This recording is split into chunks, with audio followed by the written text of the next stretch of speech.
Thank you. Thank you. The cheer canceled out the boo. Thank you very much. Thank you very much.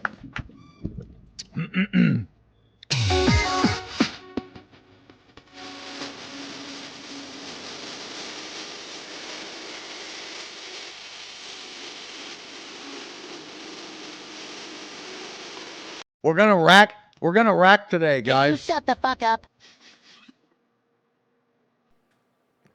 Jesus. The thunder cracks. I'm just gonna not say anything for like 5 minutes as their swords clash. I'm just gonna eat my factor, which is what I'm gonna talk about in a second. The Silver Samurai takes his stance.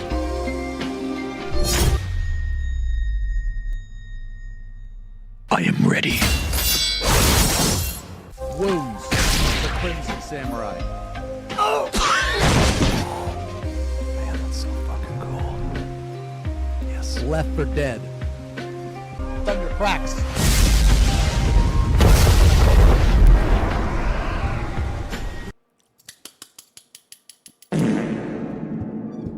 Yeah, dude, it's so fucking cool. All right, yo. So, you get bullied for that t-shirt, little pup? What t-shirt? Oh, man, Factor, if I were to purchase a meal, would you maybe have a code on hand I could use to maybe get 50% off my first box and get free breakfast for a year? Absolutely, Druid. Absolutely. We're talking about Factor here. Okay, we're talking about Factor. All right. Now, see, I was able to transform into Ball the Conte because of Factor. Okay, without Factor, I would not have been the Bald King Ball the Conte. It would not have been possible. He's here. I summon thee. And I also summon a nice, healthy Factor meal. That's right. You know what the funny thing is, man? You know what the funny thing is this isn't even the sponsored segment. Attention! Attention! It is I. The Wandering Merchant.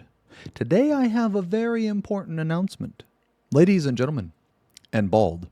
I am officially running for president of the Merchants Guild. Oh, I will lower the taxes on all hair products, brushes, clippers, and hair tonics. Some sausage of you reading this probably won't need them, and it doesn't affect your day-to-day. Together, we can make Baldinia hairy again.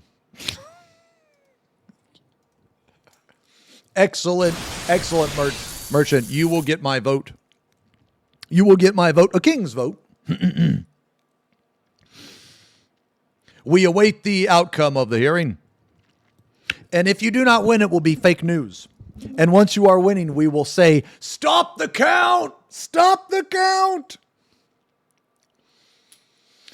Odin.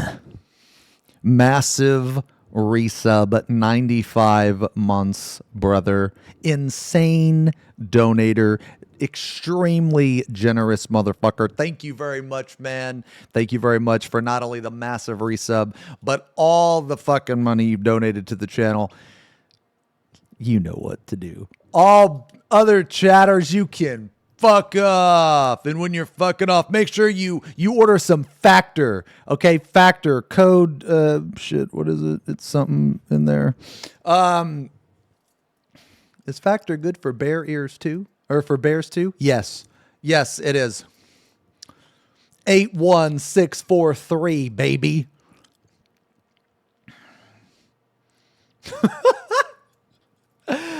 So, yo, okay. Real talk. No, I asked him, I was like, hey, is there any way we can change the code? Because last time it was Pog Xeno. But apparently now that they've changed some stuff, they just give you a fucking generic code. They give you a generic code and you can't.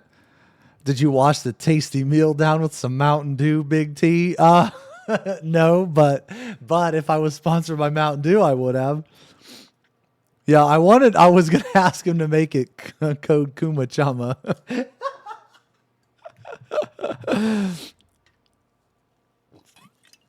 I am 81,643 years old.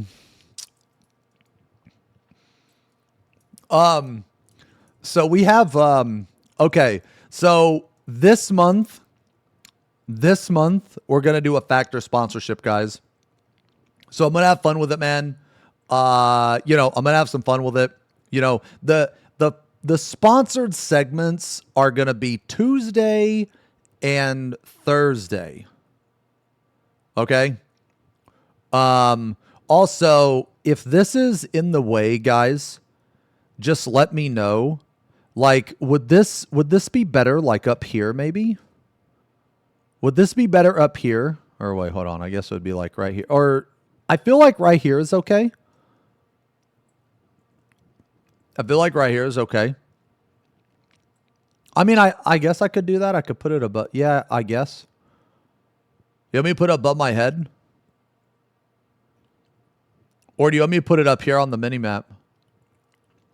No, I guess I could put it top left if you guys want. Man, look, but this is kind of the frustrating thing is you see how the word is like right there, right? Well, then it like bumps up.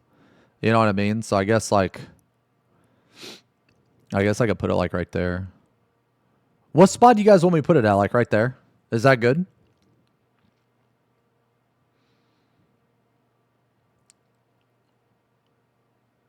Or should I put it above should I put it should I put it somewhere else?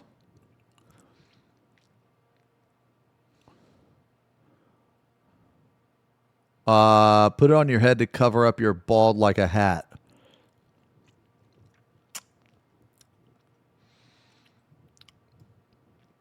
What if I just put it like this? Is that good? Can I just put it up there? Yeah. Yeah, is that good? I mean, I can move it. Okay. Yeah, but anyway, guys. Yeah, so basically, if you guys are ever interested in Factor, I have a code, and it's like 50% off, man, so it's pretty sick. Yeah, it's actually much better now than it was last time. It is not EU. It is not. It is only NA, man. And the meeting I had, the guy I talked to, is really pushing for it to be global. It's not global. That's the problem. I need to see if is the command actually on? Okay. Whoa, what is that command? I must type it to see what benefits I can reap from such a command. Did I see it yet? What is this?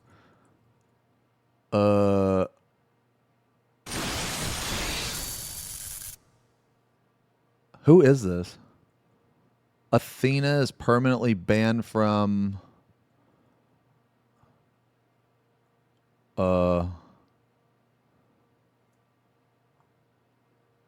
Who is this?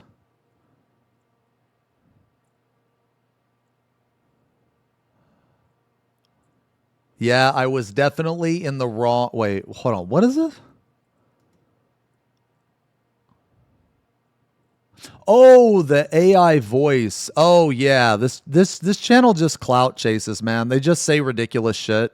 They just say, like, vile shit and clout chase. Yeah, I was definitely in the wrong thinking anything good would come of entering a place run by 600-pound transbians. What is this person's obsession with, like, making fun of, like, fat people? So I guess they got banned and they're salty about it? Or something?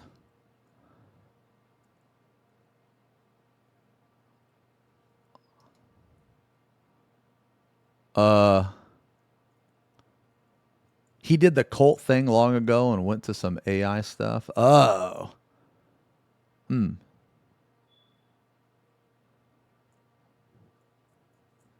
Wait, I need to put it a little bit down. GIF is too... Wait, what? Why don't I just put it above my head, guys? I'll just put it above my head like this. Yeah.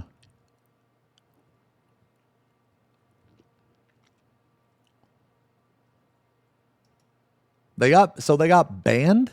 So like what exactly happened here?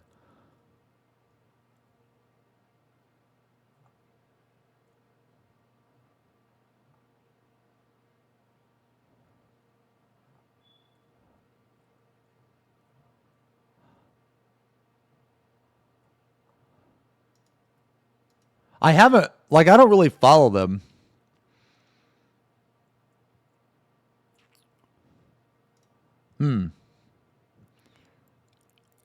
Hopefully with the factor money, you can finally buy new batteries for the smoke alarm. Nah, get this shit. Get this shit. Okay? You know what's fucked up? You know what's crazy? There's no batteries in that smoke alarm.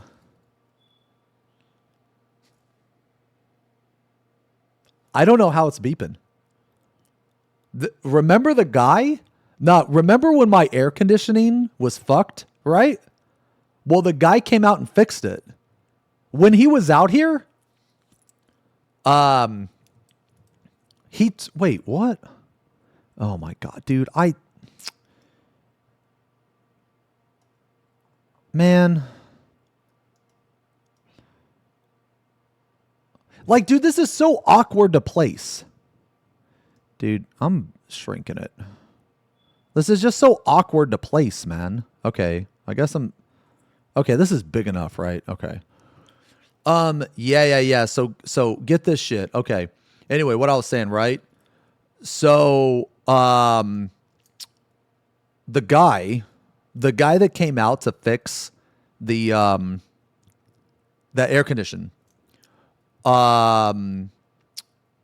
he took out the batteries and it still beep. Yeah. It still beeps. I guess he didn't put any new ones in. Like, okay. Yo, Radio, thank you for the resub. 21 months. Can I say a fuck off, T?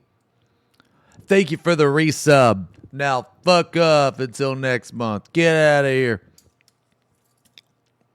Thank you very much. Oh, yeah. So it's because it's still plugged in or whatever to the wall. Dude, you guys are so dumb, dude. Did you? Okay. Did you guys see the, oh, wait. Oh, no, I've already seen this video about the online Terra stuff, man. Yeah, I've already seen this. I want to farm the primal today a little bit. Yo, Shiv, thank you very much for the resub. Tier 3, 54 months. Thank you very much.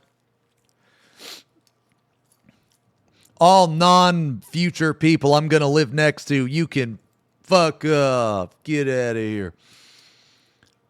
Nah, okay, dude. I started to watch the Carl Jobs video. I did. I'm only like maybe 20 minutes in, but it's really good. It's actually really good. We're going to play the game a little bit today, man. This Athena post is fucking hilarious. Is permanently banned from MMORPG. Is permanently banned from the 14 discussion. Why did they get banned? Like, what was it that they got banned for? Does anybody know?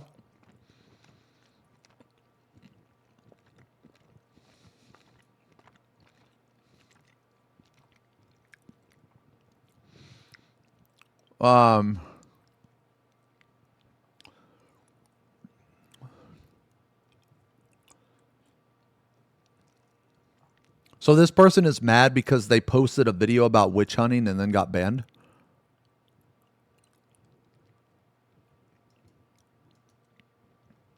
Huh. That's actually really funny. Like, dude, who the fuck, like, don't, like, it's... All this person does, all this person does is just post like vile shit and then get upset when it's vile. That's really funny.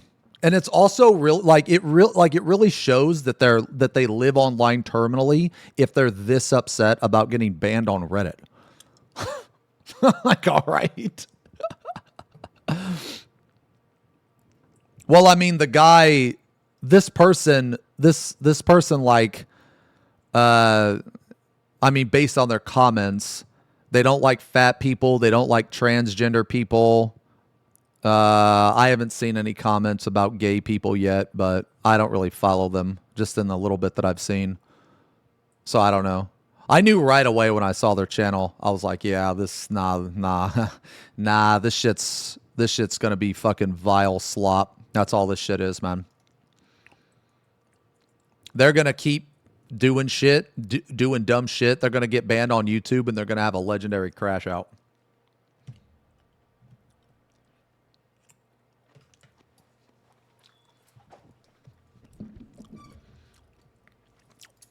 Yo, what's that? You guys are asking what I'm eating? Grub check. Let me tell you what I'm eating, man. I'm eating Factor. Okay? Now, Factor's really good, man. It's really fucking good. Fresh cooked meals. Fresh cooked meals delivered straight to you. Only in the U.S. All non-U.S. citizens, you can fuck off. It's very good.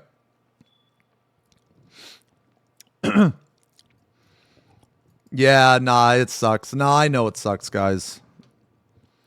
When I was talking to so I had a meeting. I had a meeting this morning with the rep, and he said that one of the biggest things they're trying to push is that Factor becomes global. Yeah, so get this shit, man. Yeah, so I was watching it, Fuzz, and he mentioned a couple channels that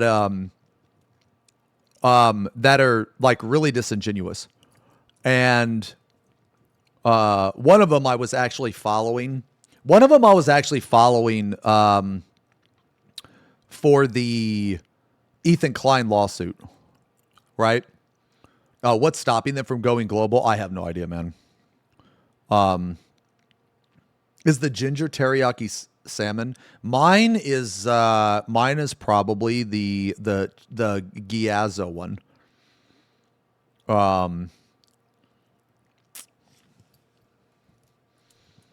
Fuck. You know what? We'll talk about it later. Getting banned already. I got banned from Reddit years. Wait, what channels? It's called like IUA. And this guy claims to be a lawyer. I'm 50-50 on him. I think that he puts too much emotion into, like, he's sometimes too biased. Like the things he says about Carl, some of it is just wrong. And it's based on, it's like based on emotion over truth. Yeah. So you know what I'm talking about? The guy that claims to be a lawyer. I'm not saying he's not a lawyer, because I don't really know him too much. I'm just saying that a lot of his, look,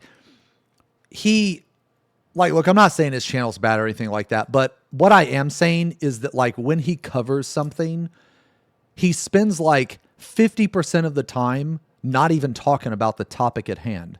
So I find, like, now I don't really watch him too much anymore. I came across his channel during the whole what is it? The Ethan Klein stuff, right? And some of the stuff he said was not in line with legal mindset. And while I don't know if everything legal mindset says is true, legal mindset backs it with like case law and other stuff like that, versus him that doesn't do that. He just gives his opinion. So I'm much more likely to believe someone that will back something by evidence. Yo, Tick, thank you for the resub. Thank you very much, man. 32 months. Mark, thank you for the 14 months. Thank you guys very much. Um, yeah, I think Legal Mindset's a really good channel, actually. I think that sometimes, well, he doesn't do this in his quick facts video, but sometimes he reads super chats too much during like explanations, and I get it, I understand. So it's one of those things where I get it, I understand. I'm not really gonna, it's not really gonna negatively impact anything, I don't think, but because I just like skip through it. Yeah, but the Carl stuff though, man, the Carl stuff. So yeah, I don't think Billy's gonna get very much money, man. It like, huh? Like, okay, basically, Carl is saying, well, one thing I do admit though, man, one thing I do admit, wait, hold on. Why I think Zach is over the top and rude to my race. Why I love and streams. Thank you. Suki, I have no idea what the heck that means. Oh, he's still kind of new to streaming, I think. Yeah. I have no idea what that means. I have no idea. But wait, what was I saying? Oh yeah, I want to watch the Aion 2 stuff today. See the thing is, right, is yeah, I don't think Billy cares about the money either. Like, I don't think Billy cares about the money. But the problem is like, okay, I guess in Billy's mind, like, it's a win, right? In Billy's mind, it's a win. And I can understand why you'd think that. But the thing is, right, and I kind of compare it to my defamation case, right? In my defamation case, I knew that, everything that he said was a lie, and he knew it. That's why he didn't challenge me at all. He just, he laid there like a bitch and took it, of course. Yeah. Because he knows he's a liar, and he knows that nothing he would say will hold up in court. So, I just kind of steamroll him, and, now he's my bitch for the next 20 years. So in my case, like, I was proving a point because I didn't really have much to lose. I mean, yeah, I spent money on it, but that money was a business expense. And I claimed it because it was toward the business. So that basically, and okay, keep in mind, I didn't spend near as much as like Billy did, right? Like, I didn't spend anywhere near that much, right? But I don't know, man. I mean, at the end of the day, everything Carl said about Billy was correct, except for that one thing. I don't think that one thing was worth it.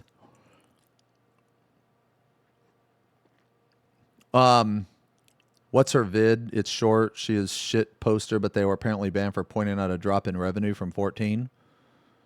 Oh. Huh. Nah, you know what? You know what's fucked though? You know what's fucked, man? Is that a lot, it's crazy because when I posted my video about like the Dawn Trail video, and like the Dawn Trail, what's good about it, what's bad about it, right? There were two videos, and Leo like tried to rage bait people, which it worked. A lot of people in the video were saying that of course I'm going to say that the game is good because I depend on it because it impacts my money. And they're not wrong to a certain extent. They are correct, but I don't think they're as correct as they think. Like, basically, there have been periods of time, like there have been gaps in time where I have not played 14 for like months, right? Like, we actually just had one, right? Like, I took like 2 months off the game or some shit, right? You know what impacts my fucking money the most, actually? Is actually Twitch's bad decisions. My ad revenue has been in the absolute fucking dumpster. And it's just not me. If you ask any content creator, they will probably tell you that the ad revenue is shit. Like, that is actually the biggest impact on the channel. So, like, when you guys resub, right? And also when you sign up for Factor, because, you know, it is a delicious meal and everything else. It has much more of an impact now than it did, like, you know, 3, 4, 5 months ago. No, I'm not, and I'm not saying that it didn't have an impact, but let me just give you guys, so like, let me just give you guys an idea, okay? If you were to take this time last year, okay, I actually had a meeting with my editors about this. If you were to take my ad revenue at this time from last year, I made around $5,000 just in ads. $5,000 in 1 month just for ads. That is a lot of fucking money just for ads, okay? So I was making around 5,000. Okay, now get this. I want you to guess, just guess, how much money I made in ad revenue last month or this month.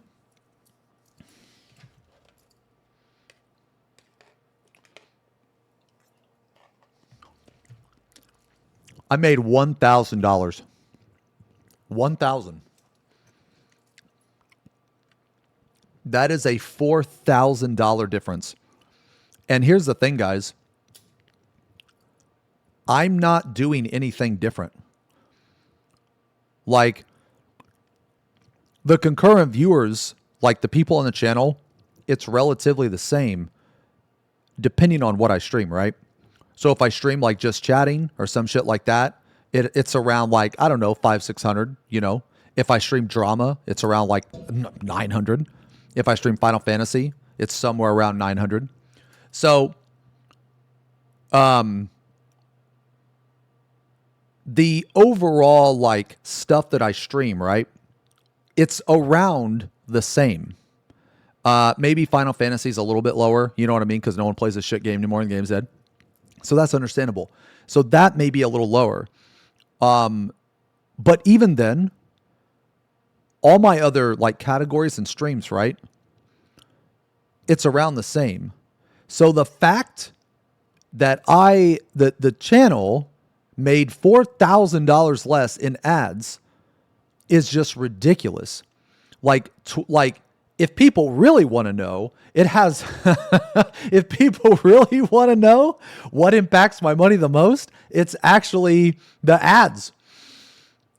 Or, well, I guess one of the factors. It's not Final Fantasy. And for some reason, a lot of people have this, like, some really ignorant people, they just have no concept of this. That some people think that if I were to quit playing Final Fantasy, that the channel would die and that I would have no viewers, and that's just ridiculous. That just comes from a really ignorant mentality that's not actually on Twitch at all. You know what I mean? So these people think that I'm purely saying nice things about the game because I'm trying to get people to play it. I don't give a shit if you guys play this game. I don't give a fuck. You know why? Because I don't care if you have fun or not. Like your fun is not important to me. My fun is important to me. And if you're not going to have fun playing the game, like I don't care if you have fun or don't have fun. You know what I mean? Well, you fucking should care. Well, you don't go and acquire the partnership and contracts for ads. Twitch does. Well, yeah, no, I know. But the ads that they run, right, like, it's having a severe impact. You know what I mean? Oh, I guess I could actually. Yeah, no, we can talk about it. Yeah, we can talk about it. We can talk about it briefly. What is this? Oh yeah. Okay. All right. Yeah, we can check this stuff out. Let me pull up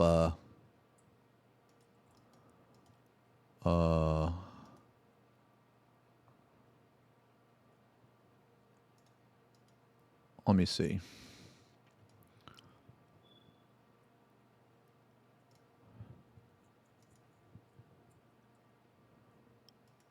Let me see here.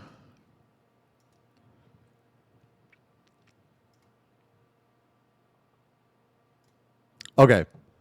Yeah, here, let's take a look. So, oh, this is funny, dude. This is funny. A mugshot of a Colombian drug smuggler caught at Barcelona airport with half a kilo cocaine glued to his head under a fake wig. I mean, see, I kind of I kind of resent fake wig. It's not a fake wig. It's a wig. And a wig is fake hair. Wigged. So I mean, it's not a fake wig. I mean, it's a real one. But you know what's funny is like the guy's actually bald. He's like actually bald, bro. So I don't know how true this is, but regardless, I thought it was funny.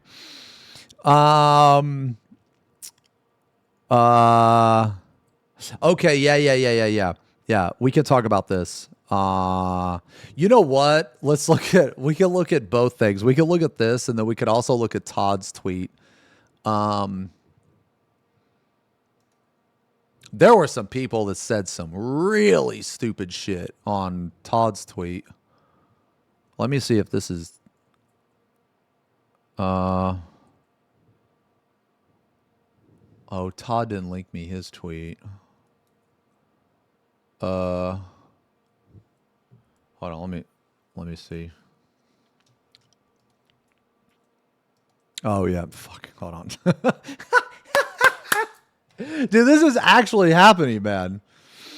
Hello, XenosysVex. I hope you are enjoying your factor meal today. That is all. What are we eating and how much does it cost? Yo, let me tell you about this factor, okay? I'm eating a nice factor meal right now, man, and it's some pasta with some chicken. Pasta with chicken. There's a tomato in there, man. Ooh. Got some nice queso in here, man. Got some nice broccoli, dude. Got a ton of protein. Very healthy. Very healthy. Very quick. You know, click on the panel at the bottom of the screen. Why don't you guys stop being pussies? Wait, can I say that on a sponsor stream? What? Why don't you guys stop being out of shape and start eating healthy? This is going to increase your lifespan, okay? It's going to increase your lifespan, all right? Yeah. It's only U.S., man. I'm sorry. I'm sorry, guys. It's only U.S. I'm going to give that feedback, though, to the rep. Yeah, it's not global. Nah, I'm going to give that feedback, though, to the rep, man. Yo, Shadow, thank you for the resub. 46 months. Zippo! 84 months. Zippo? For the longest time, you would always resub with Ayaya. And because you resub with Ayaya, I can never read your name without Zippo! Without Ayaya. You resubbed using Ayaya for like fucking, I don't know, 4 years or some shit. No, that's just how I read it now. Kier, thank you for the 26 months over 2 years. Over 2 years. Ariala, please take this special balloon. It's got no hair on it, just like your bald head. Thank you very much, Ariala. And Raw, thank you for the resub. Raul, thank you for the 39 months, almost 4 decades, brother. Tick, thank you again for the resub. Oh, what was I gonna look at? Oh yeah, so this is the okay. So like let's check this out. Does anyone have a link to Todd's tweet? Today, guys, we're gonna rack, and then we're gonna play the game for a little bit. So, well, it's gonna be like 60% rack, 40% game. I'd like to get some more clears in the extreme. I'm almost done with the full clears. Okay, here's Todd's tweet. Here's Todd's tweet. We're gonna look at Todd's tweet. So let's look at this one first. Okay. Square Enix Q1 2025 financial report shows a really sharp decline in particularly the MMO division with 14 after the launch of Dawntrail. MMO gross sales decreased by 2.9 billion yen. Okay, so dude, I don't know what the fuck a yen is, man. This looks like a fucking yen, bro. Fucking like a yin and yang or whatever, dude. I don't know, man. Some type of ninja currency. This could be a shuriken for all I know. 23%, minus 45%. Okay. Square Enix shareholder Yuzu writes that something must be done for 14 to regain its popularity and user base, as it is an important pillar to the company's HD games sales. He writes that the current increase in stock prices due to the activist funding is inflated and not an accurate reflection of the company's health. Okay, so what is that? So basically, like Square Enix isn't dying or whatever; they're just seeing a dip.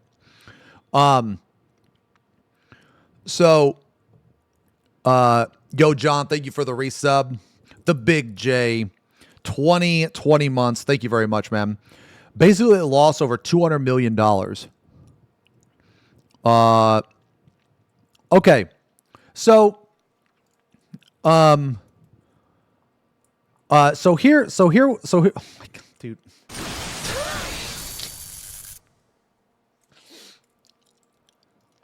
So here is my, yo, Jamit, thank you for the 42 months. Thank you very much, man. So here's mine.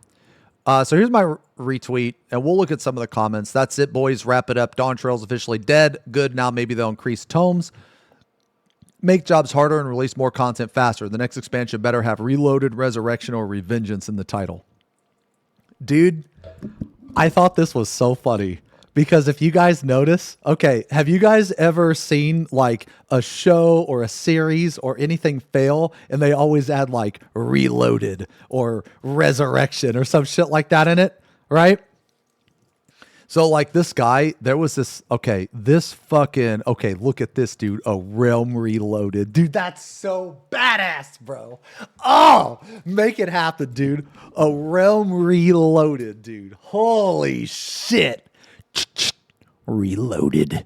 Dude, that's so badass, man. You went from Dawntrail as the best battle expansion to good that Dawntrail's dead. Okay, well, all right. So here's the thing, man. Here's the thing. Is, like, I still think that Dawntrail so far is, it's equal to Stormblood, and Stormblood was my favorite expansion. Like, I'm not memeing, man. I really enjoy Dawntrail. So let me tell you why, is because I went into this with the correct expectation. Okay. So like, I don't like, here's the thing, man. People just approach Square Enix from an entirely different perspective. Okay. And you can't do that. You have to have a realistic expectation when you're dealing with Square Enix. And look, I'm just going to be honest here. It's incompetence. You just have to expect them to be incompetent. That's how it is. Like, guys, they haven't changed their fucking formula in 10 years. Like, in 10 years. And these people think that just because they're whining and crying, that they're going to change stuff mid-expansion. No, they're not. They're not. Like, I knew the combat was going to be like this, right? People are complaining about how the jobs are too samey, how the jobs suck, that type of stuff. Okay. That I will agree with to a certain extent, but I also agreed to that the last expansion. I have literally said this since Shadowbringers. Like, my favorite expansion was Stormblood. And ever since then, things have been getting easier over time. And finally, we're at a point to where now it's too easy that people are bitching. Okay? So, I don't think it was Wook Lamau. No. I don't think so. As a matter of fact, what I think, and this is going to sound kind of crazy, is I think that Dawntrail's, like, Final Fantasy's success is actually showing is actually showing now. And the reason why is because a lot of the issues that are in Dawn Trail, like, so let's look at some of the issues, okay? We need more content, right? We need more content per patch, okay? We need more content per patch. A lot of the old shitty systems are still in the game, okay? Basically, the game really hasn't changed its formula in 10 years, okay? So the reason why I say that Dawn Trail's like failure right now is actually showing an overall success is because of this. Because a lot of people came to play the game, right? A lot of people. And now that a lot of people are at in-game, they're seeing all of the problems. There's more voices speaking these problems. There's more voices than just me and Arthur's, and I'm sure other people, right? There's way more people that are saying, hey, this game, that has some issues. We need to fix these issues, you know? I mean, that's me being nice. Some people are saying that it's, you know, it sucks and all this shit. But my point being here is that, like, there weren't as many people that fully realized the problems that this game has, like 2 years ago or 3 years ago or 4 years ago. Like, does that make sense to you guys? Like, basically, so over the course of time, Square Enix has stuck with the same fucking formula. And the same formula, maybe it worked in A Realm Reborn, maybe in Heavensward, but after that, it needed to change. We needed to get more stuff. The problem is we are not getting near as much content as we should. Up? Okay? We need to be getting more content. But until now, people, they didn't realize it. Like, they didn't really realize it. Or there weren't enough people bitching about it. So, like, this happening right here is really good. This is really good. And the reason why this is good is because this is going to pressure them to do something, right?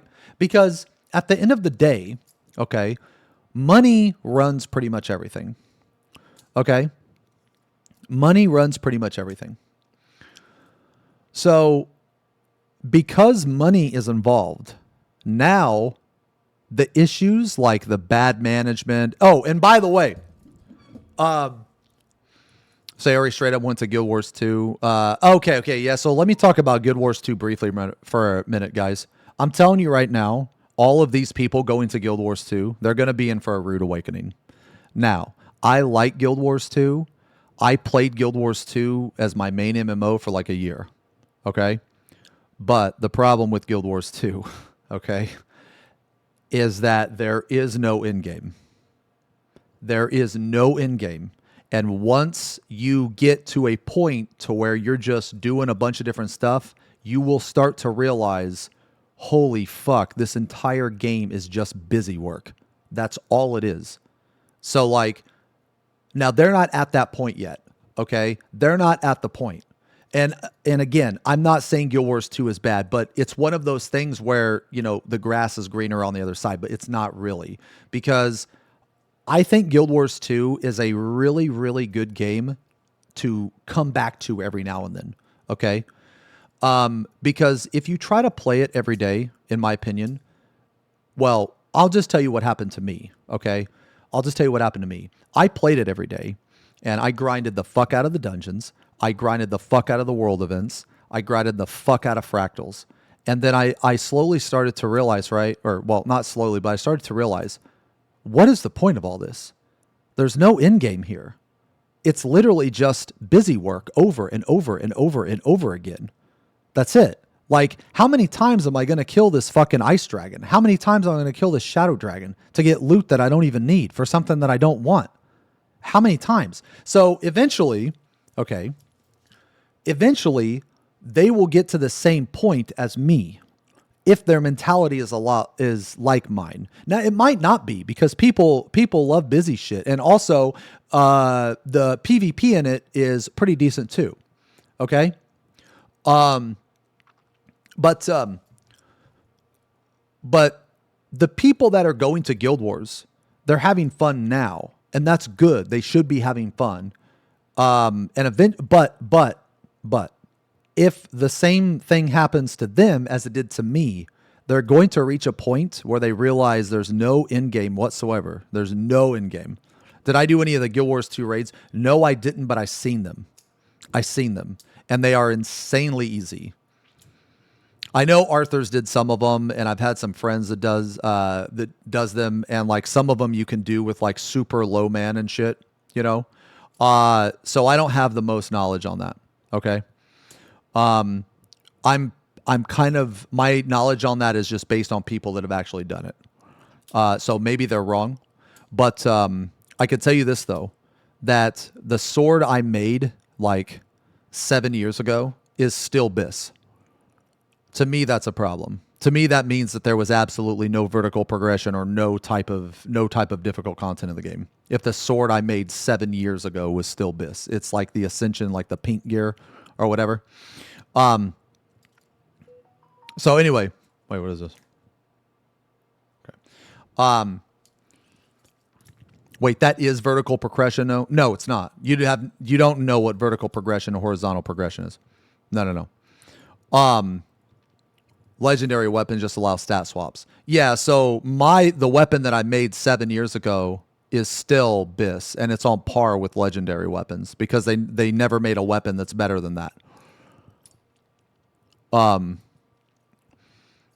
So anyway, I do like Guild Wars 2 though.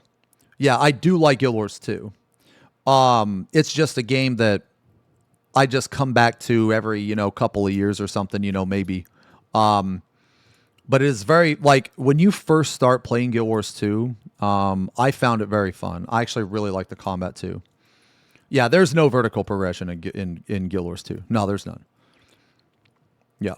What's crazy is a weapon you made 7 years ago is what people want in 14. People want gear like that. I can agree to a certain extent, but that far is bad. I would not want that in 14. I think those people, they're way too used to old school MMOs. I think that if you make a weapon that literally lasts for 7 years, I think something is fundamentally wrong with your game. You have to have some type of vertical progression. Yeah, you have to have both. You have to have the right amount of vertical progression and the right amount of horizontal progression for the game to be perfect. Yeah, but that's kind of beside the point. I would actually encourage people to try Guild Wars 2. Guild Wars 2 is very fun, but it's basically busy work the MMO. So if you like doing that type of stuff, and don't get me wrong, some people do because it gives you a chance of progression. Imagine having the same weapon for 7 freaking years. No, thank you. Yeah, well, okay, you guys can correct me if I'm wrong, okay? But when did the Ascension gear come out? Like 6-7 years ago, right? When it came out, I made it. I made my weapon, and that was it.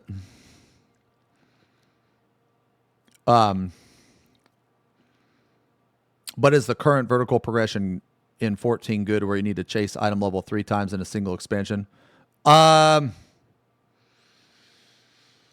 me personally, if the gearing was better, I wouldn't care. But I think that 14's main problem is the fact that there's no horizontal progression. And I feel like that, and another thing about 14 is I feel like that if they're going to make you chase gear every like raid tier, there should be a reason to, I don't know, man, like use your gear in other places. I guess. But honestly, I personally don't really mind because it gives me something to do. I don't really mind.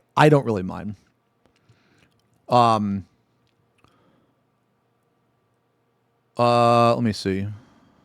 You got to go for leggy now in Guild Wars 2. I have no idea what that means. Please define horizontal progression. Okay. So let me just, for those of you that don't know, okay, let me explain horizontal progression for you. Okay. So for those of you that don't know, all right. Okay. Now, do you see this weapon here? It's 755. Okay. Oh, this is an old song, Vile. Old song, yeah. This song's like fucking 15 years old. Okay, so you see how this item level 755, right? This is the current extreme. Now the current raid tier is 765. Okay, so horizontal progression would be like if this weapon right here was the same item level as this weapon. So you see how, okay, you see how this weapon has crit low but det high? Okay, well this weapon has crit high, det low. So that means technically the substats on this weapon are better, right? Are better than this weapon, okay? Now, if these were the same item level, you could take, now let's just pretend for a second that this is the same item level, okay? They're both the same item level. However, you will progress your character by moving horizontally and using this weapon. So even though they're the same item level, so let's say you're using the raid weapon here, but this one is the better weapon, even though they're on the same level. You move horizontally because the secondaries on this are better, okay? So hopefully that made sense.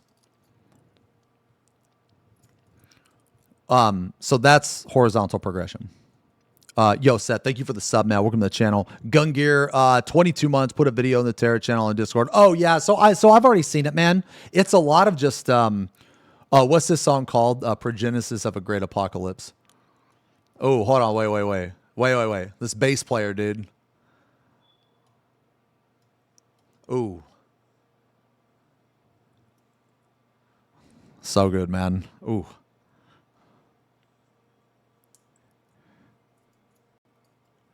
Yeah, the song's so good. I saw this live. And he sounded just like this live. So good. It was really good, man.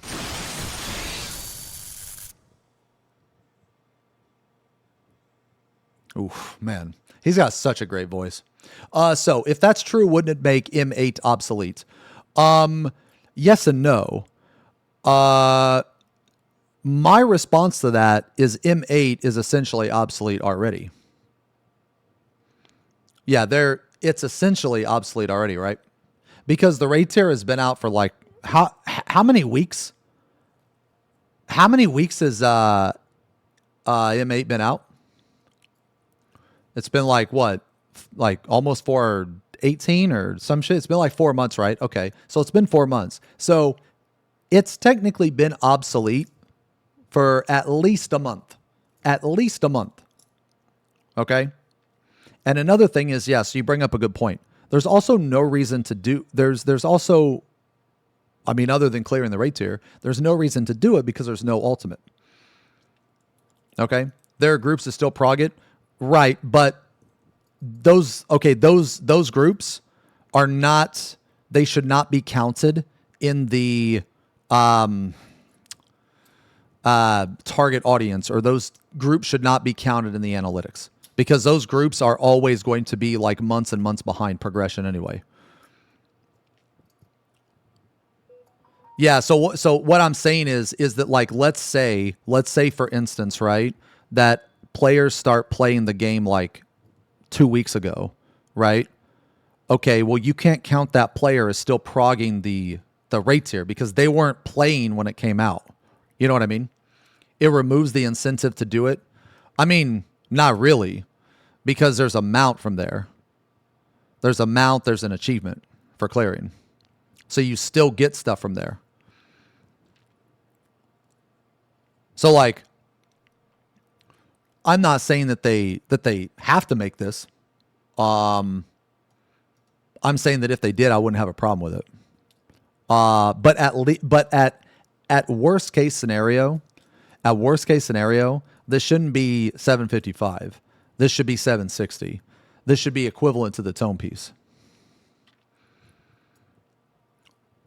But the relic should be equivalent to the raid tier. You only care about fights in FF, the rewards. Yeah, okay, so I have the same mentality. I don't really care about the rewards, right? Like, it could have shitty rewards, and I'd still do the fight. What am I eating today, Big T? What's on the plate? Hit it. I'm so glad you asked. The plate of the day is the fact that you can get 50% off your first box and free breakfast for a whole fucking year when you use code FACTOR 81643 on checkout, the panel down below. Let's take a look at the grub check. We're eating some Factor today, boys, okay? This is some pasta with some fucking queso sauce. There's a tomato in here and some chicken. Oh, this is not only delicious, but it's healthy. Not only delicious, but it's healthy. You say 50% off. Hit it.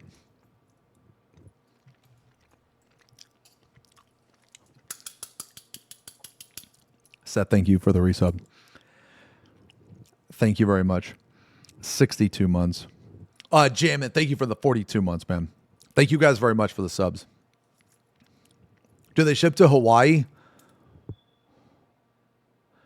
Ooh.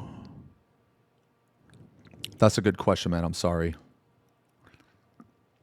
I love Twitch chat and Strummer very, very much. Happy 1 year. Yeah, there is a link. There is a link on my Twitch panels. There is a link, guys. Also on my Twitch panels. I'm talking about the groups that start when the tier drops. They just prog slow. Getting gear from that extreme is on par with M8 would feel really bad when you're about to clear it. Feels like it invalidates your experience and all that effort put. I mean, that's up to you, though. I mean, that's you. If you're taking 4 months to clear a raid tier, in my opinion, you don't have a valid reason to feel invalidated. You're already slow as fuck.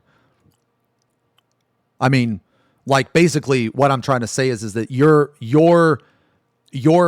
I don't think that those people's like opinions or feelings matter. And that might be harsh, that might be cold, but my mentality is that, yeah, sure, those few people might be upset that they just release a weapon like this, but what about all the people that are happy that they release a weapon like this?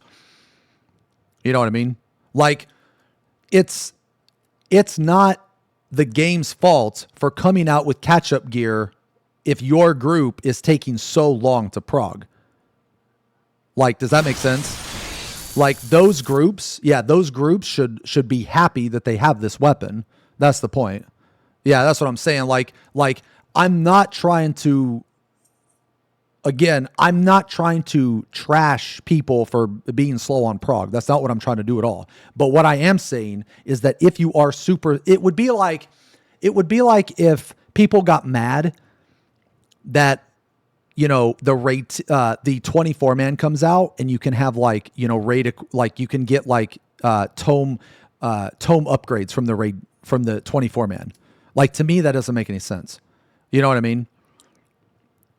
Like, I would think that the people that are taking a long time to prog, I actually don't think that they would think that way at all. I mean, I'm sure someone would, but a majority of them would actually welcome the gear, in my opinion. Wait, your group is still progging and frankly happy to pull some EX5 weapons to help. Yeah, see, that's what I'm saying. That's what I'm saying, Rude. Right? And I'm not saying that you are bad or your group is bad or anything like that. I'm saying that not everybody starts when the raid tier starts. So the raid tier starts, people might start playing a couple months after. Well, that's not the game's fault that you weren't playing during the raid tier, right? So if the catch-up gear comes out, why would you be mad at that? That doesn't make any sense to me. You know what I'm saying? It's better for the game's health if you have way more ways to get people geared later into the patch cycle. So, like, let me give you an example. So when this 7.3 came out, two major things should have happened. One, they should have fucking unlocked this goddamn raid tier. Okay? That's the first thing. That's the first thing. Second thing is that the 24-man gear itself should be raid equivalent. Because if they do that, okay, if they do that, they will encourage every single different type of player to try the content. So you have players that have already cleared, already geared. They now can help other players because there's a lockout. Okay. Secondly, because the 24-man drops raid gear now, it will incentivize people that are more geared. They'll get more gear to go into the first turn, maybe the second turn. The first and second turn, guys, are pretty easy, especially with gear now. Like, you can make an argument that the second turn was extremely hard because of the DPS check, but that is completely irrelevant now with all the gear. Okay? Like, there is no reason the raid tier should still be on a lockout. Okay? There's no reason whatsoever, because I know myself included, but I know people that would actually do the raid tier just for the gear so that they can gear other jobs. Okay? This game has a really, really big fucking problem with gear. Okay? Like, look, guys, I'm not saying everybody would come back and do the raid tier, but what I'm saying is just having that option would be very, very good. Okay? It would be very good, and it would promote people to not only do the 24-man, but also the raid tier itself.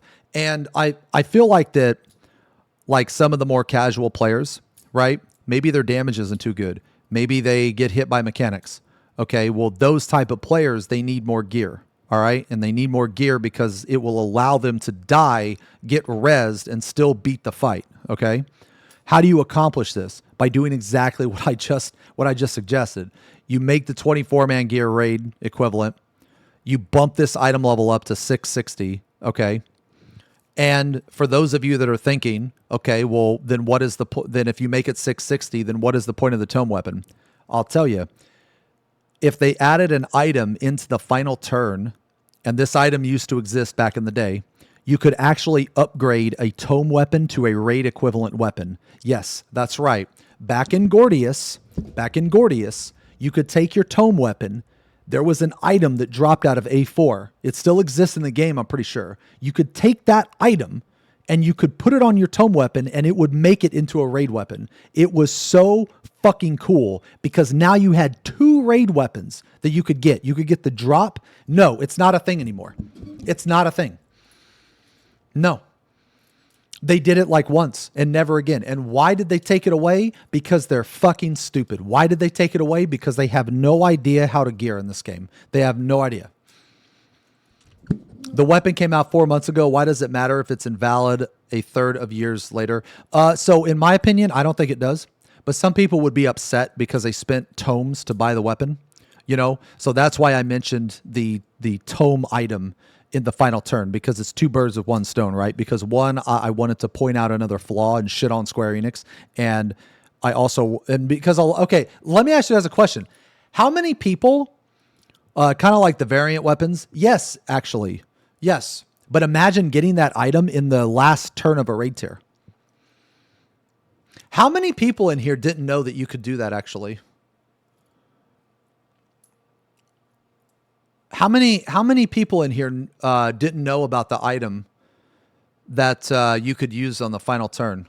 Because it's a very old item, and a lot of people they don't know about it. But yeah, back in Gordius, you could take your tome weapon, and once you cleared the final turn, you could turn your tome weapon in, because sometimes the tome weapon has better stats. Sometimes the tome weapon has better stats. It was like one of the only times in the entire game. Yo, Darkria, thank you for the 34 months, almost 3 years. Thank you very much. Alex, thank you for the gifted sub. I'm sorry I didn't see that, man. But anyway, yeah. So that's kind of like the horizontal and vertical. You know what? Maybe we should do a fucking video on gearing, man. I feel like that one day we should talk about gearing, even though we've already talked about it before. But I feel like we should, because I have like a lot of I have a lot to say. I have a lot to say about it actually, even though I've already said it before. Hold on, let me see. Oh shit, hold on.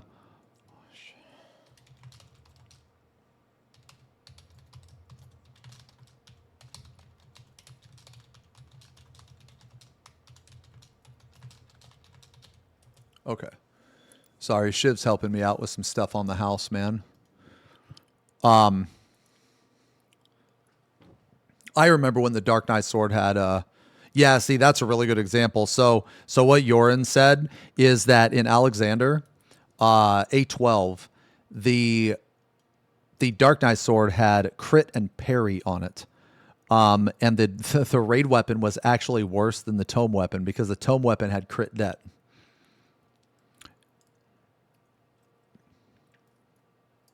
Or wait, no, I'm pretty sure it was parry. Oh, no, it was skill speed parry. Yeah. Oh my God, it was even worse. Jesus, it was even worse than I thought. Never mind. Have you seen the Reddit thread yet that had a lot to say about? No, I don't think I have. Crayons. Is it the older one from a couple weeks ago, where people linked both my videos or something? I mean, honestly, guys, like I don't really pay attention to Reddit too much. I feel like that Reddit. I feel like that a lot of the stuff they say it shouldn't be taken too seriously.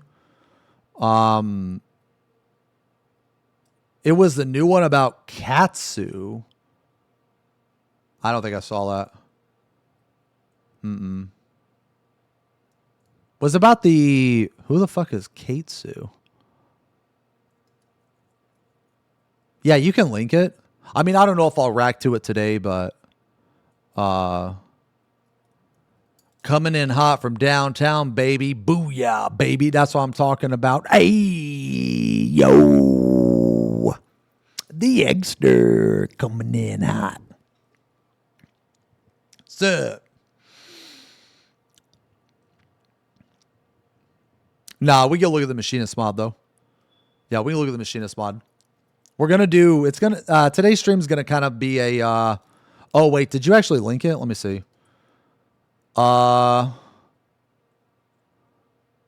Watching. Wait, who is Kate? I don't even know who this is.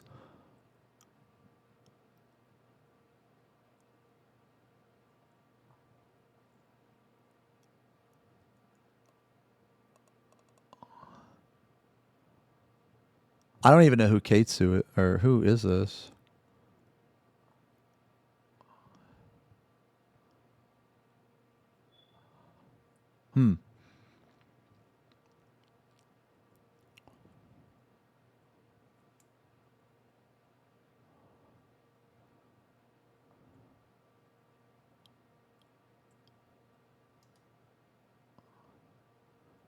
What is this? Oh, I guess they're talking about Pirate Software.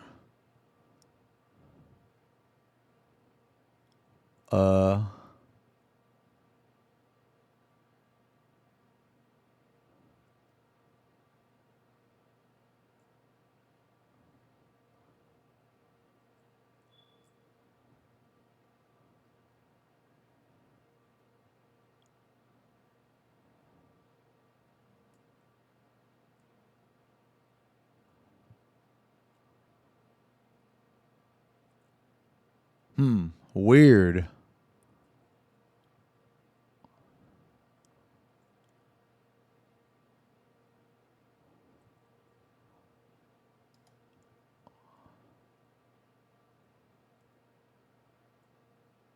Oh, wow. Somebody linked the Caps fishy drama? Holy shit.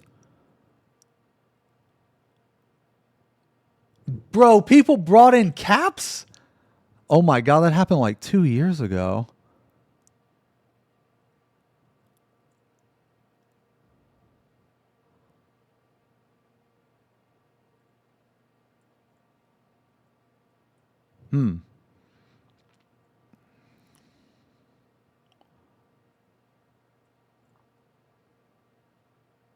Who's the guy in the original post? Who is this person? I'm not affiliated with this person anyway, but they are straight up putting out, okay. Who is this? Hold on. The Basic Machinist playlist. Oh, okay. Yeah, I've never heard of this person. Oh, so are they like a newer content creator? Wait, super quick. Oh my God. Good God. Yeah. I never played Ragnarok, no. I watched Me Canyon video. It was a 10 out of 10. It was insane. It was fucking insane. Oh, I mean, I guess this is just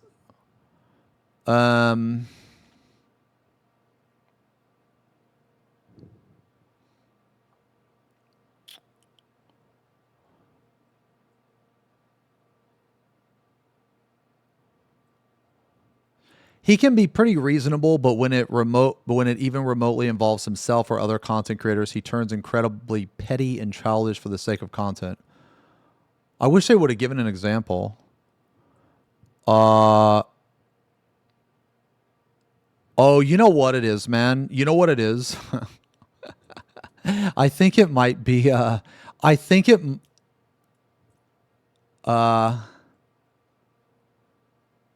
Oh, then there's the way he and Arthur's dismiss the concerns of female gamers as drama and put me off him completely. Oh, you know what it is, man? It's because I'm so Twitch brain rotted that in every aspect of my life, I'm a Twitch chatter.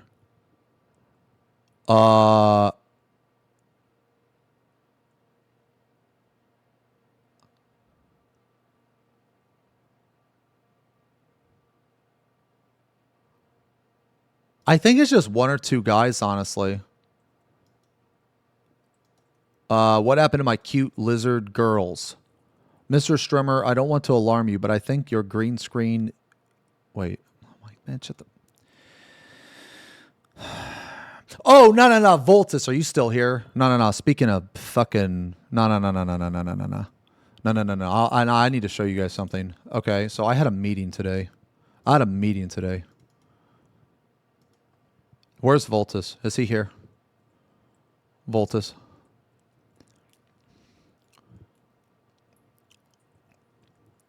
Oh, he's here. Okay.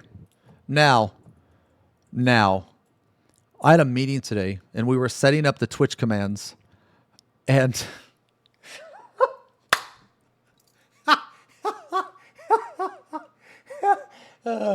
fuck. You know how, like... You know how you go to like, I don't know, like a serious business meeting, or you're in kind of a somewhat professional environment and the real you comes out. You know what I'm saying? The real you comes out, you know? Okay, well, the fucking guy, no, I've worked with him before, so he thought it was funny. But the rep, the guy I was talking to, he was helping me set everything up, okay? He had to test the factor command. And of course, when he goes to the channel to see the factor command, okay, he sees this. FP Pong, me no speak ninja language. You would have to peel me off of her. Sometimes I imagine merging Jackass and T-Paw Go in a single pick. And then this right here, free subscription. Brother. And then Smirk Donut. This is what the rep sees. Well... Did you gift him a sub? Yes, I did. Yes, of course I did.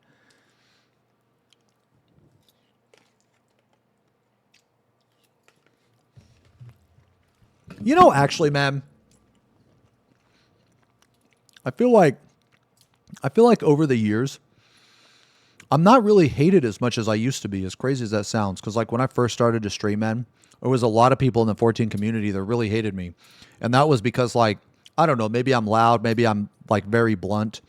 But mostly because like I was saying factual information that contradicted a lot of the ways that people played the game. I don't know if it's because I chilled out. I don't know. Arthur says that over the years I have become a pussy. Yeah. Wait, they told you not to. They told you not to watch because I was mean and harsh on players. I mean, I don't know, man. I think, like, I never like bully people. Like, I go out of my way not to, because I don't like bullies, man. I really don't. Now, if you're a bully, then I will bully you because you deserve it and because fuck you. But for the most part, that's not the case, right? But I just talk to people how I want to be talked to. And maybe that's a mistake. Well, not necessarily a mistake, but maybe that's one reason. Because, like, I don't know, man, if I'm shit in the bed or whatever, I want to know. You know what I'm saying, man? If I'm making a mistake, I want to know. And I feel like that, like, okay, I've had people like, let's say, okay, I've had people in like the Party Finder or something, and they'll make a mistake, and, you know, like, I'll try to make light of the situation, you know? I'll try to make light of the situation, and maybe they take it the wrong way. Or maybe I say it the wrong way. I don't really know. But basically I call them out, right? And I mean, I call myself out when I make mistakes too. It's not like I'm immune to this, and, like, trust me, you guys always call it out. But I've had some people that they've actually got, like, super mad. They've came in here and they've, like, typed some dumb shit, and I'm just like, hey man, it's nothing personal. You just fucked up. You know, you suck less, and then that's it, right? And then because they said some stupid shit, I just ban them on my stream, right? Like, I'm not gonna argue with you, you know, whatever. It's like, fine. It's like, it's okay, you know, like, you don't have to watch, you know, you don't have to hang out, whatever. But then, like, later they'll come back and be like, hey, you know, like, I've had some people put it on ban requests and be like, hey, yeah, I was being stupid, and you know, like, you know, I don't really, you know, I'm sorry, I said what I did, and just instant unban, you know, instant unban. Or I've had people that come in and be like, hey, I'm really sorry that I messed up. And I'm like, dude, you don't have to apologize for that, man. Dude, it's fine. Like, there was actually one guy that came in here a couple months ago. Shit. We were talking about him on stream, and he came in here and he apologized. And I just straight up told him, I think I even gifted a sub. I was like, dude, you don't have to apologize for this shit. Like, never apologize for this. It was just a simple mistake. You know what I mean? And anyway, so I think, like, over time, man, maybe that's what changed. I don't know. I literally got chat banned for telling you to just Benny, and then was gifted a sub and have kept it for, like, I don't know, 5 years now. That may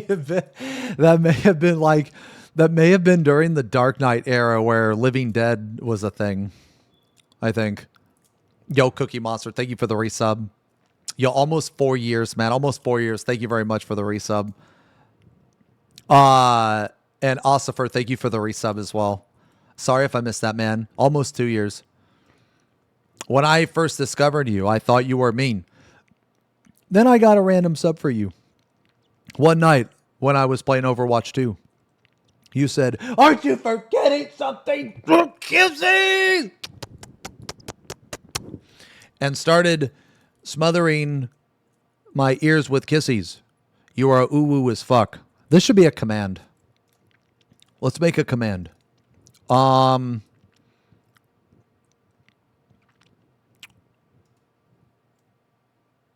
on, let's make a command.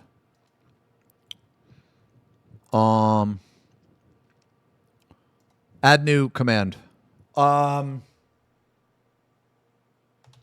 First. Or actually, mean.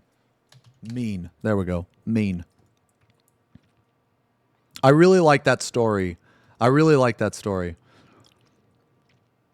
You arrived in this chat when the femboy incident happened? Wait, really? I also thought you were really mean at first, but then nah. See, okay. The thing is, man. The thing is, I always leave bad first impressions. I always have my entire life. I always have, man. So like if I meet somebody and they don't like me, I'm just used to it. I'm just used to it. I figured, you know, I I just really feel like it's how it's. I don't know. Maybe I'm like too abrasive or something. I don't know. But anyway, tell me more about these femboys. That never happened.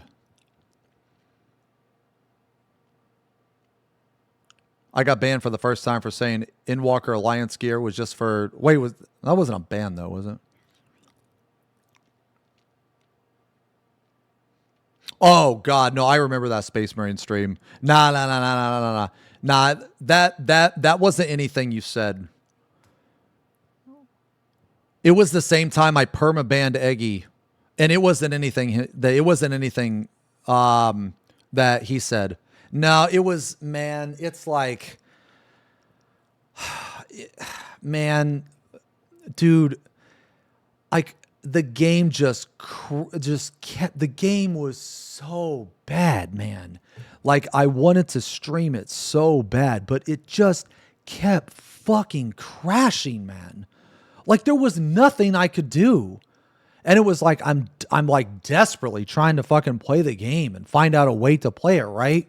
And you guys are just doing your own, you guys are just doing the thing that you do. And like normally, man, it's fine. You know what I mean? But like I have to be in like I have to be in the right mentality. You know what I'm saying? You know what I mean? And it's like that's why if I'm ever have any technical issues, it's like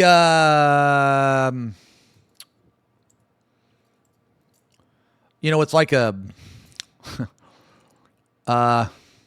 it's like a dom sub sexual relationship, right? Like if the throat fucking is too harsh, you gotta give me the pat, the safety pat, like whoa, whoa, whoa, whoa, whoa, time out, time out, time out. And that's yeah, you gotta have a safety word. So basically, my safety word is I mean, I don't know what it is, but I'm like, guys, please just time out for a second, right? Time out for a second. Stop being you. Time out for a second. You know what I mean? Just until we can fix this,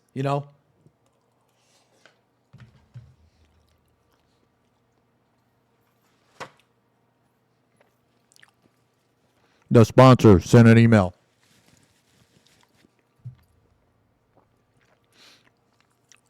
You know what I mean? Oh, wait, check DM. Oh, huh. Did you send me the synthwave? Man, send me that badass synthwave one, man.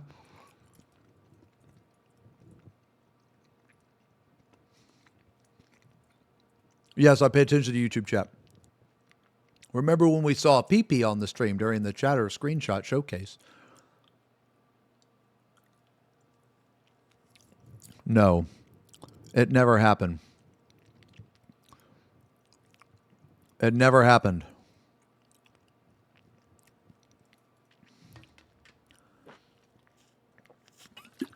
Oh, guys. Yo. I'm down to 213.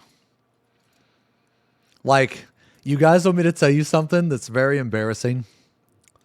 You guys want me to tell you something that's very embarrassing, man? I got so fat. Okay, I'm just going to say this.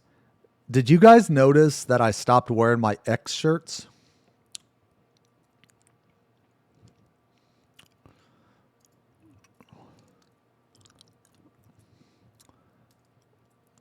Well, yeah. Well, there was a reason for that. No. I mean the X shirt. Oh, which by the way, these shirts from Stream Elements are fucking awesome. I'm not saying that just for my merch. I'm saying that for everybody's merch. If you wait, what the fuck? If you see a streamer with like merch, You know what? These shirts are legit. No. I'm fucking serious, man. They are very, very comfortable. It is this one right here. Okay, this one right here. The material that it's made out of is super thin. It's very, very thin. It's not okay. Well, okay. It's not like ridiculously thin, but it's pretty thin. Okay, it's pretty thin. It's not hot at all, and it's not thick. And so like I'm not saying you have to buy mine, but I'm saying if you see a streamer that you like with these shirts and you're interested, the material that it is made out of is fucking awesome. It is very good. I don't know actually.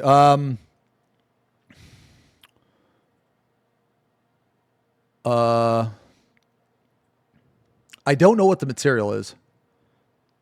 If you like stretch it, it can be, well, maybe a little bit. Nah, you know what? It's as see-through as Queen Pons-a-Lot's blindfold.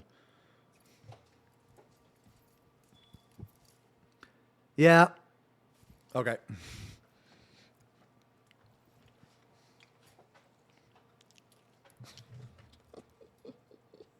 Yeah, that's very funny, right? Yeah. Oh, you like intervals? Oh, yeah, I like intervals a lot. Yeah. I have returned and must admit I'm quite hungry. If only there was something I could order to get 50% off my first order, free breakfast for a year. Actually, Druid, I got you right now, brother. I got you right now. We got a Factor campaign going on right now. Check the bottom of my Twitch page, brother. Click on the link. Click on the link. You get Factor 50 fucking % off. Okay? 50% off, bro. That's right. Factor SC 81643. Hit it. I will do this immediately. Darkness, thank you for the resub. 80 months, brother. 80 fucking months at tier 2. Holy shit. Thank you guys very much for the resubs, by the way, man. Thank you guys very much. Naoto, thank you for the 64 months. Jones with the massive 105 months. Massive OG triple digit, brother. All non-OGs.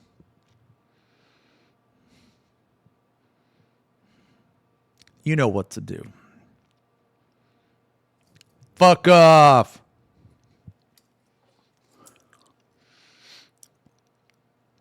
I found a waifu instead. When is Factor coming to EU? I don't know, man. The next time I talk to the rep, though, I'm going to tell him. I mean, YouTube can get Factor as well. Yeah, it's on YouTube. Whoa. Actually, wait a minute.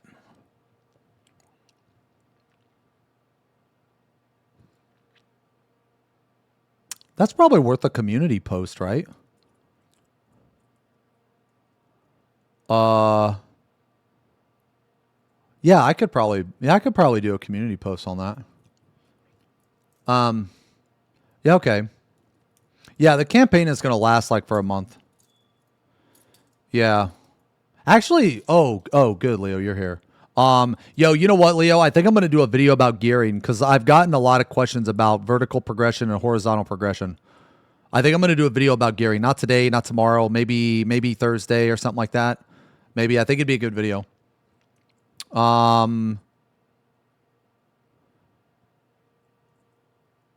Yeah. Oh, but maybe yeah, do you want to I can send you shit if you want to like write up a fucking post or something. What were we, dude? Holy shit, man. What the fuck were we talking about? Oh, right. We were talking about we're talking about this. Holy shit. Nah, we're going to watch the Aion Racked. Dude, holy shit. I am so fucking excited for Aion 2, man. No, guys, you don't understand. I am so fucking excited for Aion 2. I am going to play the shit out of that, man. I think it looks so good. I really do. I think it looks so good, man. I'm gonna go hard. Yeah, so okay, so holy shit. All right, I'm just gonna tell you this right now, Leo. We ranted a lot, so the editing is probably gonna be ass. Yeah, I'm gonna play Aion 2. Oh, I'm also playing that one server on the 19th, guys. If you guys want to check it out with us, you're more than welcome to. It's supposed to be like super fast leveling. It's called Aion Ascend. What I'll do is I'll probably make a channel for it in the Discord. So I'll probably delete the Terra channel because that shit's dead as fuck. And I'll probably make an Aion channel. I am going to play Tactics in September. Yes, yes. And we're going to have 2 Twitch chat characters. Well, the Terra channel was nice for a little while. I mean, the game was fun for like 2 weeks. When is Aion 2 coming out? It's coming out in what, November in Taiwan? Yo,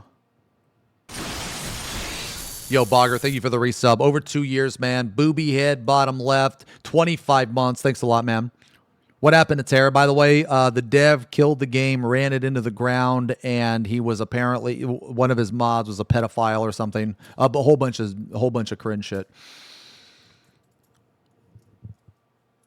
But anyway, let's just finish this real quick, okay? Let's finish this. Okay, so I guess like going back to this, right?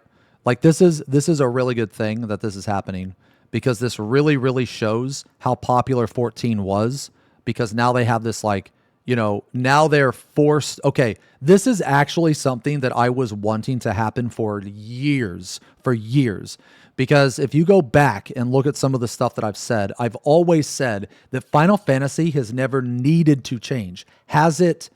Now, let me be clear here. Have I wanted Final Fantasy to change? Absolutely. But from a game standpoint, it didn't need to change because they were continuously making money, right? Like basically, if a game is making like, you know, good money, they're a business. They don't care about us. They don't care about the customers. Okay? I mean, that's just how it is, man. They fucking don't. So they're going to keep producing the same shit over and over and over again, right? At the same schedule, because they don't need to change, because what they're doing is working. Does that make sense? Okay. So this happening, this is a good thing. Okay. This is a good thing because now Square Enix is probably forced into a position to change. Okay. So what does this mean?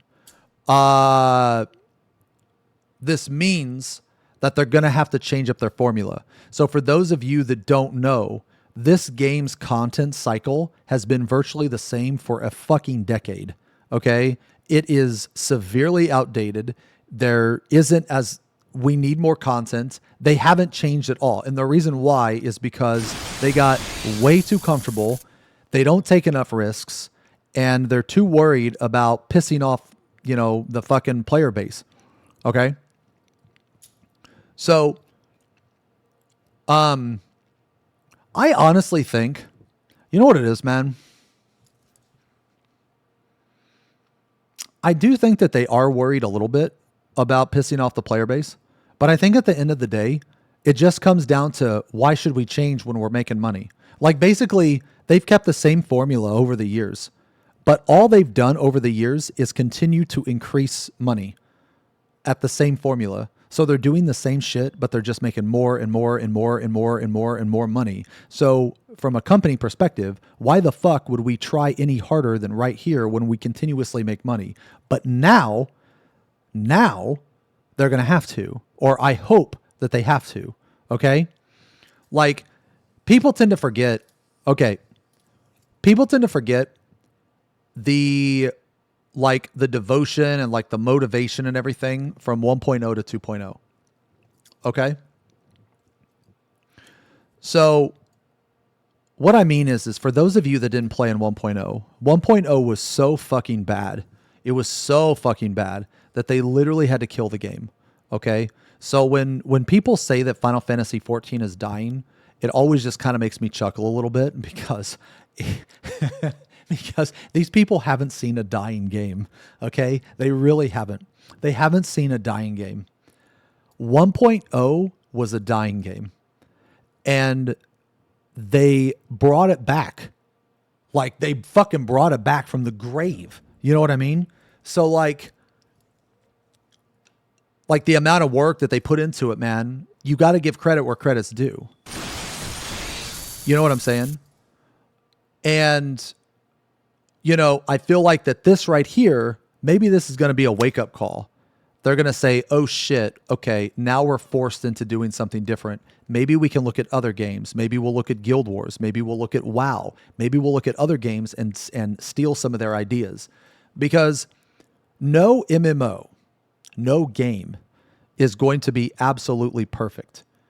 And in my opinion, one of the best things that you can do for a game, now keep in mind, this is from a non-dev creator standpoint, you know, I mean, I did work at Square Enix for 7 years, you know, I never once said I was a developer. I was on the Q&A team. Okay. I'm a hacker. Okay.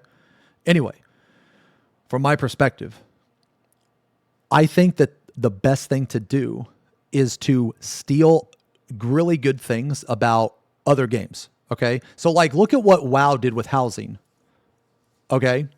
Guild Wars 2 had 2 poorly received expansions back to back. Yeah. So, okay. When I mentioned Guild Wars 2, right? Like I can't really speak too much about the newer expansions, but there are some, so when I say steal from Guild Wars 2, I'll give you some examples. I mean, the glamour system. I mean, like all of your characters and items and everything being attached to one single account. Okay. There's a lot of really, really cool systems in Guild Wars 2. A lot of really good, cool systems. And also in WoW, like I don't play WoW. I'm not a fan of WoW. But some of the stuff of WoW is really, really awesome, I feel.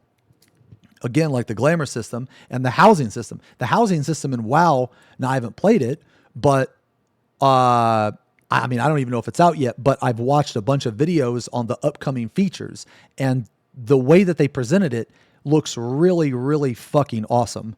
Like it looks amazing. The WoW housing looks very good. And hopefully Square Enix will take some of that. Hopefully Square Enix will take some of the stuff from Guild Wars. You know, hopefully this will force them in a position to do that. So like, guys, this happening right now, this happening is very good for the game.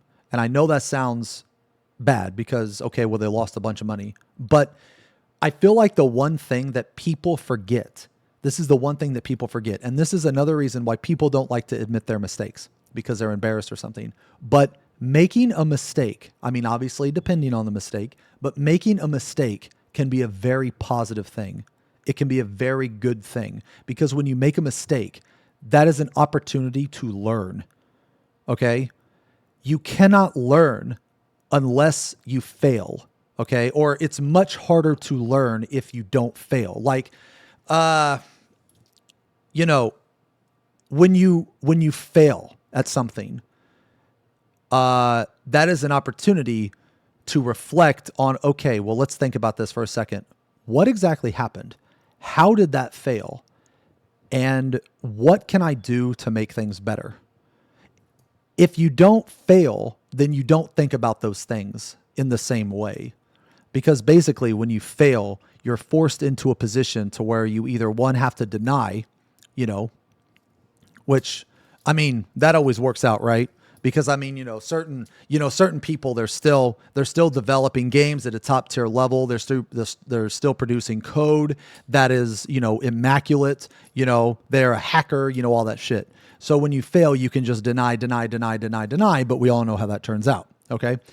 When you fail, if you take responsibility, if you accept it, and instead of, being embarrassed or not learning from it or thinking that you're too good, okay, and you actually learn from it, this is a huge opportunity for you to change and be even better, okay?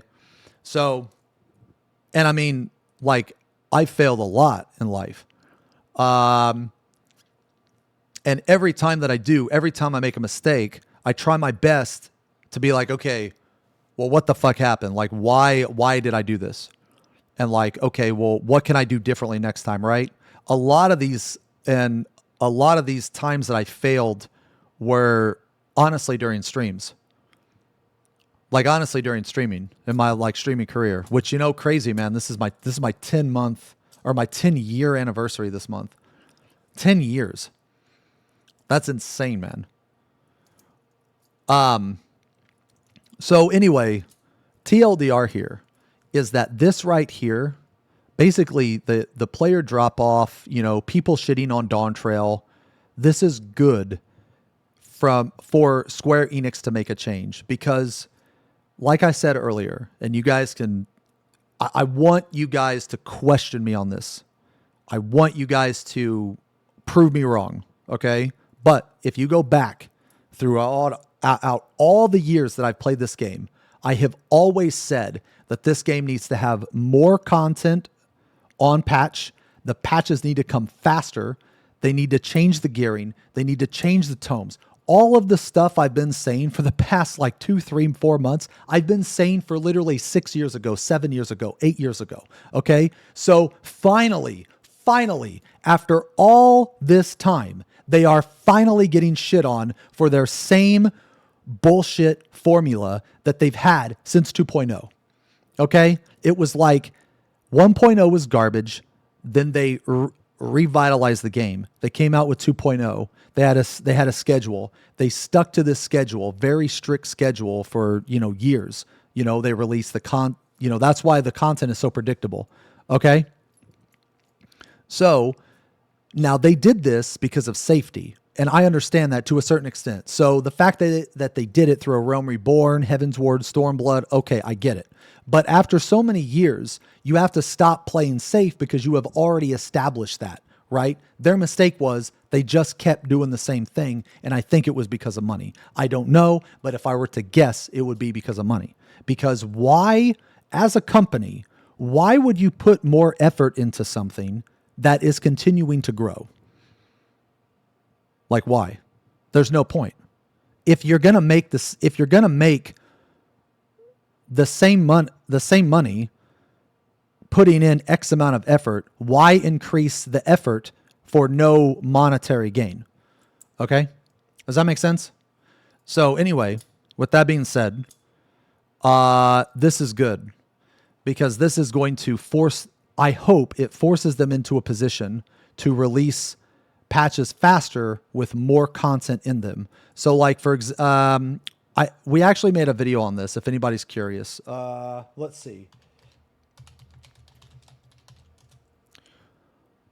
Okay. This video here, what I think should be like in some of the patches. Okay. This is the cope list. Okay. This video here is the cope list. So if anybody is curious about some of the things that I would change, this is the cope list. Maybe at some point we can do another cope list. Yeah, maybe at some point we'll do another cope list. But for now, yeah, but for now we already talked about it. Hold on. Okay. Holy shit, the cope list reloaded. Yo, I like that. Maybe we'll make that video. Maybe we'll make it, dude. Dude, anything with like reloaded, revengeance, dude. I always like the title. Okay, anyway. So just to kind of like finish this up, right? Yeah, so they saw a huge like drop. You know what I mean? So this is good. So I said, that's it, boys. Wrap it up. Dawn Trail's officially dead. Good. Now maybe they'll increase tomes, make jobs harder, release more content faster. The next expansion better have Reloaded, Resurrection, or Revengeance in the title. So this is pretty funny. And then this guy said a Realm Reloaded would go hard. I think this is fucking awesome. And then this is so fucking cool, man.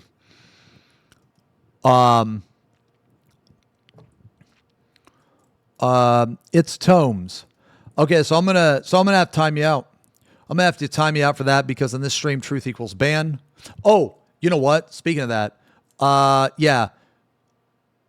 Earlier when we were talking about like, people's first impression of me and stuff like that, and like why I think it's like negative is I feel like sometimes I'm so Twitch brain rotted that if you... Okay, I'm just going to ask this question. Is there anybody in chat, maybe you heard of the channel or knew about the channel, but you didn't understand some of the shit that was going on either in chat or what I was saying until you actually joined the chat to experience it for yourself? Because I've had people tell me sometimes, and I feel like this, that the channel is like an onion. And it's like, we're talking about the meme up here, but in able to understand this meme or whatever, you know, you have to understand 2 layers down. You know what I mean? Yeah. So like, I feel like and because of that, which like, I don't know how we got to this moment. Okay. Kissies took me a while, and man mode out of context is hilarious. Okay. Yeah. So some people think that I'm actually serious about like man mode, or some people think that I actually ban you guys in chat. I've had people like on comments, they're like, Xeno's so shallow and so petty that he just bans his chatters for disagreeing with them. And it also, and it actually happened to Pyro too. It actually happened to Pyro. Oh, I'm serious about the kissies. Yeah, so like, I feel like that a random viewer or tourist, okay, so yeah, you said you thought I was actually toxic and shit, and then so that's probably people's perception, but I'm actually not. Yeah, well, you know, like a tourist, right? They come in here. It's like on the content patch cycles, they come in here for a little bit and then they leave, and that's fine. That's fine. I mean, sometimes I'll do that too to channels, and it's not necessarily because the streamer is bad. It's just because, I came in there to watch a specific thing and then I left, and then that's it. And that's fine to do. You know what I mean?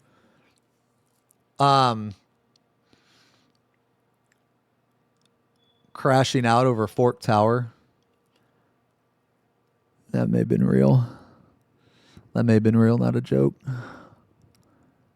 Yeah, if anybody saw that, that was probably real. Sorry, I've been yapping too much. I haven't been eating.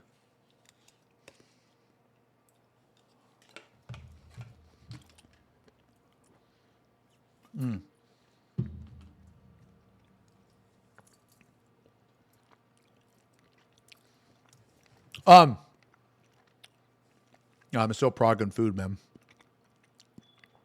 Nah, man, it's crazy. It's crazy, man. I've been on this cut, guys. Oh yeah, let me. God damn it. Okay, remind me to talk about fat later. Okay, remind me. I need to tell you guys about fat. Okay, let's finish this. Okay, let's see Lamatod's tweet. So mine had some kind of funny comments on it. This one. Okay, there's zero excitement on 14. Everything died. Everything is woke. Okay, I don't know what that means. Everything is gay. Everything lame. There's no badass content in fights. Everything is gay? What? What in Final Fantasy is home? What? Okay, anyway. Ramp up the story ASAP and go back to the core of 14. They need to walk away from all this stupid, lame storytelling bullshit. The maps are obsolete. You run through it once in the story mode, never come back again. Zero grinds. I mean, you could have seen this pattern coming from years ago, and I've been saying it, but everybody backfired to me, and I'm so glad now streamers are talking about it. Okay, I have no fucking idea what this means. Yawn Trail Reloaded. Okay.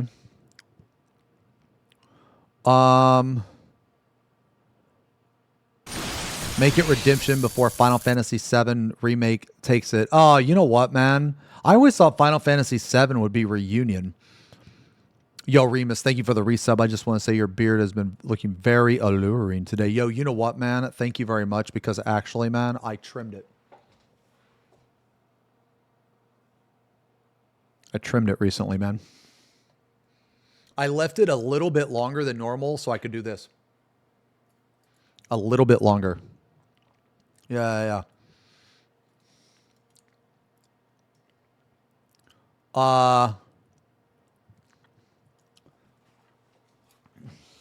Gray hairs, yeah.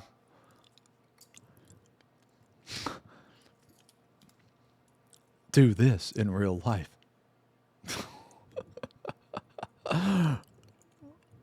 Okay. Hold on, let's see.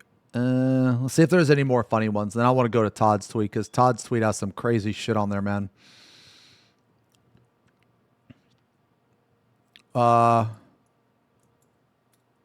Oh, here we go. Oh, see. The game is dead. How can people make content about it?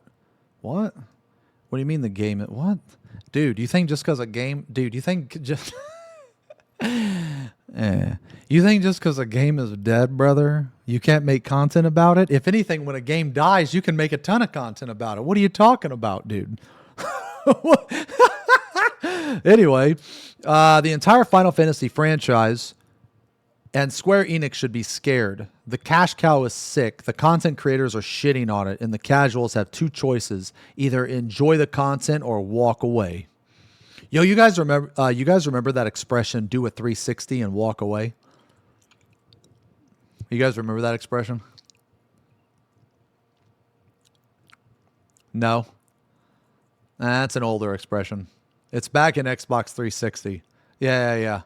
Do an Xbox, do a 360 and walk away. It makes no sense. Yeah, I know. That's the point. That's the point.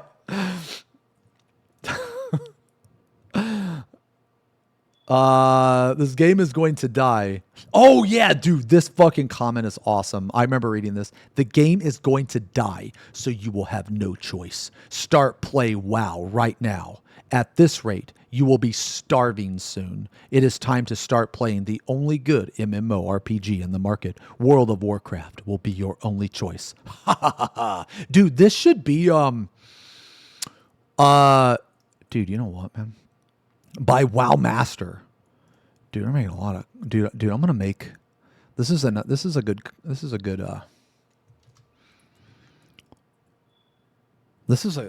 good command, dude. Here, I'm gonna make it starving. I don't know exactly how many commands I can have on Stream Elements, but yeah, that one's nice. Okay, yeah, this one was pretty good. Woke trash. Why are people calling Final Fantasy woke?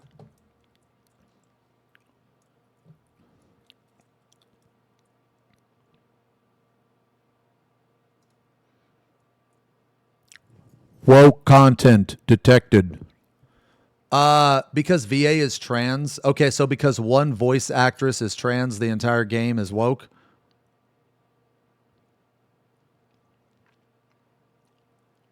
So the one voice actress completely overrides the entire game. The entire game. Really? Huh. Okay. All right. I feel like that anybody that takes anything on Twitter seriously is a fucking brain damaged idiot. Okay, so let's look at Lamatods. We did it, boys. We killed 14. My viewers and I somehow responsible for the sharp decline in MMO profits due to wrong think. Totally irrational response from GCBTW. I don't know what this is. And look what else they're encouraging you to do.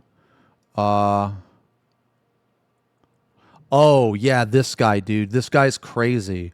This is what we get with allowing right-wing Asmongold Lamatod viewer sacks of shit to feel cozy and at home in your game online community. Good God. This guy, this right here is how you can tell that you've been on Twitter way too long. Okay? If you ever type like this individual, you've been on Twitter way too long and you should probably like not be on the internet for a couple years. Wrong. 10,000 years of woke Lamat Cry. Good thing you're a gun owner already. It'll be a quick fix for you to log out permanently before next expansion launches. This is what happens when anti-woke troglodytes aren't excised from a community earlier. You disgusting mongrels have been given an undue sense of a shared voice because Asmongold happened to be a popular MMO opinion haver. I'd rather have 14 die than let you animals have it. They have a say. This guy is like so obsessed with Asmon. What is your problem? Like, what, dude? What is your problem? Holy fuck. Dude, if anything, Asmon did more for the game than a lot of people did. You know how many people he brought to the game just because he played it? That was a great time, actually. I hope Asmon comes back one day. Yo, you know what? Nah, we need Asmon now more than ever. Get your ass back here. Yo, we got a 45%. Somebody sent him this. We got a 45. Where's the shit? We got 45%. We need the Asmon stimulus package, bro. Where's our stimulus package? Get the fuck over here. What are you doing? We need another boom. Our game sucks. Our game sucks, brother. All right, anyway, so this is some crazy shit. You know what I mean?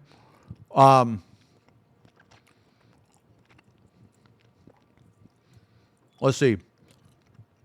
The Copa not understanding that it was them who's been hurting the game and community this whole time. My, how the turns have tabled. I think it's funny. So like Ginger Prime used to be a content creator or something. He used to play the game a long time ago. I always think it's funny when a person that fails at streaming a game or creating content or something like that, they then leave that space and then they come back. They'll like crawl out of like beneath the refrigerator like a roach or some shit. And they'll be like, haha, I told you so. You know what I mean? It's like on situations, like, why would you care? You know what I mean? Like, why would you care? And like, look, I'm not just trying to pick on him either, but there's also been other content creators that used to play the game or they don't play the game anymore that have come out to say this shit. And I guess in my mind, they were still secretly following the entire time. They were still secretly wanting to be a part of the community. Like, they pretended to leave, but they constantly kept up with it. And to me, once I'm done with a game, I'm done with it. I guess. Maybe they feel validated or something like that. So like basically because of an issue that forced them to leave the game, they now like come back on a completely separate issue to try to like, I guess say I was right. But the thing that they initially said has nothing to do with the current situation. I stayed in the Terra Discord. Oh, well, that's a little different. That's a little different. Because, you know why? Because I want to see when people can type, okay? I want to see when people can type. I just want to stay in here long enough so that once people can type, I just want to see what people say, okay? I'm just watching, but this is an entirely different situation. Okay. But yes, you are correct. But holy fuck, man, that fucking server has had no chat messages in it for like what, 3 weeks now. And you already know that a ton of people in this Discord have probably entire speeches typed out, just ready to hit enter. It's already typed out. They just want to hit enter. Ooh, they want to hit enter so bad, dude. They're burning the enter key off their fucking, off their fucking keyboard. You know what I mean? That is what I want to see. It actually has nothing to do with the Terra server. Yeah, it's like pre-cooked in the notepad. It's an XFFing up enter moment. Yeah. It actually has nothing to do with the Terra server. I just want to see the crazy shit people say. So that's why I'm still in it. That's the only reason I'm still in it, man. Did something happen to Terra Classic? Oh, yeah. The dev killed it. A bunch of shit was exposed. One mod was a pedophile. A lot of drama happened. Yeah. Yeah. No, I removed it too. Yeah. Okay. So anyway, let me see. So I guess people are saying like right-wing grifters. Okay. So here's Todd's, here's what I think Todd's problem is. Okay. What I think Todd's problem is a similar problem that Arthur's had, but Arthur's learned. Okay. Wait. Okay. Yeah, but Arthur's learned. Okay. Is that like on Twitter, you don't reply to people that have no brains, right? Which is 99% of the people on Twitter. Okay. Like you don't reply to them. Okay. Like nothing good is going to come out of it. All right. Because you have to look at it like, okay, do I want to engage this person? Okay. So this person obviously has a problem with me. There is nothing I can say to get this person to even even if I present facts and completely prove the person wrong, they will still die on the hill. So it's basically like a bunch of pirate softwares. Okay. It's basically like a bunch of pirate softwares. So you have a bunch of pirate softwares and they will say shit that makes no sense and they can't prove it.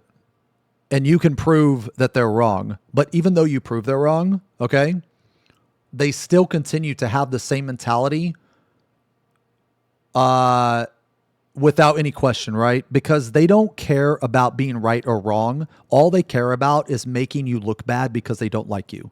Okay. So like these people, it is 100% completely pointless to even acknowledge them. Because the second you even reply or acknowledge them, you've already lost. You've already lost. And it's a waste of your time. And when I say lost, I don't mean like you've lost an argument or you've lost a view or anything like that. No, I mean you've lost time. Okay? So you took like 5 minutes out of your life to reply to this fucking idiot, right? That was completely pointless. Completely pointless. And I've also been guilty of that too. I've also been guilty of that. But I learned very fast. I learned very quick. Arthur's has been guilty of it. And I believe that he learned as well. But Todd, I don't think he's quite learned it yet. I don't think he's quite learned it yet. I think he's close. But same could be said with replying to people who agree with you as well. Oh, yeah. So, okay. So yeah, basically, in my opinion, if you're a content creator, oh, hey, what's up, Todd? Yeah. And like basically, okay. Like for those of you that don't know, like everything I'm telling you guys, I've already talked to Todd about, like I've already told Todd. Okay. Yeah. Because now what they're trying to do is these people will take something you say and they will spin it. So if you say like, no, I don't believe this person because I don't have evidence. They will say, oh, okay. So, you're a racist because the person you're disagreeing with is black. And it's like, wait, what? No, that has nothing to do with that. Okay, so you're an abuser because the person that you're disagreeing with is a victim. And like, no, they're not a victim. They haven't provided any evidence to being a victim. Why would I think that someone's a victim when all they said was, oh, he abused me and provided no evidence? I'm not going to believe that, you know? So these people will try to twist that. Okay. So that's why engaging with these people, and even like some people that agree with you, right? I don't really even comment on things that I agree with because I find it unnecessary. I mean, sometimes I do, but in a majority of cases, it's not that I'm trying to like leave them on read or I'm ignoring them. It's just I don't need to comment because we both see the same thing. Yeah, no, it's like, but sometimes that's the mentality. Like, like people, unfortunately, people will play the race card a lot. As a matter of fact, a certain bottlenose I love, he loves to fucking claim the race card. Loves it. Anyway, people like him, worthless individuals. People claim the race card. They play the abuse card. They play the victim card. Like all this shit. You know what I mean? They got the whole fucking deck in their hand. You know what I mean? So, and if you disagree with them, like if you disagree with a person that's gay, that means you're homophobic. If you disagree with a trans person, that means you're transphobic. If you disagree with a person not of your race, then that means you're racist. That's how people act in today's society. So that's why like engaging with these people, it's pointless, right? So like basically people are trying to like spin it to where Todd is this like horrible political person that kills babies or some shit like that, man. And I think a lot of that is because he replied. If you're one type of phobia, you're all of them.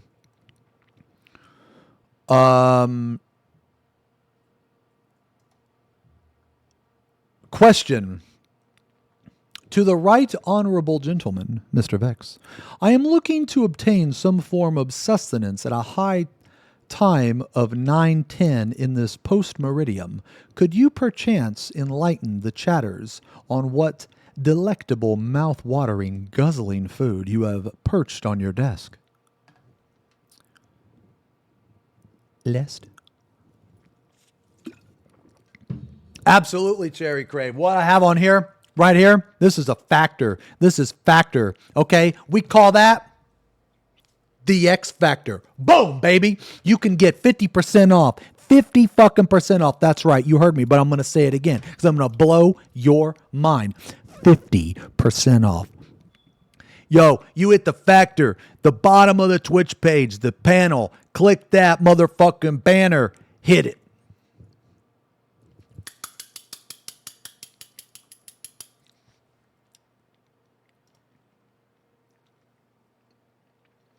I've taken 3 bites in 2 hours because I'm talking. Because I'm talking to you fucks.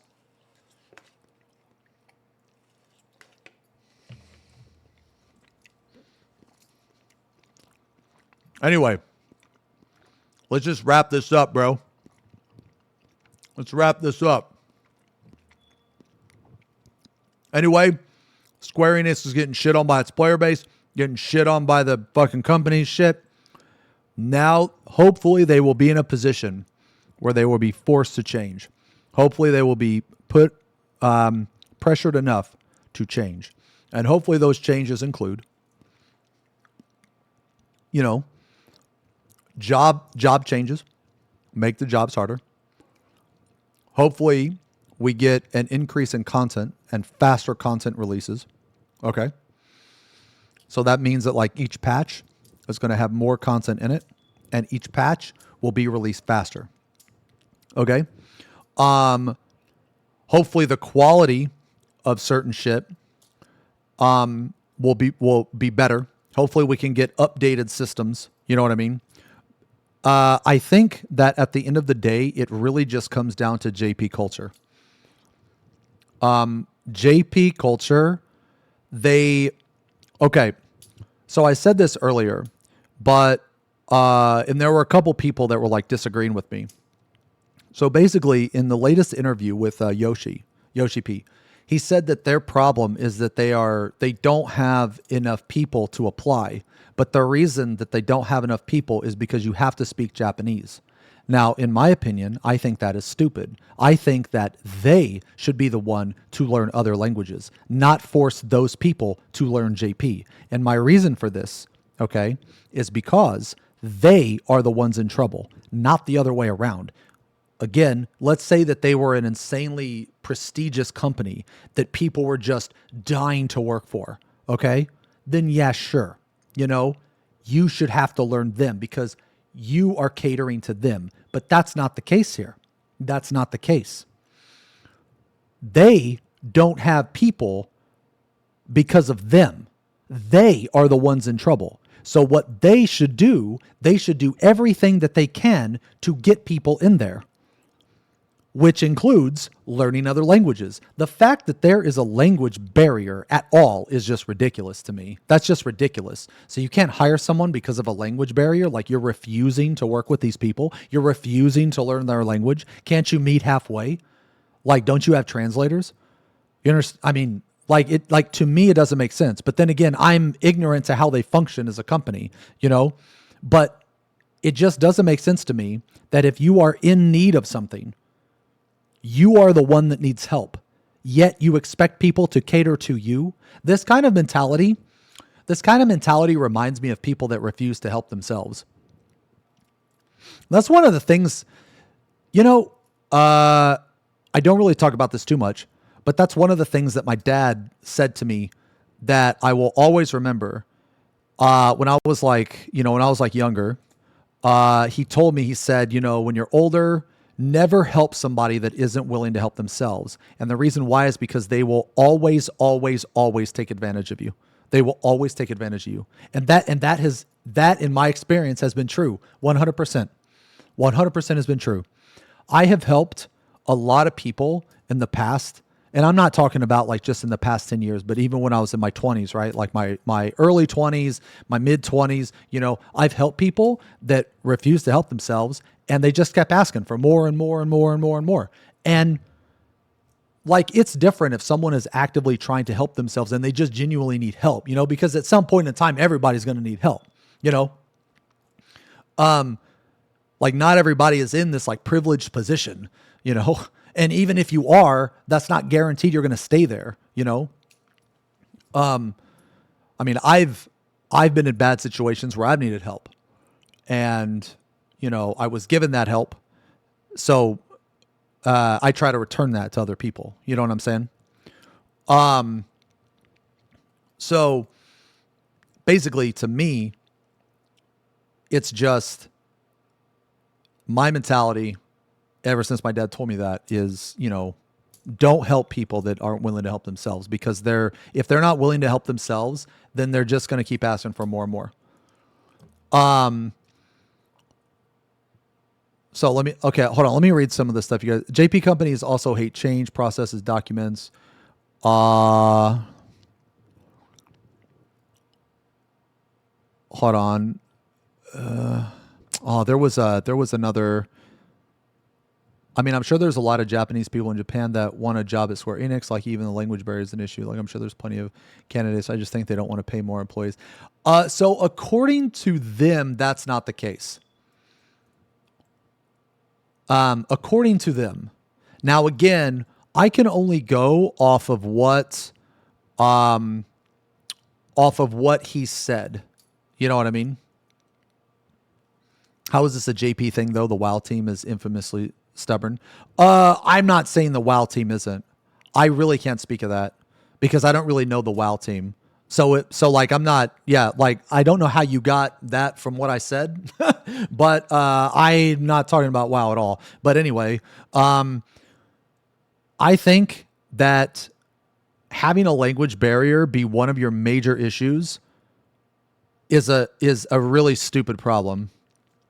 Oh, you were referring to chatters, not me. Oh, okay. Yeah, then I'm gonna get the fuck out of your conversation now. Okay. Yeah, so I guess what I'm trying to say is I just feel like that problem could be solved. And it shouldn't be an issue. I guess that's all I'm trying to say.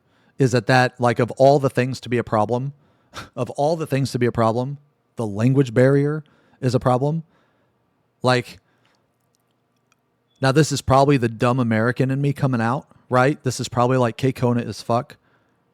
And I mean, you could probably put like an American flag behind me and, fucking play the Star Spangled Banner. But dude, just learn American. Just learn American.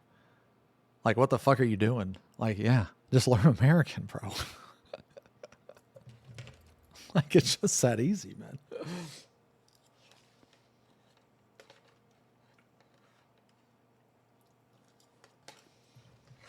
You have to have an English team which could do the necessary work.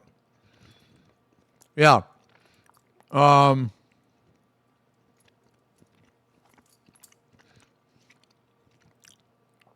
What the fuck is an American? A beautiful person.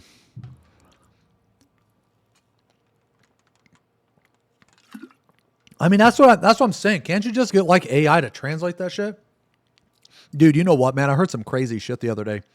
Real talk before you know what? Let's just finish this up real fast. Okay, so anyway, that's what I think. I think this is a good thing. So TLDR, I think that this decrease is a good thing. I think it's going to force Square Enix to be in a position to have to change their formula, and that is a good thing. That is a good thing because they've been writing the same fucking formula for way too long. They got way too comfortable, and now people are pissed. And they're pissed for the same reasons that I've been pissed about for multiple years. So this is a good thing, and I'm glad this is happening because you cannot, it's very hard to learn unless you fail, okay? And this is a failure on some level, right? So they have to learn from this. They have to. I feel like that failing is an important part of not only fucking character building, but also a part of life. I feel like there's way too many people that get just coddled their entire life.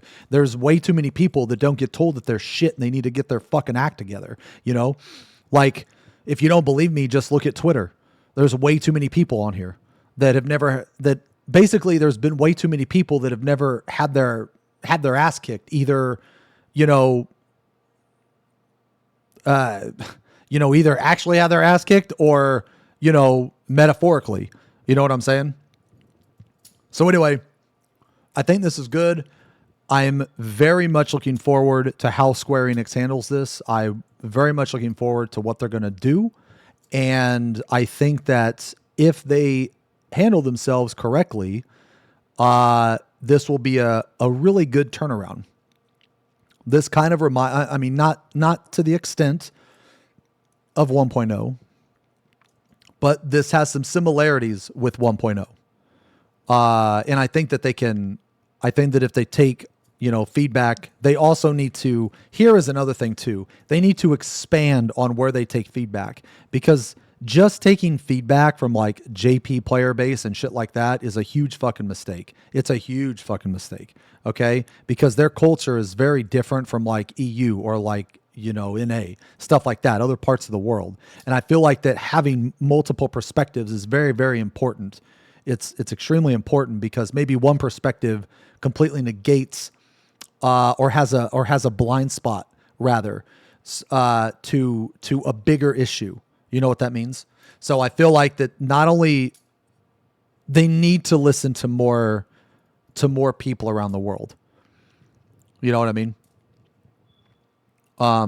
Yeah, that's my opinion. But anyway, this is good. I'm curious to see what the fuck happens. All right. Okay. There were two things I wanted to talk about. Oh yeah, the fat thing. Yeah. Time to talk about fat. Okay. So, if you guys notice, I stopped wearing my X shirt. Okay. Can you explain this? But I didn't even know I had to pray. Like, someone else had to pray and it gave to me. I didn't even know that I had it until he told me. That was I bet. Damn. What is this? Man, I'm not watching this. That's too old.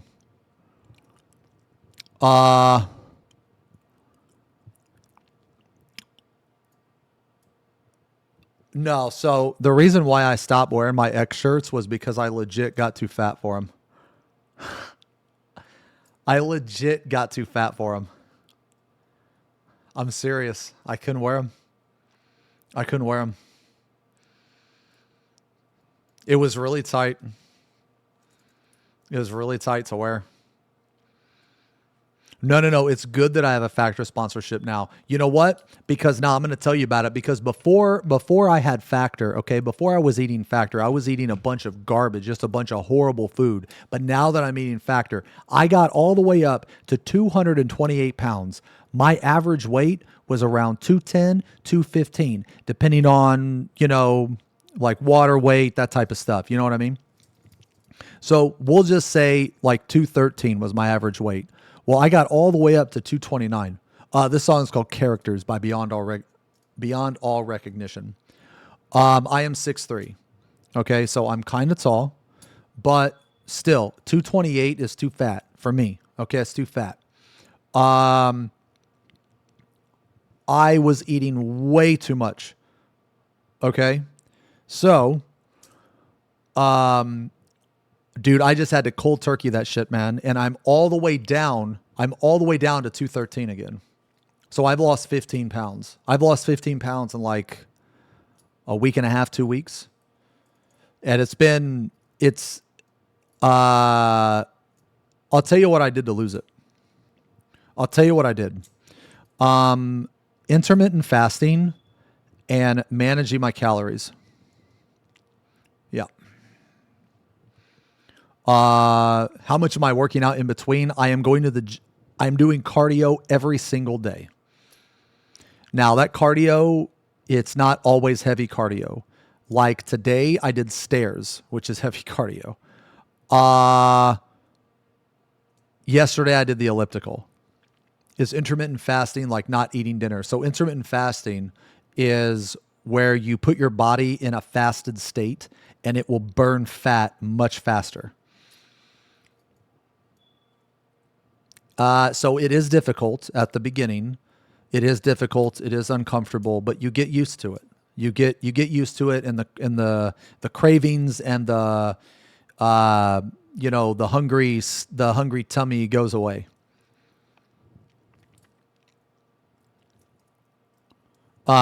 So to enter that fasted state, you need to not eat for between 10 and 12 hours. It depends on the person. Yes, I am doing a relatively extreme diet. I am eating 1,000 calories or less per day. Like, I'll give you an example. Yesterday, I had 700 calories. How's my energy, though? So normally my energy would be pretty bad. However, I have increased my caffeine.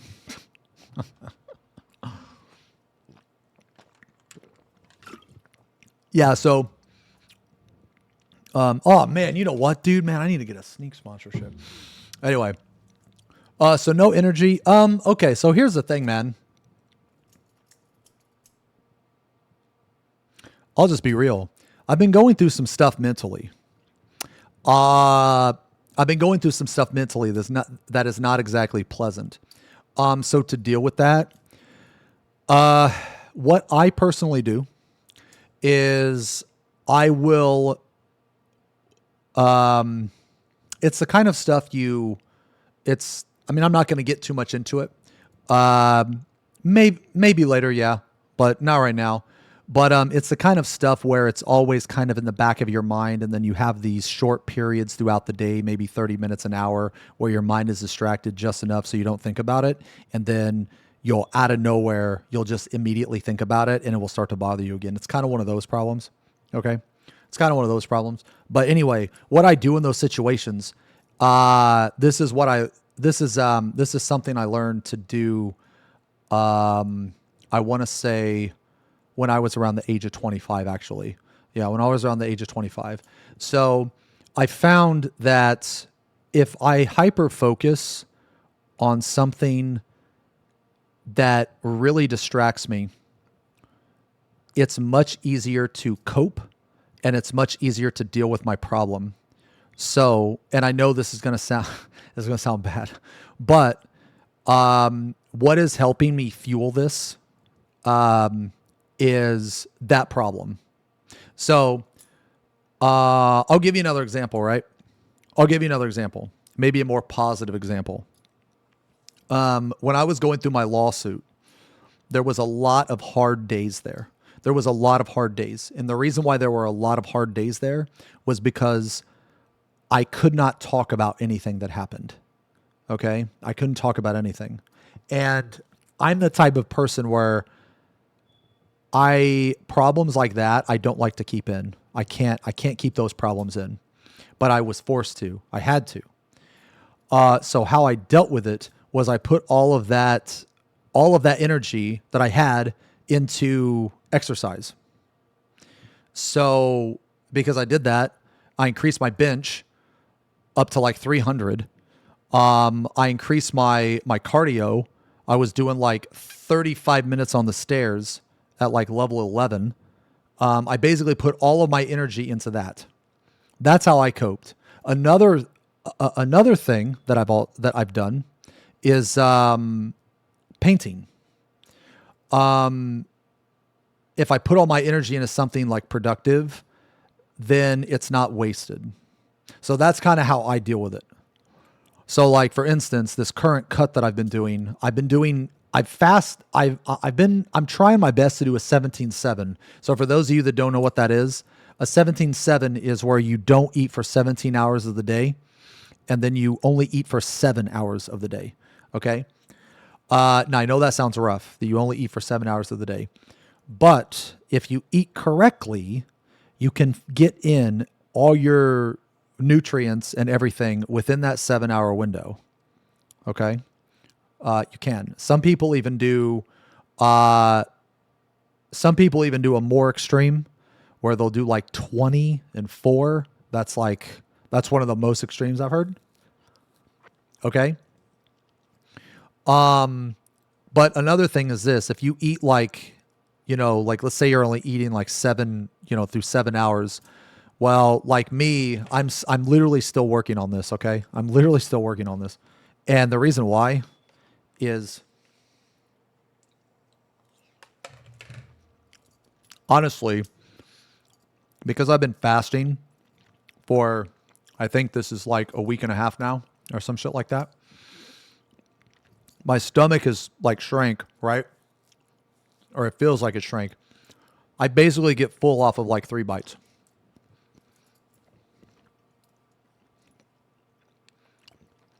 And so because I do that, I'm like during the 7 hours, I'm snacking more. And what that's doing is it's like increasing my metabolism.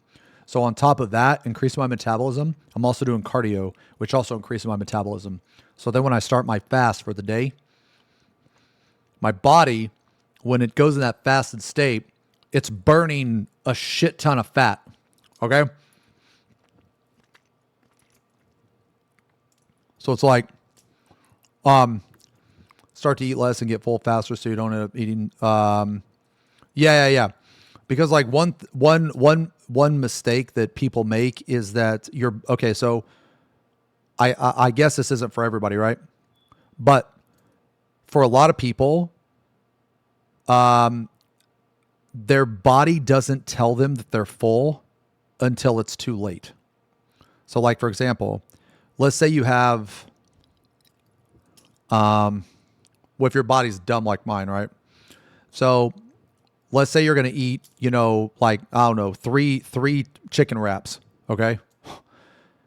Eat 2 of them, wait 10 minutes before you eat the third one. And chances are you're not going to want that third one because your body needs to take a second after it takes in all this food to be like, oh shit, hit the fucking button. The guy that hits the button to tell you to stop eating, he's slow as fuck. He's slow as fuck. Okay? At least for me. Now, everybody's body's different, right? Yeah, everybody's body's different. Yeah, so you eat really fast, yeah. So for the people that eat really fast, if you know exactly how much you're going to eat and you just scarf that shit down and it's like a good amount for you, then that's fine. But I'm talking about like the times where let's say you're eating spaghetti, okay? So you're eating spaghetti, you get a full plate of spaghetti. You just scarf that shit down. You're like, man, you know what? I'm still hungry. You go back and get more spaghetti. You're eating more spaghetti. And then then you finish that one. And then you're like, oh man, I'm so full. I'm so lethargic. And you just like start to, you start to get sleepy. You know what I mean? The food coma. You don't want to be in the food coma, man. You don't want to be in the food coma. But there's a problem because the food coma is so good. It is so good, man. And it's very nice. Yeah. At least for me, it's very nice. Yeah. So and I mean, this is the third time I've done a cut or intermittent fasting. So like my like basic rule, I guess, like one of my basic rules is I don't eat after like 8 or 9 o'clock at night. That's it. I don't eat after like, we'll say 8 or whatever. And that way I have 9, 10, 11, 12. Then add 12 hours onto that. Okay. So right there's 16. So now it's noon the next day, right? 1 o'clock would be 17 hours that you have not had any food. So I normally wake up around like 10. I get up, take my pre-workout, because if I don't, I will literally die.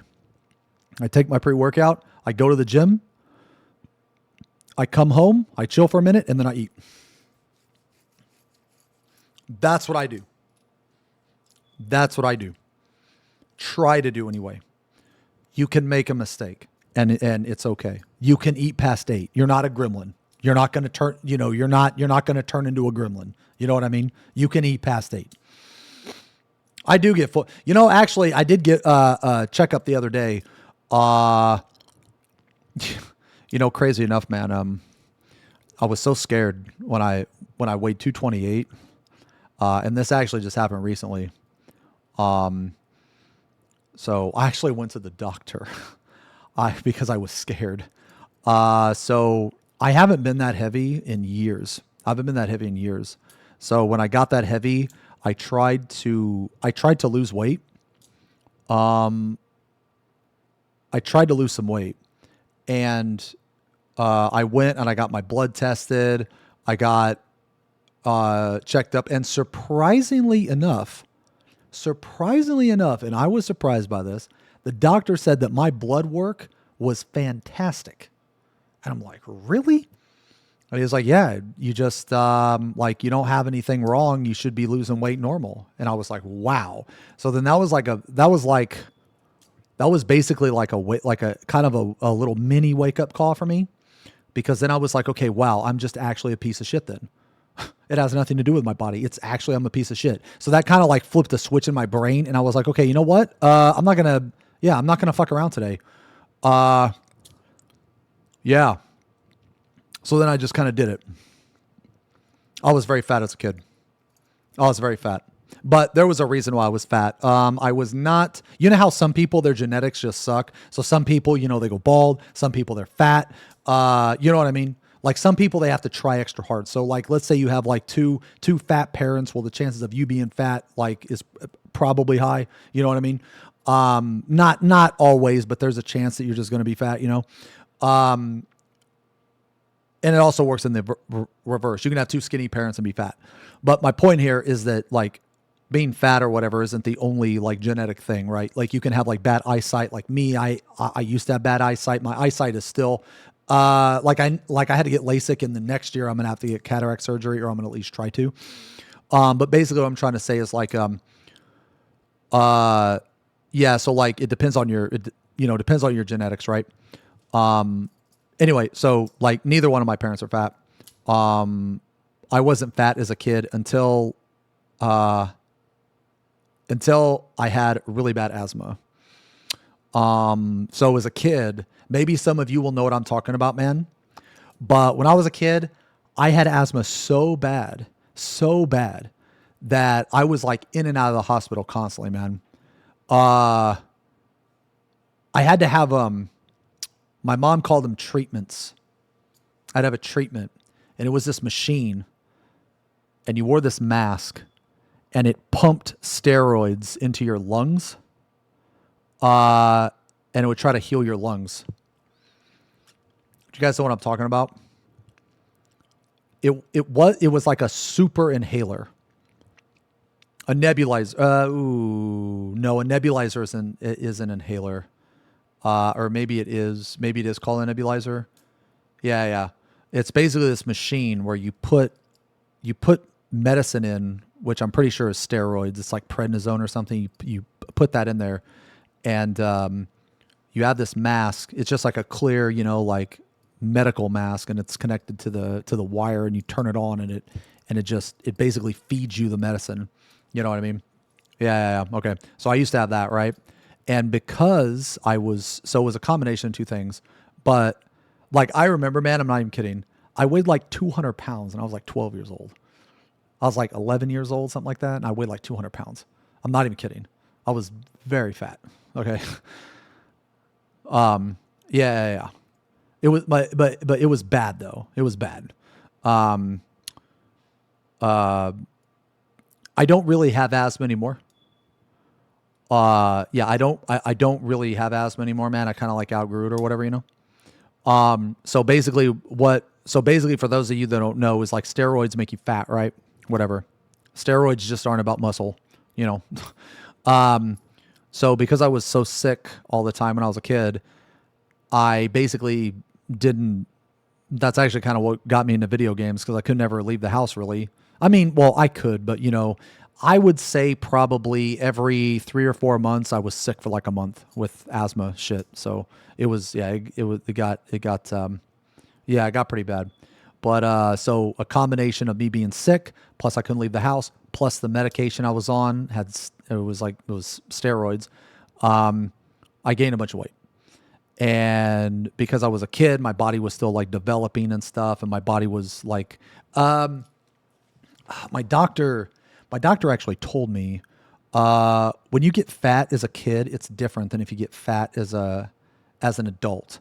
I can't remember exactly what he said, but something about like your fat cells or something. You basically generate fat cells or something as a kid, but you don't as an adult, because you like lose the ability to, or some shit like that. I could be misquoting him, which I'm pretty sure I am, but he said basically when you get fat as a kid, it's different. Okay. Anyway, so because I was fat as a kid, a lot of the weight that I had carried with me into adulthood, basically. Yeah, sorry, I don't remember exactly what he said. The TLDR is just when you get fat as a kid, it's different than if you get fat as an adult, basically. But anyway, yeah. So I gained a bunch of weight.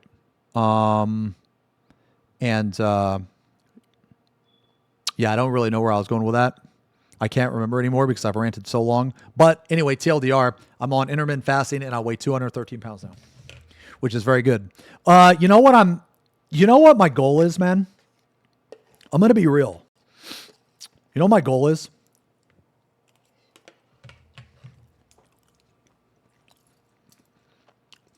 $185 is close. I want to get to 190. Yeah. But that's not actually my goal.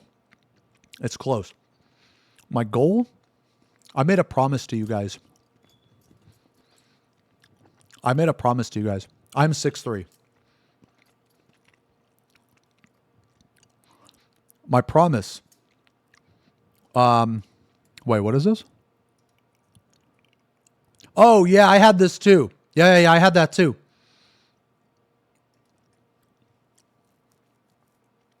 I made a promise. If I get to 10% body fat, 10% body fat, I will start an OnlyFans. I will. I will start an OnlyFans, and you will see the peach. I will. Peach, Maury bigger. Peach. If T. No. I already got some sets in mind, bro. No. Okay, I'm just gonna tell you this right now, guys. You're not seeing my dick. The only little zeems you're seeing is this little zeems, okay? That's the only little zeems you're seeing. All right. When I said I want to do an OnlyFans, I'm going to do it for comical reasons, okay? These pictures are not going to be sexy. They're not just going to be sexy. They're also going to be funny. Like I want to have like, I want to do like a bald Bigfoot set. Maybe I'll wear like a Speedo with like, fur on it or something, and I want to do a fireman set where I put on like a fire hat and I wear like some assless chaps, no shirt on. I just have those suspenders, I want to do some funny ones, man. I want to do some funny ones. Yeah, I'll shave my head too. I'll shave my head as well. I did photography. Mind if I am the cameraman for this? Perhaps even for a XenosysVex calendar. We'll see. Okay. I just think that people would think it's funny. That's it. I'm not gonna lie. No, bro thinks he's Johnny. No, I don't think that. Look, I don't even know if I'm gonna do it. Okay. I never said I was going to do it, okay? I'm just saying that if I reach 10% body fat, I will do it for comical reasons. Yes, I want to do a Santa set too. I want to have like a Santa hat on, no shirt, no pants, but my dick in a box. And then when I and then I'm going to open the box and there's going to be like, I don't know, maybe a Jack in the Box that comes out, like, wiggling his finger, like that, Yeah.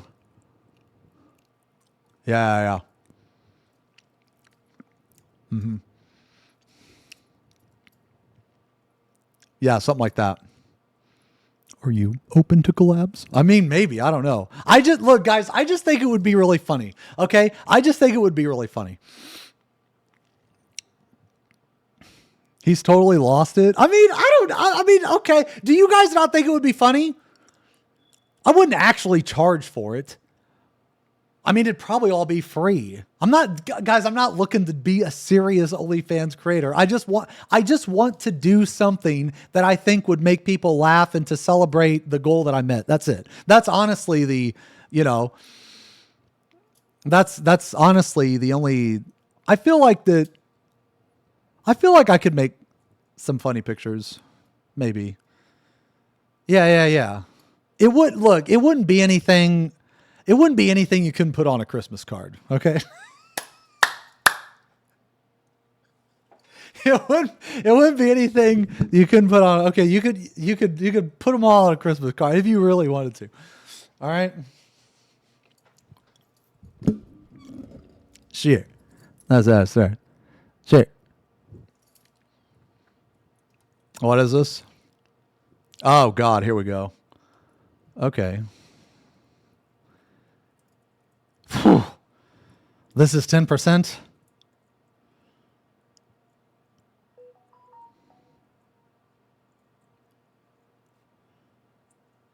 Honestly, I think I'm 20. I think I'm 20.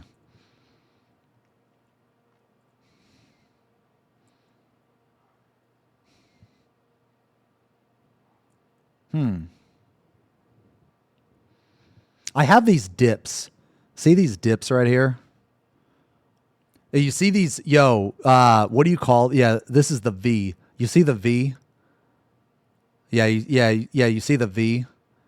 I actually have the V. Yeah, I have the V.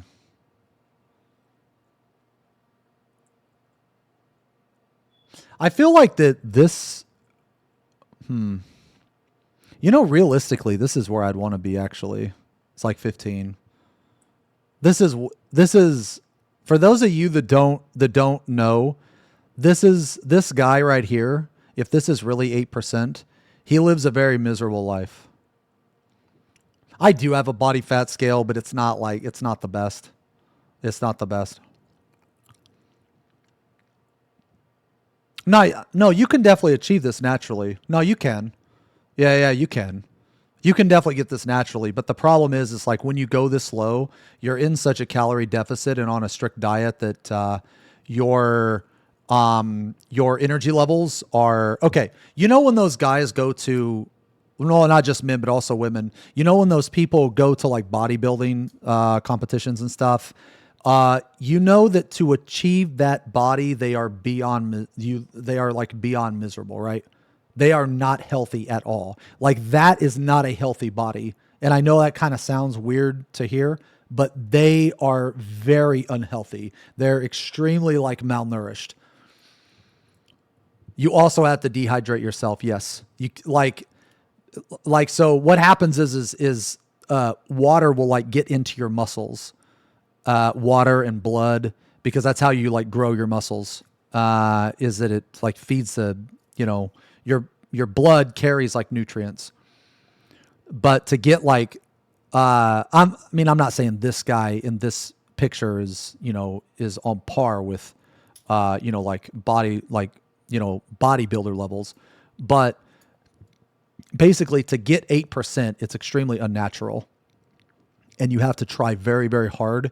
And it's not like, it's literally like an every single day thing. Like to keep this body fat percentage, you have to be extremely conditioned and extremely motivated and strict. I guess it also depends on your genetics too. But yeah, I think I'm right here. I don't know here. You know what? Fuck it. Let's just look. Let's look. Let me see.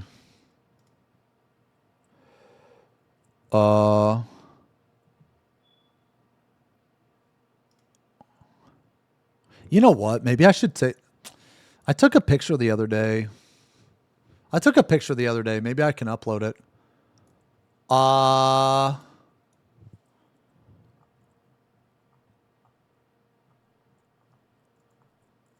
I'll just take one recent. I'll take one. Not. You know what? I'll show you guys. Okay, here we go.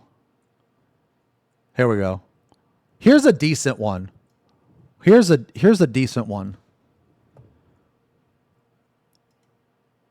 I feel like I'm about here.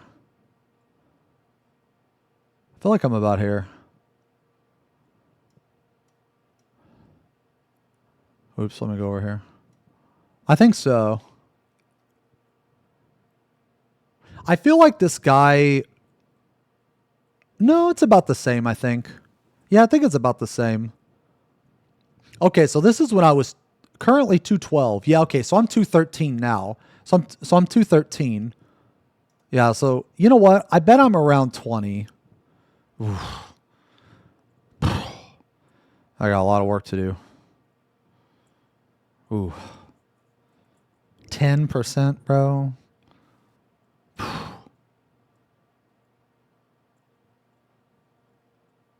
Man, you guys want to see what I look like when I weigh like sub 200?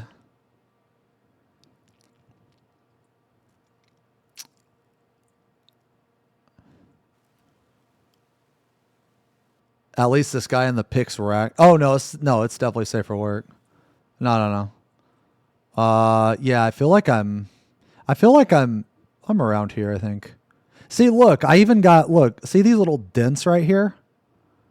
These dents, see, I even got the same dents. Maybe this guy's a little, maybe I'm not quite 20. Maybe I'm like 22, 23. This guy seems to be a little bit more toned here. Or maybe I just suck and I don't have any abs. That could be a thing too. I feel like I'm around 20 though. You know what? The light. Yeah. You know what? Oh man, dude, lighting is so important. Actually, no, I'm not even kidding, man. Lighting is so important, and also the color of your skin is important too. Like the darker you are, the more your muscles stand out. So like that's why you always see bodybuilders. They're like, they're very tan. You know, they're very tan, and the lights are on them like just right. You know what I mean? Dude, lighting is so important. Actually, wait, your body fat might be higher around your abs compared. Oh yeah, I guess that's a good point too. Yeah, they're oiled and bronzed up, dude. Yeah. Yeah, but I think I'm close to this. I feel like it's a good starting point. I feel like it's a good starting point. Let me try to find a pic of when I was here. I made a post about it. Um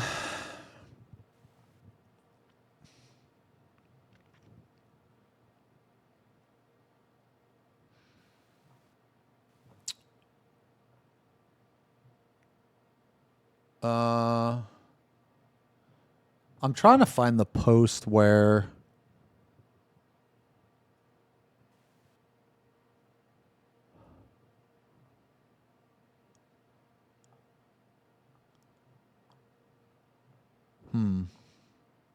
did I not post it?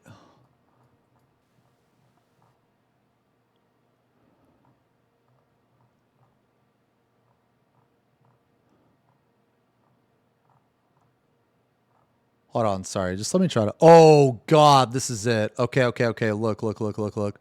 Look at this shit, man. Okay, look. Uh okay, yeah, yeah. Look at this. Look at this. This is crazy. Look. Look how skinny I am. Look how skinny I am in this, dude. I was like eating like sub 1000 calories. Yeah, yeah. Look. I have like no muscle. I have like no traps or anything. I have like no traps. Yeah, yeah. Any pics? I have some pics when I was over. Yeah, I have some pics when I was overweight. I just do my like it's like my arms and my fucking my. I mean, this was a long time ago. Like, look, I don't even have my tattoos on my right arm. Or sorry, or yeah, my right arm or my left arm. What the fuck arm is that? My right arm. Um, and then yeah, like this is before my surgery actually. So like it's kind of crazy. So like for those of you that don't know like what happens when you have loose skin. So like right here, like if you look at my stomach right here, right? Okay. So now look at like right here. So basically you see how this guy's like 30% body fat? You know what I mean? Well, I kind of have that. But the thing is that I weigh less in this picture than I do in that previous picture, but I look fatter in this picture. You know what I mean? Like right here anyway. That's because when I was young, because I had a bunch of loose skin around my fucking stomach, man. And then like, see, like you can see it. Yeah, but anyway, so, and then like, look at the difference. This is the same, this is like the same weight, by the way. I weigh the same in these pictures. This picture right here and this picture right here, I weigh the exact same as these. And it's like the different, like these are like multiple years apart. I can't remember how many years. Yeah, like last few years. So this is, so like basically I weigh 205 here. And then I also weigh 205 here. So it's like, it's just very interesting because like I have like, man, I really wish, but like basically you can tell like my traps or whatever, like I actually fucking have some versus this, you know? So I want to see when I get down to 205 again, if I still, Because I think I'll still look like this or similar. But this is when I weigh 205. And I feel like right here, man, I wish I would have took one on my shirt. Or wait, did I? Oh yeah, I did. Yeah. So like, look at the difference in my like stomach. You know what I mean? Like versus here, here versus here, right? You know what I mean? Like for those of you wondering, I had surgery. I had to have surgery to get rid of the loose skin, basically. So like right here I weigh 205. Yeah, the gills. What's the next? Oh yeah, see. I mean, I'm sucking in a little bit. Yeah, I'm sucking in a little bit. They call it the vacuum. Shut the fuck up.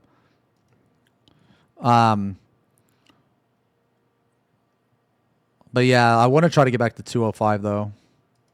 Yeah, but I think I'm here. I think I'm around 20. I think I'm around 20%.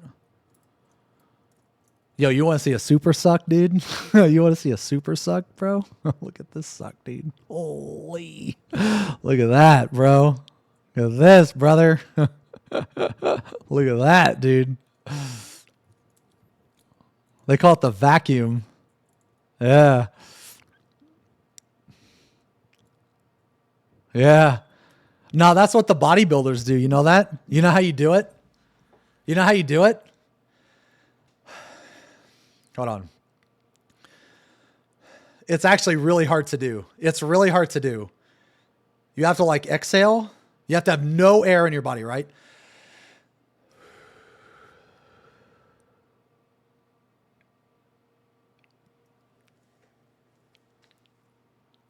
And then you like, you suck in your abs as much as you possibly can. You know what I'm saying? Massive breasts. Yeah, you do that. And that's how you, yeah, that's how you do it. No. I'm never going to compete or anything. I don't have the genetics to compete, even if I wanted to. But I'm too old to do it anyway. Like I'm 40. I just do it for health. I just do it for health. 100%. Well, yeah, like, so for those of you that don't know,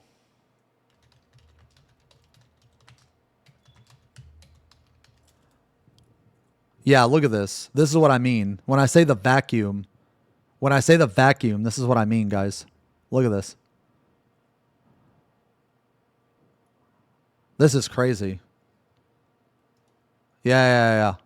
This is crazy.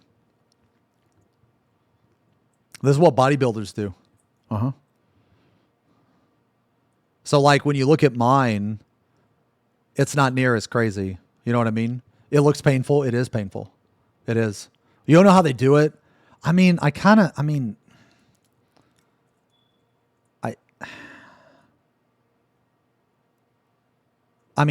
do it a little bit, right? Like I can do it a little bit. Hold on, what's this next one? Does it have? Yeah, see how like you can see my rib cage here? See my ribs? My ribs right here, dude.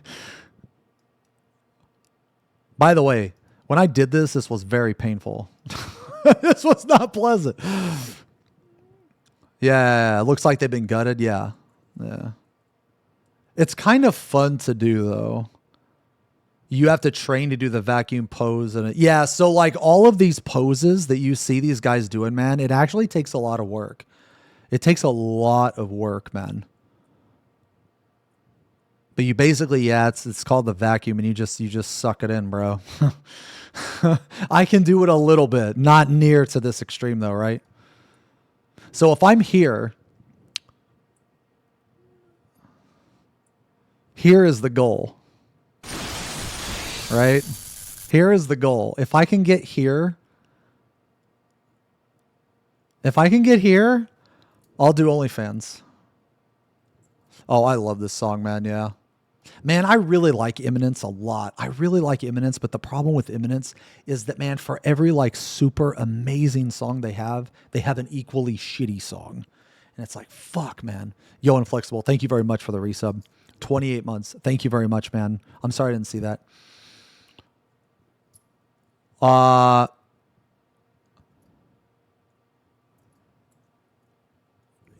Yeah, so, all right, we'll see. I'll keep you guys updated. I'll keep you guys posted. Yeah, I'll keep you guys posted, man. But I'm right here, I think. I think I'm right here. Next step is here.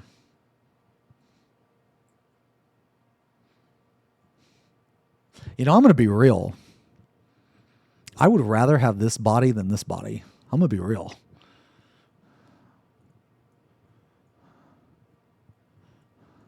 But I'm going to try to get here. All this talk got me wanting to go to the gym for a second session. So I did cardio today. You know, some people don't like the muscular look, which I completely understand. I feel like more people than not like the in the middle.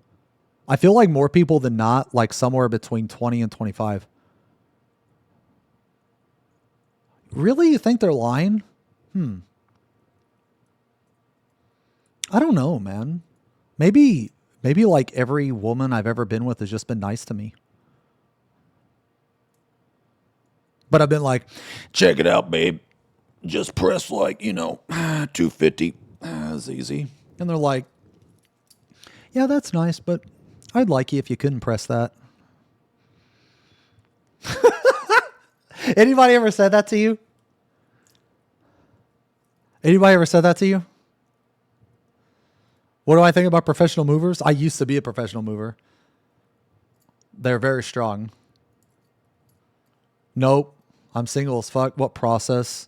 What process do I use? What do you mean process? You don't like muscles very much either? Yeah, I mean, some people don't. I'm kind of indifferent, really. So for me, when I look at a body, it can be you can be a man, woman, whatever. But when I look at a body, a lot of times it's not necessarily like from a sexual perspective. I just find it really interesting how each person can be different. So like to me, because I lost a bunch of weight and I kind of monitored my like weight loss, right? I'll look at other people and I find it really interesting how people will lose weight and what parts of their body actually lose the weight. You know what I mean? I find it very interesting.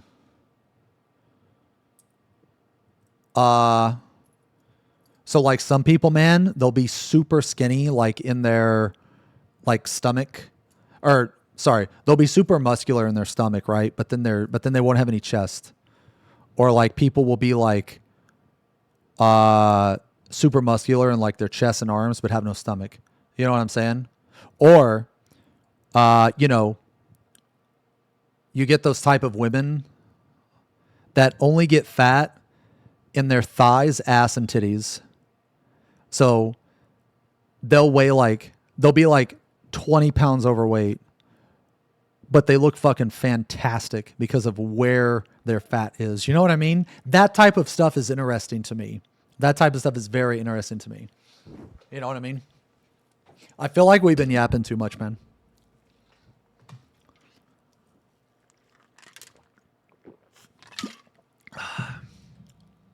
You ever get so fat the weight goes to your forehead? Probably. I've seen vids of guys injecting oil into themselves and they literally look like they've got tumors for biceps. Yeah, so people do get fake muscles, which I don't really understand the point because it's obvious.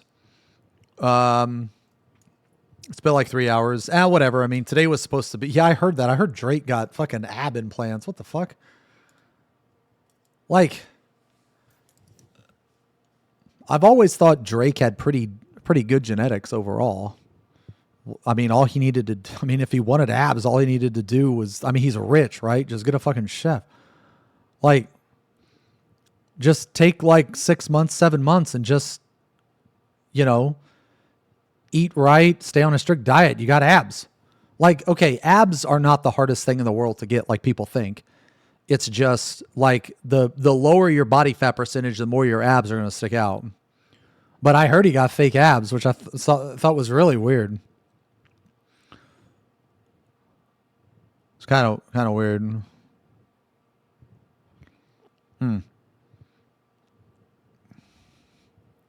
He could say the same to you about hair, but I didn't get fake hair.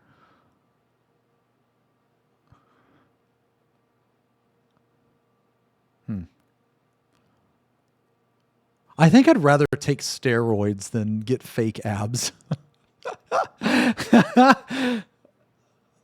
Yeah, because then at least I'd be lifting heavy. You know what I mean? I mean, at least, I mean, yeah, sure, I'd die like 5 years, 10 years sooner, but whatever.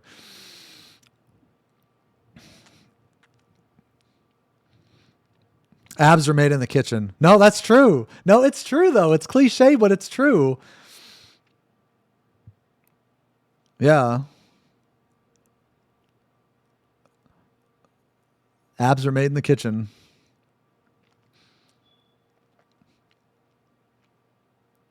Uh yeah, anyway, okay, so we talked about this for probably way too long, but I really like talking about like weight and fitness and stuff, man. Because I've went through a lot. Like I've had a lot of changes to my body over the years. And I always think it's interesting. Like I like hearing people's stories too. It's very interesting to me. Okay, anyway. All right. Let me see here. Auto dubbing will soon be enabled on your channel.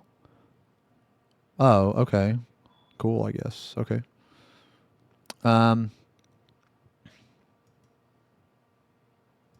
Okay, let me use the bathroom real fast.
Okay.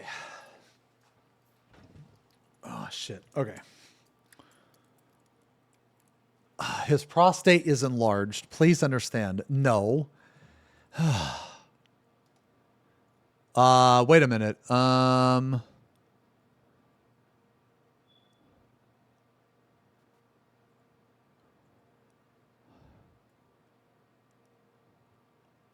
She said you can get them made once you're here. Oh, nice. Okay, okay.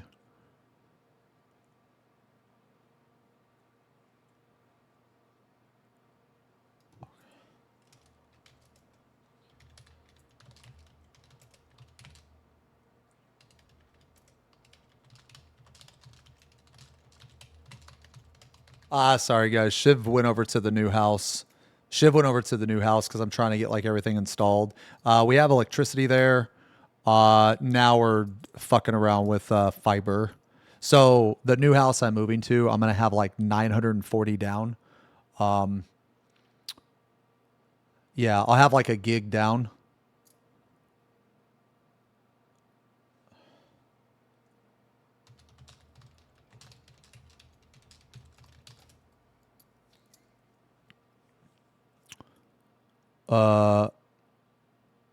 Oh no, Eki, I see your message, man.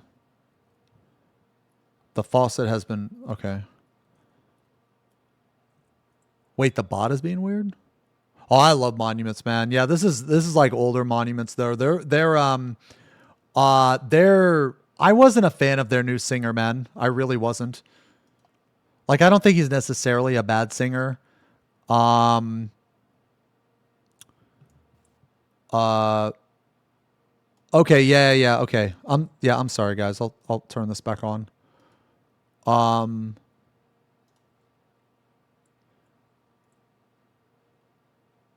what is the bot doing?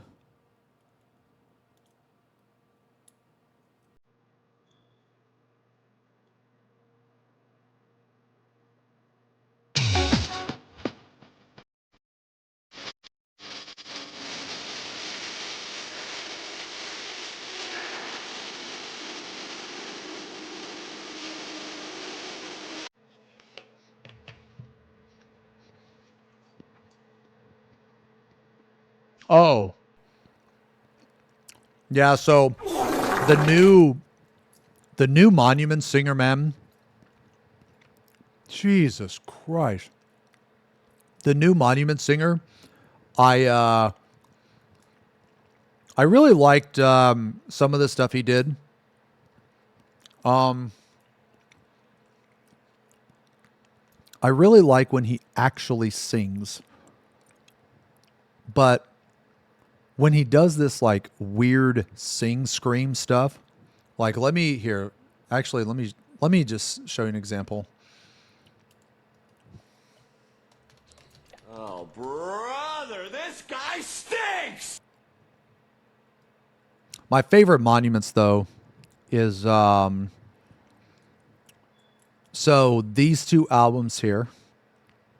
These are my favorite two albums. They're super super fucking good, man. They're like 10 out of 10. This one is okay. Maybe it's nefarious. Maybe.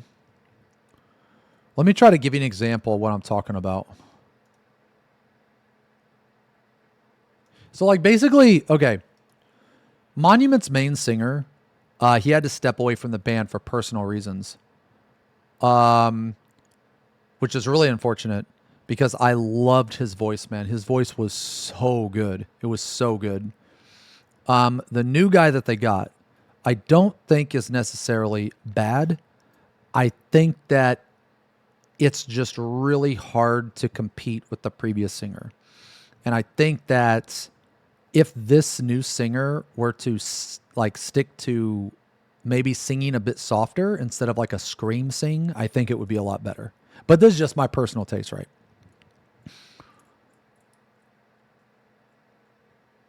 So like that right there, I'm not really a fan of. Like, I mean, it's okay.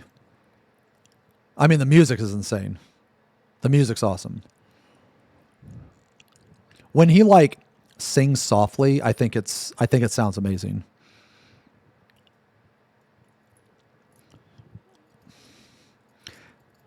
See, like I don't think this is bad. It's just not as good as the previous singer. I think this is the song with a good example though.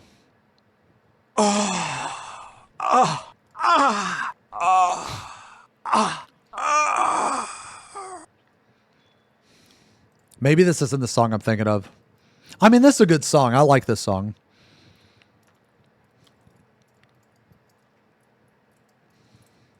I don't think this is the song I'm thinking of. Let me see. It wasn't Lavos. Maybe it was Lavos, actually. Maybe.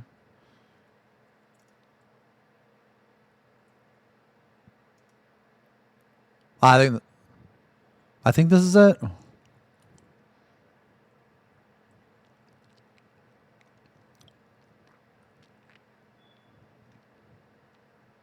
See, like this is okay. It's not bad. His scream is really good. Like I like his scream a lot. Dude, what is the song I'm thinking of, man? Man, this isn't the song Sorry. I thought I'd be able to have the example. There's a very specific part that I'm thinking of. Maybe it was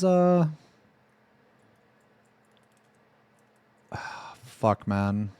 All you guys type is XFFing. Do you guys have nothing else to say besides XFFing? Like, what's even so special about that stupid rat that goes XFFing? Chat, seriously, you're so annoying, always typing the same shit. And you guys call me a Vod. Who is he talking to? What do you mean, who is he talking to? I am talking to you, dumbass XFFing. You know what, since you like to XFF so much, how about your XFF and your ban appeal? Ha ha ha ha, see ya, idiot. Rip bozo.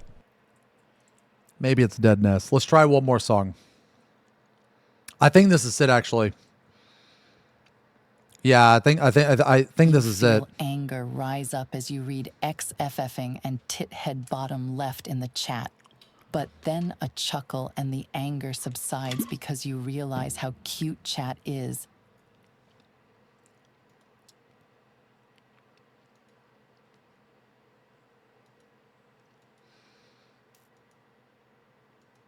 Can you shut the fuck up? Okay, all right. I can't find the example. I can't remember, but my point is that I think that the new singer has a really good scream and he has a really good, soft, clean vocal. But when he tries to do the in-between, I think that's when it falls off. And I think that he does the in-between too much. That's all I was trying to get at. Anyway. Monuments is actually one of my favorite bands. No, I don't. Hates Andy Sizik because of made-up song in his own head. No, that's not it at all. And that's my partner. Dude, that's gonna bother me, man. What is that song, dude? What is that song? It was a single. It was a fucking single, man. You know what? Never mind. Let's check this mod out. All right, try makeshift harmony. Okay, I'll try it. Makeshift. Okay. Let's see. I don't think so, but maybe. Let's see.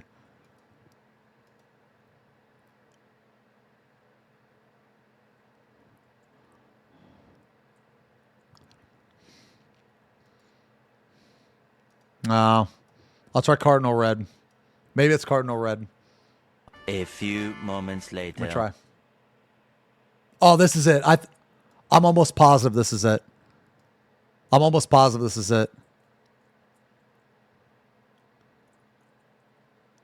Oh, yeah. Oh, dude. Dude, this sounds so good. This sounds so good, I feel.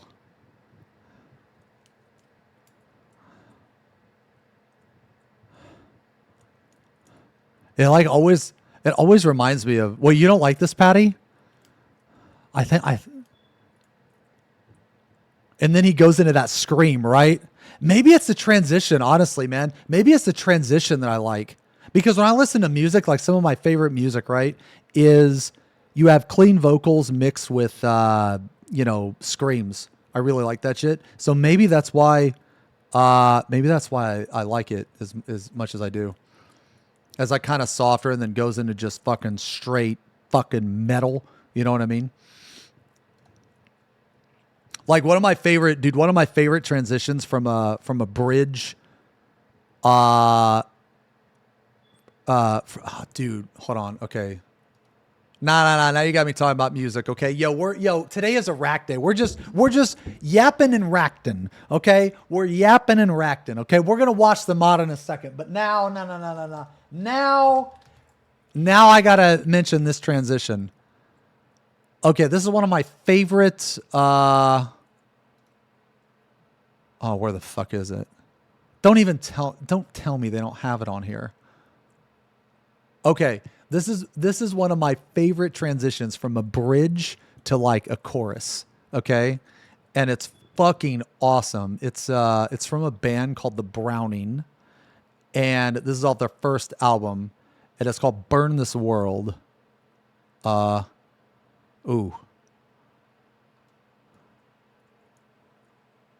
This is so fucking cool, man. Oh my god. The song starts off so fucking hard, dude. I really like the Browning.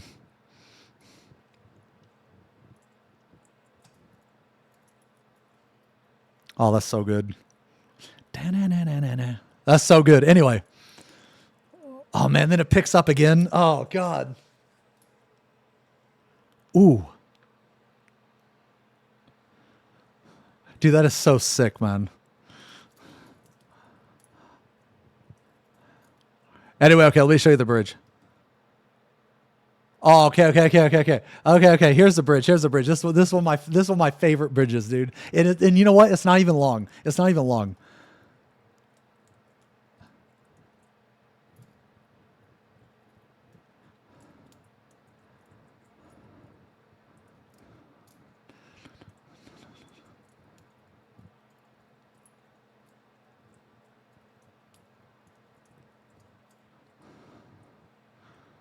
That's so good, man. I fucking love this shit, dude.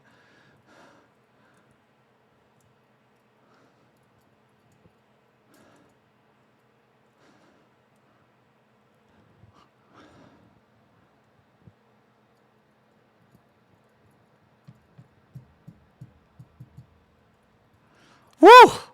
Woo! How it just goes super soft there for a second and then fucking just straight. Dude, this is so good. This album is awesome, man. This album's really good. Okay, anyway, sorry. I really like the Browning. The only thing about the Browning that I don't like is their album. What is that shitty album? End of Existence. End of Existence. I love Shokran, except for their newest album. That last song was called Burn This World. It's one of my favorite Browning songs. I really like Shokran, but their latest album is so fucking bad, man. It makes me sad.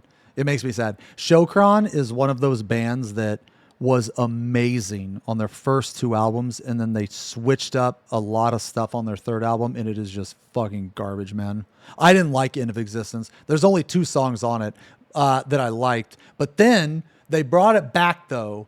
They brought it back with Poison and Hive Mind and Deceiver. And Omni is a pretty good album. Omni's a pretty good album. Because they went back to... Okay, so one thing that Browning, I think, is really, really fucking good at, they're really good at mixing multiple genres of music. So they mix, like, metal with, like, synthwave, with, like, I don't even know, like clean vocals. So it's like, on one hand, you have a super heavy guitar, and then you have, like, a backing... I don't know, fucking synthesizer doing synthwave shit. And then you have like, sometimes you'll have like this, you know, like a clean vocalist. Do I listen to songs people send in Discord? I mean, sometimes, yeah, sometimes. My favorite Makina album was their latest one. The latest Makina album is every single song is good. It is a 10 out of 10. In my opinion, it's their best fucking album they've ever made. It's insane because they had what was that shitty shitty album with the Grand Hunt on it? Cenobite or no, that's a fucking Hellraiser monster. What was that? Well, anyway, the album that came before Imperium or whatever, that album was fucking trash. There was one... What the fuck is this? Sorry, I'm having to like constantly check my phone because of like updates to the house. Okay. Yeah, Cenotaph. Yeah. Cenotaph was so bad. I haven't heard the new Thornhill album, but I do like Thornhill. Yeah, I do like Thornhill. Yeah, so Cenotaph, right? Cenotaph was like really bad, or at least in my opinion, I thought it was really bad. The problem is like their female vocalist, Mel, I think her name is. She has way too much. She either has way too much like time in the songs, or she has way too much control of the band. I don't know what it is, but on that album, she sang the exact same way every single song with the exact same effect. Like, it got to the point to where you can click a random spot of one song and you will not be able to tell what song it is. It's really fucking bad. At least I thought so. Wins, and then their bears, latest figs. album, she's way better. And not only do they have her, but they also have Anna Hell, which has an amazing scream.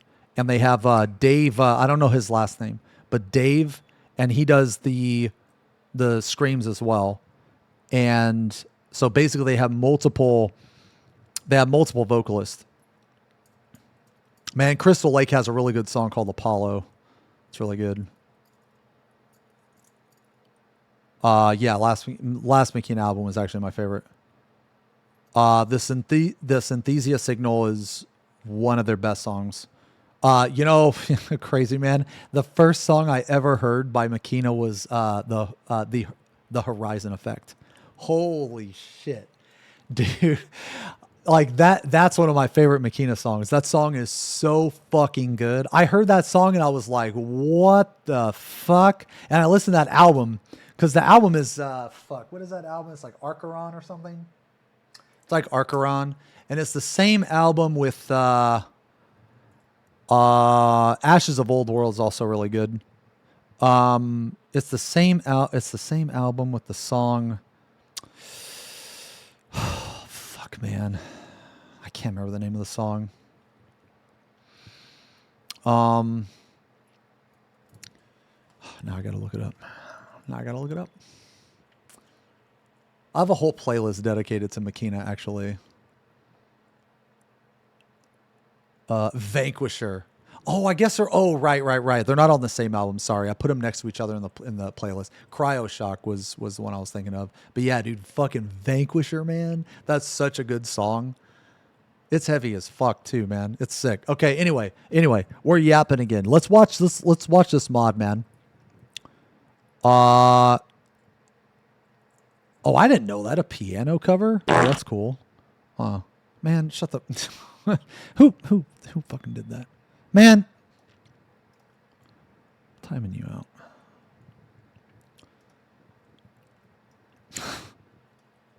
Okay, let's watch this mod. Okay, this new Machinist mod is fucking awesome. Okay.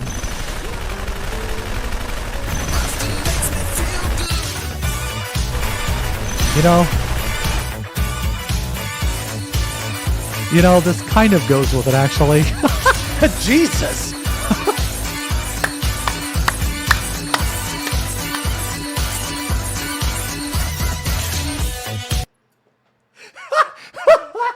Dude, this kind of went with it, man. It kind of went with it there for a second. Hold on, I gotta watch it again. Okay. I don't know what any of these. I don't know what any of these abilities are. I just know that Dude, that's ridiculous.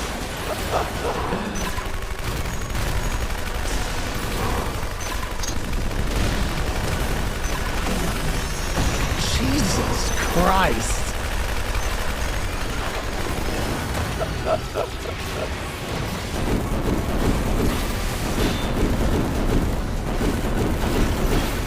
How can you see anything?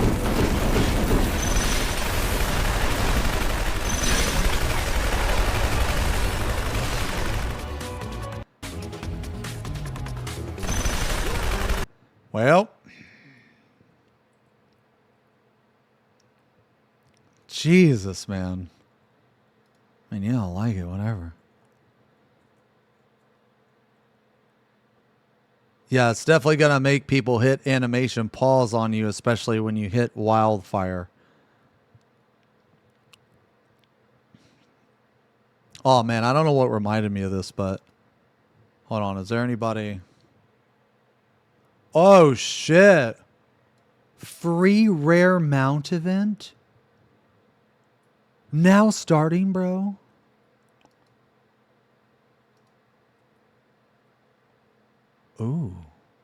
Oh, this actually isn't a bot. Are you serious? There's actually a free mount event going on? Oh, I had no idea. Okay. It's a hacked account. Stolen account. Yeah, yeah. Hold on, man. Okay, so man, I was going to show you something really funny, but no one's hanging out, so I'll have to wait. I'll have to wait till later. Okay, yeah, this is kind of cool. Yeah, this is pretty cool. Do not trust those tales.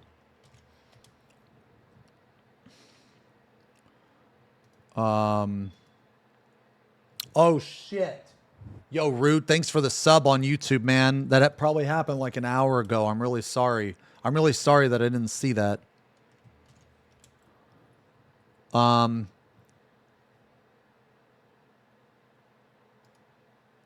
no one's on. No one plays the shit game. Okay. Okay, here's a video. Oh, we were talking about it earlier. Did anybody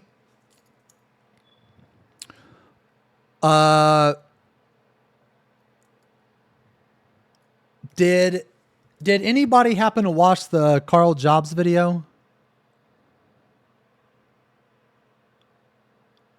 Because it's really interesting. So basically he got sued by Billy Mitchell and he owes like 400 some thousand. So I haven't finished it. I'm like 20, like somewhere around 20 minutes. Yeah, I'm like 20 minutes in or something. And it's really good so far. He basically, bankruptcy law in Australia is quite a bit different from other places in the world. TLDR, I think someone said this earlier, is that Billy paid around $600,000 for a lawsuit. Like $600,000. And Carl is only going to have to pay him like 150, I think, from what he said.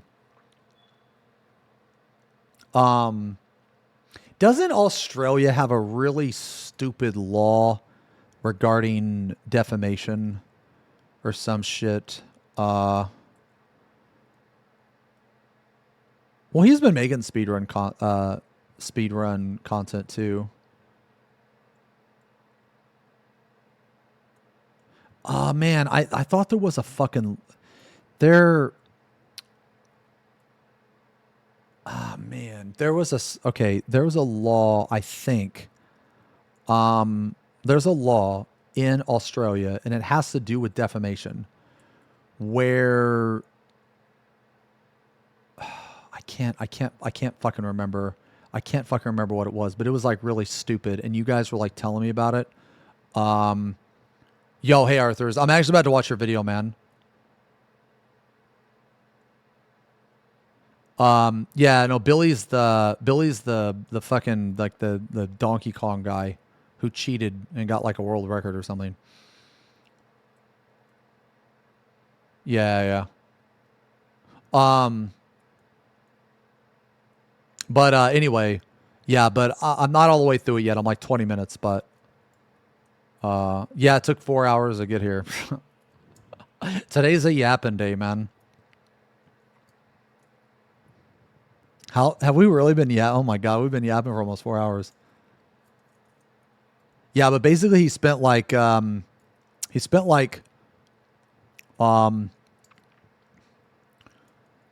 shit. Yo, Daichi, I see you hit the exclamation mark factor. Let's talk about that for a second. Matter of fact, I got some factor right here, okay? Let me tell you about the X Factor. So the X Factor, okay, this is a Factor sponsorship, okay? Let's hit the menu up. Boom! Here's the menu, okay? See all these juicy, tasty, delicious meals, man? We got some garlic herb chicken, some fucking shredded chicken. Look, man, I'll tell you some of my favorites, man.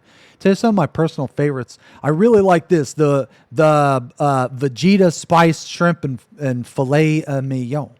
This one's super good, man. It's really good. The steak is super fucking good. Let me show you my favorite one. So we got, you hit exclamation mark factor, okay? And you get 50% off. That's right, the big 50, baby. 50% off your first order and free breakfast and shit. Who don't like some motherfucking pancakes, bro? You know what I'm saying? Let me see if I can find one of my favorites. Oh man, I ain't tried this yet. White cheddar mac and cheese. Ooh, this sounds really good, dude. This sounds really good, man. You guys like mac and cheese? Southwest pork mac and cheese. Dude, where's my favorite fucking meal, bro? Okay, this one is really good. Cavatappi and Italian style pork ragu. This one's really good.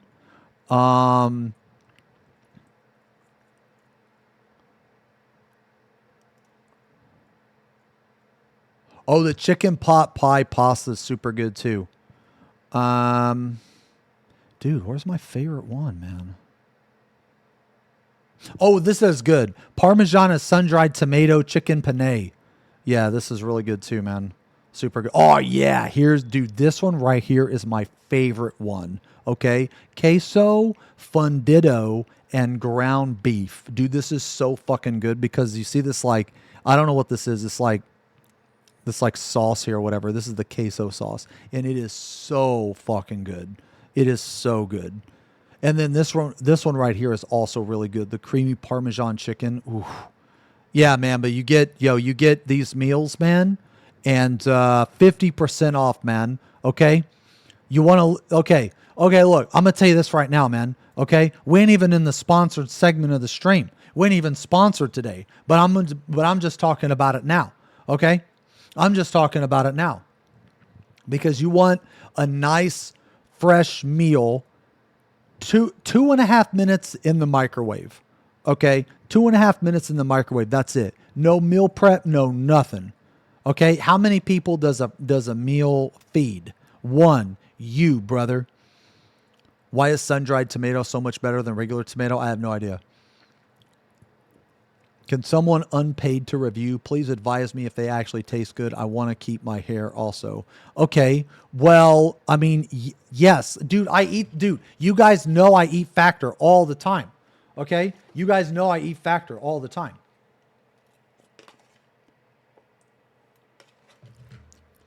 I only take sponsorships I like, man. Okay. I only take sponsorships I like. All right. The only thing that this is going to do to you is make you a healthier person. It's going to make you stronger. Okay. It's going to make you sexier. Okay. All right.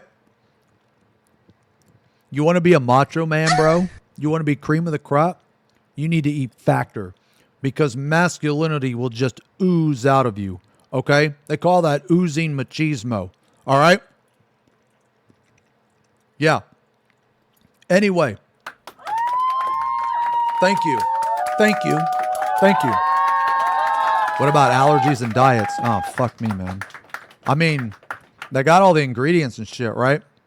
You Can you shut the fuck up? Click on the meal. Look at this shit, bro. Oh, yeah! Shit. Look, 41 grams of protein, brother. 670 calories. Yeah, that's fine, but 41 grams of protein, dude. And it's super fucking good. 940 sodium. We don't pay attention to this. But here's all the ingredients. Okay? Here's all the ingredients. Yeah, so you can see. 49 grams of fat. You're supposed to have some fat. You're supposed to have some fat. Yeah, you don't see any chemical names in those ingredients.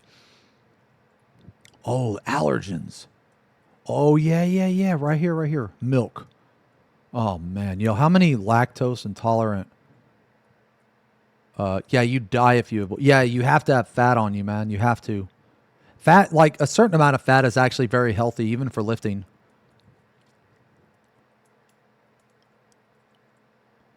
How many people are allergic to milk?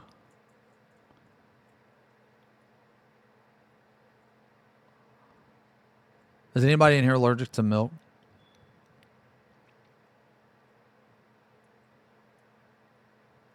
We got some people allergic to milk. Okay, well, let me ask you a question. What happens when you have milk? You basically just shit liquid, right?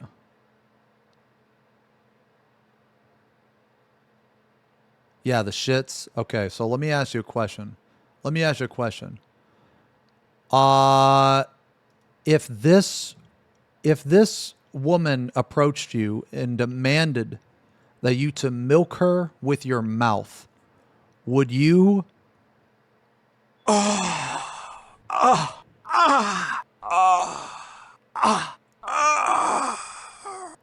would you care about your allergy? Would you care about your allergy?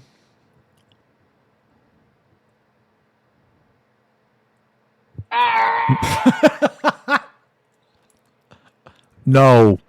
No. 15 days. Of course not. Okay. I was just curious. I was just curious.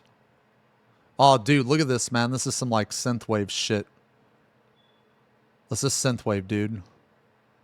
Okay. So this is AI fucking up. XenosysVex. One seed. The bald. Man mode. This is supposed to be speed, but the AI doesn't know how to spell.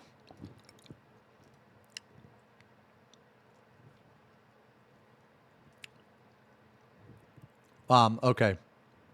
All right, let's watch this video finally. Wait a minute. Okay, let's watch this video. I'm just gonna keep this up though, just in case anybody has another factor question. I'm ready.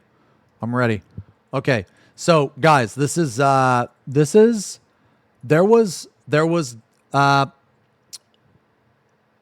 more Aion 2 released. More Aion 2 footage. Okay, now Arthur's speaks ninja. Okay, so he translated all of this shit to us. Does Factor offer keto diet meals? I believe so, actually. Yes. Yeah, I think so. Wait, 1 hour? Yes, this is an hour. Are you guys ready? Go get a drink. Go get a drink.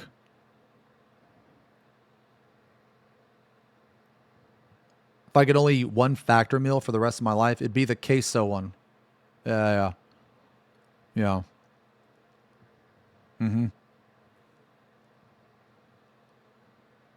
Yeah, so like Arthur's, this is actually shorter than the original video. This is shorter than the original video, which I was glad to see, because if that video was anything like a live letter, I'm pretty sure there was a lot of like downtime and shit. So, wait, Factor was pretty good keto food, actually. I've never had it before. Oh, it does not ship to Hawaii. That's so... Oh, you know what, man? It doesn't ship to Hawaii. It doesn't ship to Alaska. Yeah, I'm sorry, Isu. I'm sorry. Can we add this for the video? Joel? What? Man, you don't want Joel. You don't want that shit. All right, let's go. Let's watch. Yo, what up? Editor guy here. Arthurs went through the entire Taiwan Aion 2 broadcast live and translated what was being said. This video cuts out the Chinese parts to only leave Arthur's translation in everything except the gameplay segment. If you want to watch the original Taiwan broadcast or the uncut translation stream, both will be at the top of the description below. With that out of the way, enjoy the video. Basically, he's saying that they have been, these last 2 months since the last broadcast, they've been like, super testing the game to make the game better. They are trying to make the best. Yo, I swear to God, I know this name. This person worked in Final Fantasy XIV before. I saw her as... Does she? Was that the new Ultimate? No. This is a new game. It's called Aion 2. So basically, guys, yeah, they released this a stream, a bunch of footage, but it wasn't translated in English. So I just waited for Arthur's to watch it, and I didn't want to. Here, hold on, let me do this. I basically just waited for Arthur's to watch it, because I want to be able to pause and yap. Where did he watch the Wizards video? Yeah, one of them anyway.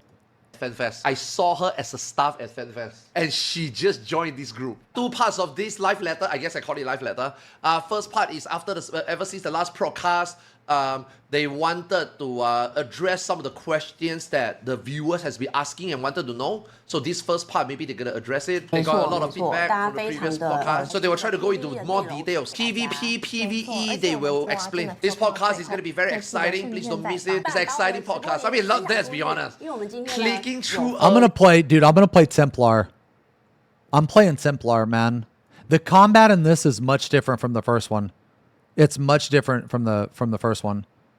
I am unironically really fucking excited to play this, man.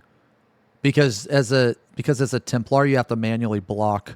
I think that's so fucking cool. It doesn't auto block for you. I'm just gonna go tank. I'm just gonna go tank Arthur, so we don't have to fuck with it. We're gonna have a tank for every fucking dungeon. We're not gonna have to mess with it. We will just be able to go in. I already know, like, Arc is going to heal. So we're not going to have to wait for shit. We're just going to fucking go. I mean, I might level Gladiator later. Yeah, I'm just going to straight play Templars. No, I'll play Templar. I want to. I'm very excited. This podcast, I'll level Gladiator second. Media tour for the Taiwan players. So because Korea already announced it, now Taiwan, they can start announcing it also. They are taking feedback from chat, and then they will just address it live. They are improving the UI.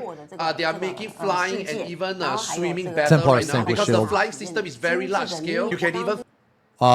Yes, they have a rogue ninja job. It's assassin. Fly in almost all zones. They also play the game today. They added in. That's another huge improvement, is you can fly in all zones. Yo, you know that server we're gonna play on the 19th? You can fly in all zones too. I am actually very excited to play that server. I'm very excited to play that shit. It's on the 19th. Okay, okay, guys, just for reference for people, like, you know, just in case you don't know. There's 2 different Aion events going on. There's Aion Ascend, which is the first Aion. They're having a special server come out on the 19th. So if I ever mention the 19th or the Aion Ascend, that's the one I'm talking about. There's that one that's going to come out on the 19th. Then there's this, which is Aion 2, which is going to come out next year globally, but it's going to come out in November for Taiwan and JP. August 19th, yes. A lot of systems. The gameplay is with finesse. Very good. Yeah. Why did this game take so long to finally launch this game? Please look forward to it. Yo, I'm not gonna lie, man. After clicking earlier, I immediately is invested already. It only took me 2 clicks, and this is what I want to watch already. Like, the first impression is fucking insane. This girl on the left is such a PR person. She's a saleswoman. She keep emphasizing, follow the social media, make sure you follow the news. You have to follow the news, get updated. First part is fact check. I think they want to do this segment because a lot of people think that it's a mobile game. So I think the feedback Hold on, is wait a minute. Why the fuck is that in American, but they're not talking American? Does anybody else notice this?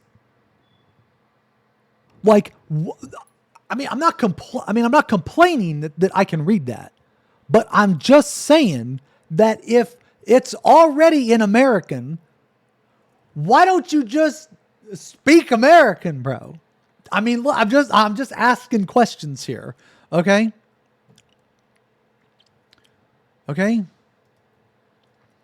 American? What language is that? Fucking what language is Tanda Gabaskin? You don't even, that's not even a fucking real word, bro. Get the fuck out of here. Okay? Fucking come back when your name's like Tanda Bald Eagle. You know?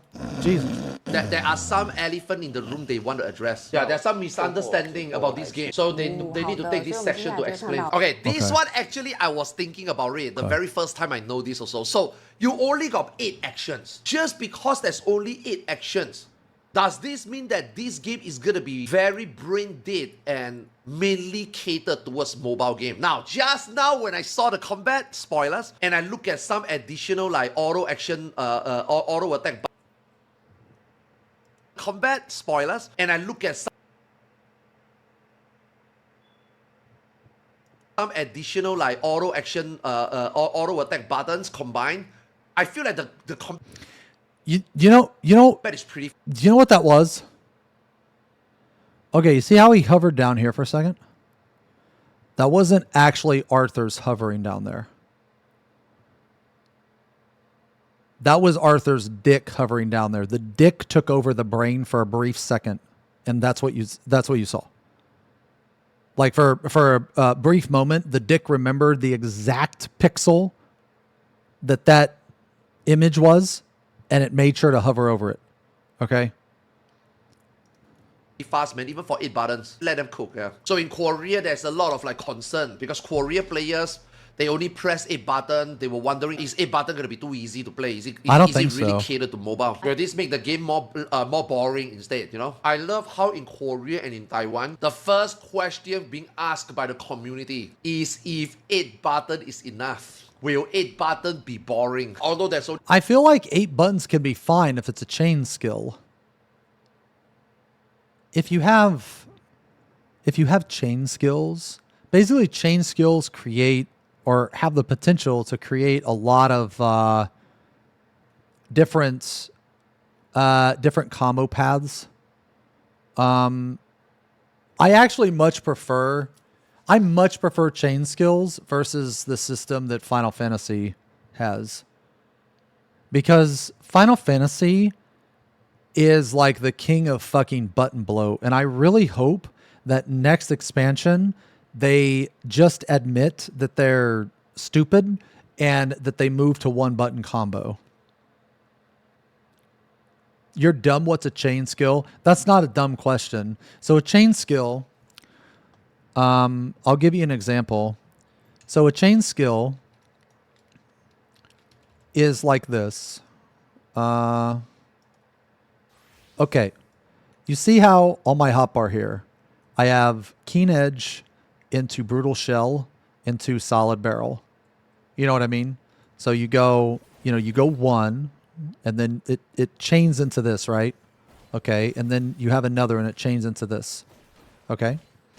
So this is not a chain skill. What is a chain skill is my Gnashing Fang. Because you have 3 buttons on 1 button. So you have this. So now it turns into something else. Then you have this. Turns into something else. Then you have this. Viper is already doing it. Yes. Yeah. Viper is already doing it. Yeah, so it's like PvP. So as you can see, the difference here is that okay, so if you go into actions and traits, okay, so you see how you have like Gnashing Fang here, right? Okay, wait, where's the other ones? Okay, so basically, you used to have to set Savage Claw and Wicked Talon on your hotbar, right? But it was kind of stupid because you can't even use this ability unless you use the first one, right?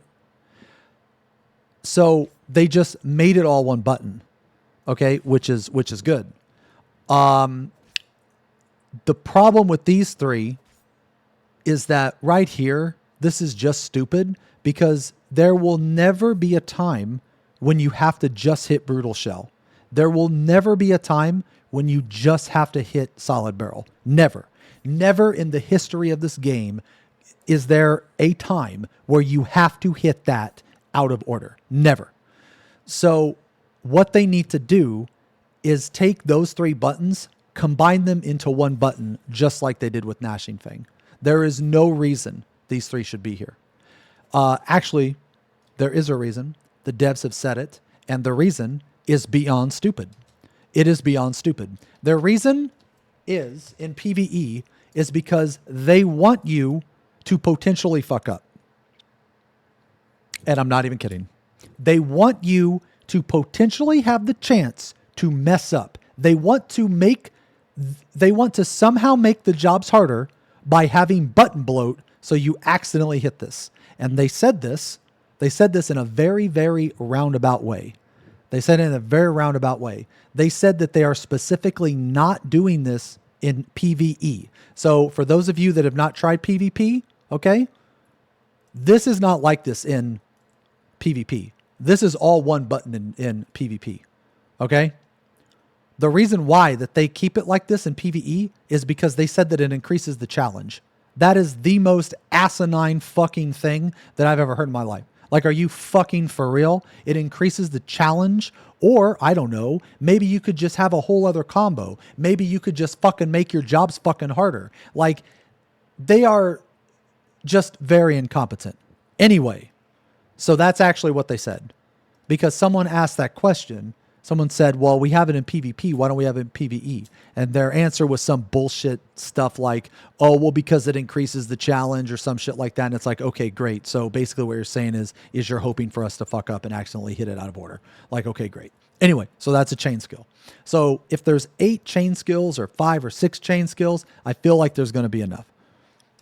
Only 8 buttons, that doesn't 8 buttons is enough. Will 8 buttons We will be see boring? Although there's only 8 buttons, that doesn't mean there's only 8 actions. There's about 40 plus actions. There are DPS action, there are utility action, and there are buffs, I think. There's a lot of different actions. You need to know which action to set for which encounters, basically. So you can't just use 8 actions. You need to utilize all 40. You just need to know when to use which for which situation. Yeah. PvP and PvE is completely different. So there are PvP action, PvE action, there's like AoE, there's like single target, there's like boss, so you need to set different. Rather than having irrelevant... Oh, wow, I didn't know that actually. I didn't know that there's actually different actions for PvE and PvP. Action in certain situation is more important that you only got 8 buttons, but you know what button you need to set. It's not as easy as you guys think pressing 8 buttons. You need to know which 8 button you need to set and use in different situations. This is kind of similar to the first Aion, by the way. The first Aion used chain skills like this. That's the point number 1. So the players are asking... My favorite combat is probably chain skills. Yeah, probably.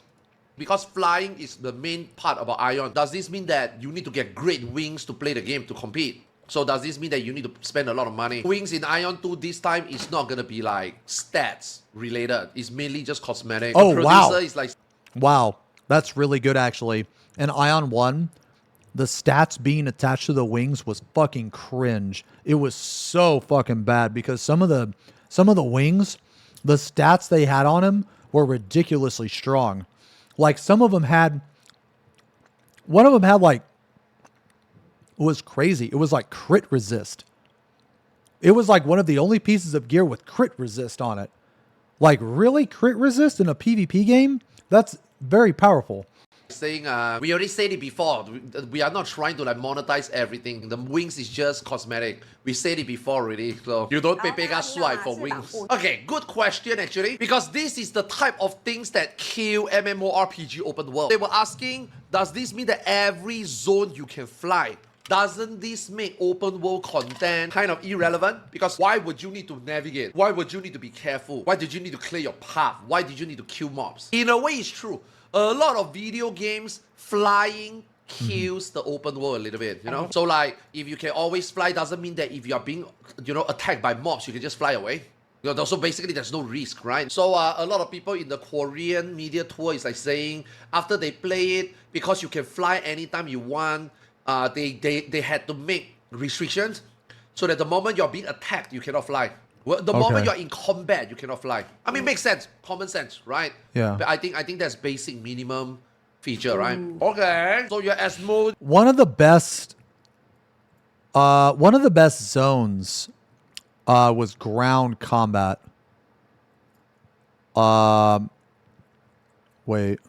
General idea of allowing players to decrease the amount of hand holding in the game, but not the 1, 2, 3 button bloat way. I mean, ways like allowed players to wipe on account of lack of heals. Example. Yeah. So basically, the 1, 2, 3 button bloat idea, it's a very, very bad way to try to it's basically purposefully putting a fuck up in the game and claiming that it's difficult. Like, you are purposely sabotaging your game just so you can claim that it's harder. So it's like if you're playing an FPS and you make it to where you can only reload every 30 seconds. Like, okay. So you purposely put this bullshit in the game because you're going to reload, like, you're going to fire a clip and then reload, right? But no, you can't. You have to wait 30 seconds before you can reload. But why do I have to wait 30 seconds? We don't know. You just do, because it makes the game harder. Like, that type of shit, I fucking hate that type of shit. Okay? I hate that shit. When they put some stupid shit in the game and pretend that it's like, you know, it has a good reason for being there. It's really obnoxious. Space Marine 2, don't even get me started on that fucking game. Space Marine 2 is notorious for this shit because Space Marine 2, your Space Marine is a squishy little bitch in comparison to like a Zealot from Darktide or an Arbites from Darktide. Like, in Space Marine 2, like a little dicker Tyrannid will fuck you up. But in Darktide, as a Zealot, I feel indestructible when I'm running into a horde, when I'm dashing, you know, and I'm saying some fucking holy religious shit, you know, like fucking, what's that phrase? Innocence proves nothing, you know, and I'm dashing in and I'm just cleaving everything with my fucking charged up power sword. You know what I mean? And just everything is dead. And there's all this blood on my face and shit. And then I jump over to Space Marine 2 and I'm playing a fucking, you know, Astartes, right?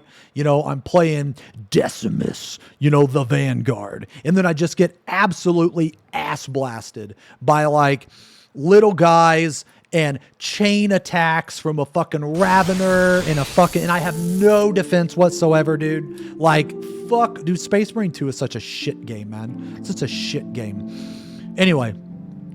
And your Helios is, you're in combat, you cannot fly. I mean, makes sense, common sense, right?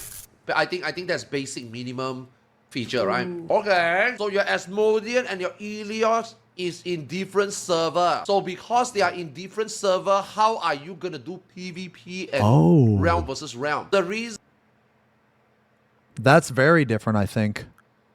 That's very different. You know what's crazy about Space Marine? They still have not fixed their the crashes on siege mode. Still. And that fucking shit came out like 2 months ago. There's legit been 5 patches to try to fix it, and they have not yet fixed it yet. Yo, Adam, thank you very much for the resub, by the way. Thank you very much, man. They still didn't fix it. Yeah. Tabin, thank you for the 25 months. Over 2 years. The reason why they separate the server is because they want to make each faction balanced. So it wouldn't be, if one faction got too many people, then the server will be heavy loaded and everybody cannot play the game. So they want to make Asmodean and Helios server so that they can balance the population. But this doesn't mean that you cannot PvP with other factions because they are in different server. There will still be rifting. There will be event that will be triggered. You do the event and then you will be transferred over to that server. So basically, wow, that's really fucking smart.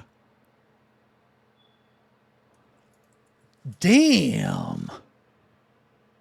That's actually really fucking smart. That's protection. Baldy, good night. You out? Okay.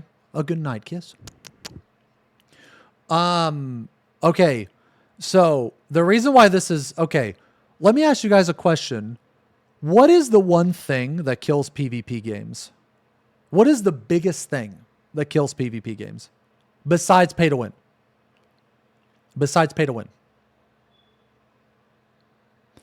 I think the answer to that question is unbalance. It's one-sided. It's when one side has too many players and the other side just gives up, right? They just give up. Because right when one side, okay, and this is like in every PvP game that I've ever played. Maybe I've just been unlucky, but in every PvP game that I've ever played, whenever one side starts to win, it's a snowball. It's a snowball because you will have people on the opposite side, the losing side. Nobody likes to lose.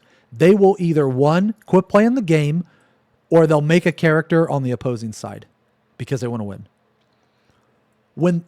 Right when that happens, the game is dead. Right when that happens, the game is dead. It's just going to run its course. Okay? So what this means is that you have, so in Aion 1, you had the Asmodeans and the Elios, and they were all on one server. But now you had the Asmodeans on their own server, the Elios on their own server. And then when you queue up for, or like Rift, you will go to an Elios server or vice versa. But the thing is, maybe he'll correct me later, but when you go there, you're not guaranteed to go to the same Elios server. So let's say that your server is very popular, but there's like a less popular Elios server.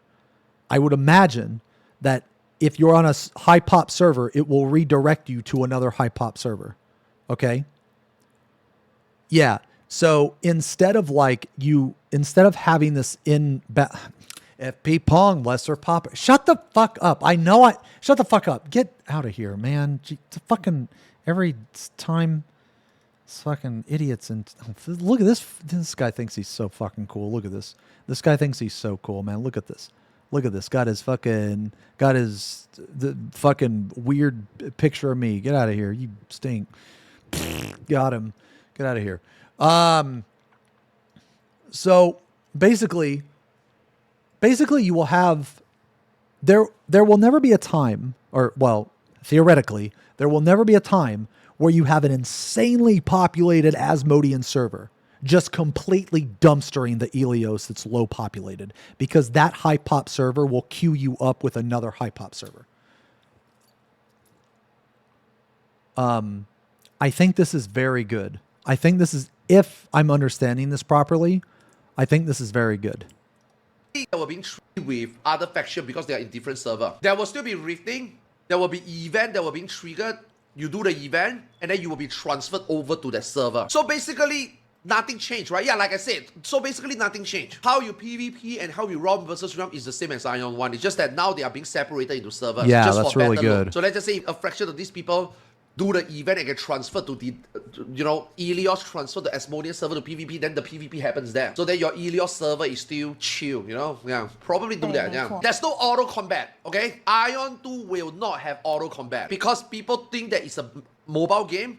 That means there will be auto battle. So now the question is asked, if there is no auto combat, then why do you want to make mobile compatibility? This one is the biggest question in everybody's mind.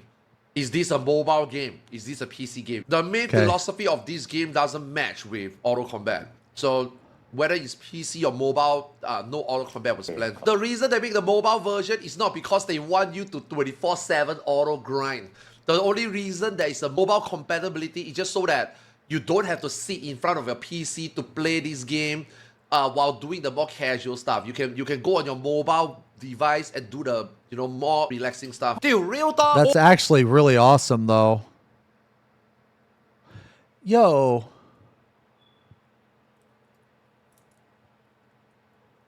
How many people, okay, how many people that play Final Fantasy would like the idea of, okay, how many people either like craft, decorate their house, just hang out with friends online? Wouldn't that be cool to do on your phone? Like, you could just load your character up on your phone. I mean, let's be real, right? The mobile version's better anyway. You know? You guys don't think so? You guys don't think so? I kind of think so. You have no friends? Don't turn... Well, no. All right. It wouldn't be turning it into a second life, though. It wouldn't be turning it into a second life. It would just give you the option to do super casual stuff. Like, let's say you couldn't even queue into a dungeon on your phone. But, like, let's say you had to do some, like... Let's say you're laying in bed, right? And you can't sleep because, you know, you've made a pact with God that you're not going to, you know, masturbate, you know, and you know he's watching. So if you do it, he'll see. So you can't sleep, right? Because you haven't come yet, right? So you're sitting there, you're tossing and turning. Wouldn't it be cool if you could just like pop on your phone and you could like, you know, just craft or check the market board or something like that? Because I think just having the option to rather, I think having that option would be kind of cool. Closest I came to that is remote play with my phone. But what if you then load into Limsa by accident? Crafting with the cousins? Well, I mean, you don't have the cousins on your phone. Yeah.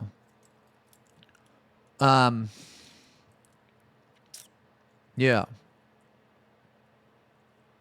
Oh, actually, no. I guess they do kind of already have that. No, they already have that, right? Because you can do it on Steam Deck. I kind of forgot about that.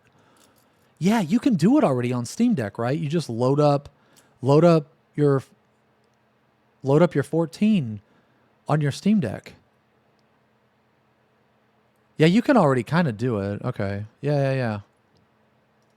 Almost every game should do something like that. You know, like how Final Fantasy XIV you can play on Steam Deck when you are playing on PlayStation 4. Oh my god, he just fucking mentioned it. Okay. Sync it with your Vita and play it on your toilet bowl and gathering. You know what I mean? A lot of games have done that. I feel like most games should start considering that, so that your game is mainly played on PC, but you can still play it. Yeah, on I think device. I think it's a good idea. I really do. You know, I think mobile games get a lot of shit. And I mean, I think they deserve a lot of shit, but I guess what I'm saying is like, I feel like there's actually a good thing about being able to play a game on a phone. Yeah, I feel like there could potentially be a good thing. Now, will companies use that as a good thing? No, they're going to fucking exploit people. But I guess, I feel like this is direction that the games are going to go. I mean, maybe not like right now, but I feel like in the future, man. Yeah, for crafting and gathering. Yeah, that's what I'm saying. Like, I'm not saying you raid on your phone. That's not what I'm trying to say. I'm trying to say that you're doing stuff that literally takes like, you know, 2 fucking fingers to do. You know what I mean? You know? Like, I'm not talking about anything too crazy. You know, like, that's why a lot of people is asking, right, when is Final Fantasy XIV is going to be able to play on Switch so that you can, you know, play on the go. Now, not everybody owns a Switch. Not everybody owns a PlayStation Vita. Not everybody owns a Steam Deck. But everybody owns you have a a mobile phone. phone. So I feel like... I mean, phones are pretty powerful. Honestly, phones are pretty powerful, man. Most games should consider moving into the direction also, where you can play mainly the game on PC, but then when you want to do relaxing stuff, or you are out there and you just want to, you know, check your plans, check the market board, check your... I mean, that's probably true, Turk. Yeah, I agree with that. Everything on the phone is like so much more accessible, dude. It's so easy to spend money on the phone. So easy. Retainer, you can do it on your mobile phone. I do think that cross-compatibility to mobile device just for quality of life should be considered like part of the main QOL in video games moving forward, you know? Yeah, it's just mainly for conveniency. They don't want to restrict you to one place to play the game. They don't want you to like think that you can just play the game on mobile at the same time. So the mobile version is only like a supplement to the game, so that you can just do less try-hard quality of life stuff on the mobile device rather than making you think that this is a... Is this a Diablo mobile argument? No, I don't think so. No. Is that red? mobile game and can or should be played on mobile. Obviously, even though they said this multiple times, she can see that there's still a lot of suspicious or uncertainty that is this really the case? Is this really the case? Are you sure? Are you sure? You know, so there's still a lot of doubts. Yeah. Then, you know, you got people that are saying that, okay, so there's no auto combat, but you want to let it be playable on mobile. Then how do I play it with my mobile device? Okay, so even though this game can be run on mobile, you might think that maybe there should be some like autoplay feature functionality, just, you know, mobile players don't need to press this much button. Like, for example, maybe you can auto kill skills, maybe you can auto attack. So, you know, in PC, you have to press 111. But, you know, maybe on mobile, you press one time and then you will just do 111. But no, she says no. She says, even though there are things that mobile can have a better quality of life playing the game on mobile, but if you want to press your rotation, every single thing needs to be manual input. There's nothing Man, auto. let me tell you, trying to play this game on a fucking phone would, dude, I mean, I'm not going to say it's impossible, but holy shit, man. Where's the... 很高兴再次见到大 hold 家 on.。那今天直播呢，一样的 Brother, look at this. Look at this. Try and play this on your fucking phone, man. Try to play this on your phone. You know how hard this would be to play on your fucking phone? Look, this motherfucker ain't even playing on a phone. He's overlapping AoEs, getting hit by shit. Look at this shit. This would be horrible to play on a phone, man. There'd be no way. Look how many actions this person's pressing. This looks better than 14. I am unironically insanely hype and excited for this game, man. Automated on mobile at all. Everything is still manual. This is a PC game. The mobile compatibility is only for quality of life. It's only for conveniency. It's not how you should and can play the game mainly. Dude, honestly, 5 very important questions. Yeah, no bullshit, straight to the point. Okay, now they're gonna go into the part that what are like the main thing about this game compared to the previous one. Just looks like another Korean MMO. I mean, yeah. I mean, you're not wrong. You're not wrong. What are the new things? What are the biggest thing about, you know, the appeal of Aion 2 versus Aion 1? They are making this game for basically everybody. Some people like to do the story. Some people like to do Next the, year oh my for God, global, this sounds yeah. like Final Fantasy 14. They want to make sure that this game can appeal to every type of players, basically. Now they're going to implement the game content. They're going to talk about everything about Aion 2. Yeah, they're going to start from PvE. Solo PvE. Okay. Solo. Okay, hold on. I'm going to grab a drink real fast, man. Sorry.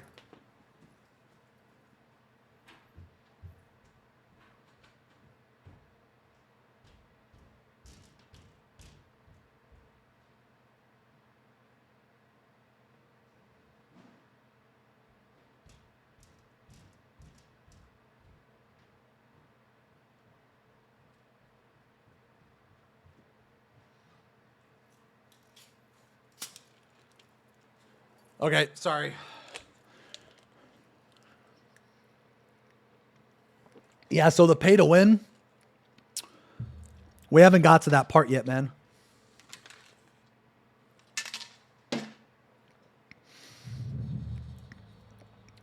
We don't know how it's going to say or how it's going to be. But they specifically said that they are limiting the pay to win. They specifically said it. However, it's a Korean MMO. So, we'll see. Instances, there's also like obviously party instances for those casual solo players. Yeah, you got mini games, a solo instance. Okay, cut the crap. Let's just introduce content immediately. That's literally what she said. Okay, so there is Wow, really? Solo players. Yeah, you got mini games, a solo instance. Okay, cut the crap. Let's just introduce content immediately. That's literally what she said. Okay, so there is nightmare dungeons, challenging content. So there's like 10 tiers of this content. Man, I was always like so jealous of Arthur's being able to speak so many languages, man. Oh, I wish I could do that. Like, it's just, dude, it's just so fucking cool, man. It's so fucking cool. Because like all the games I play, man, Arthurs can just translate it and fucking tell me what the fuck they're saying. Bad English, Kekona English, and Baldenglish.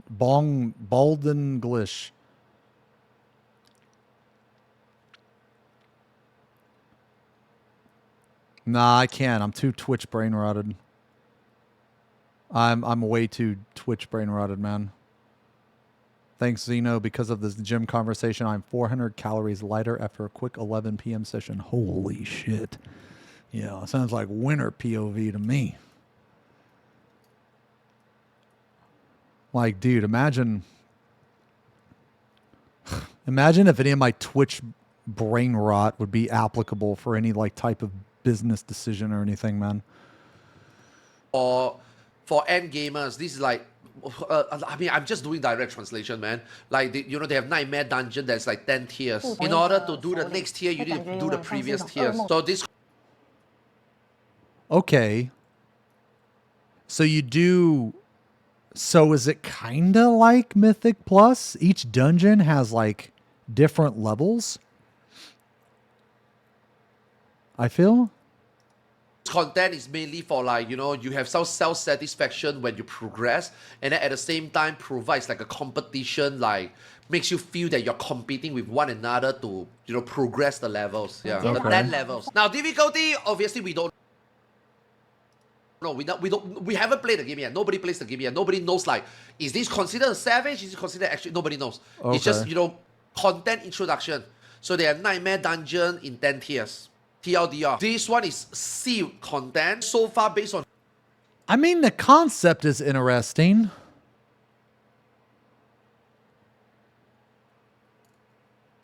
So I'm trying to apply it in Final Fantasy.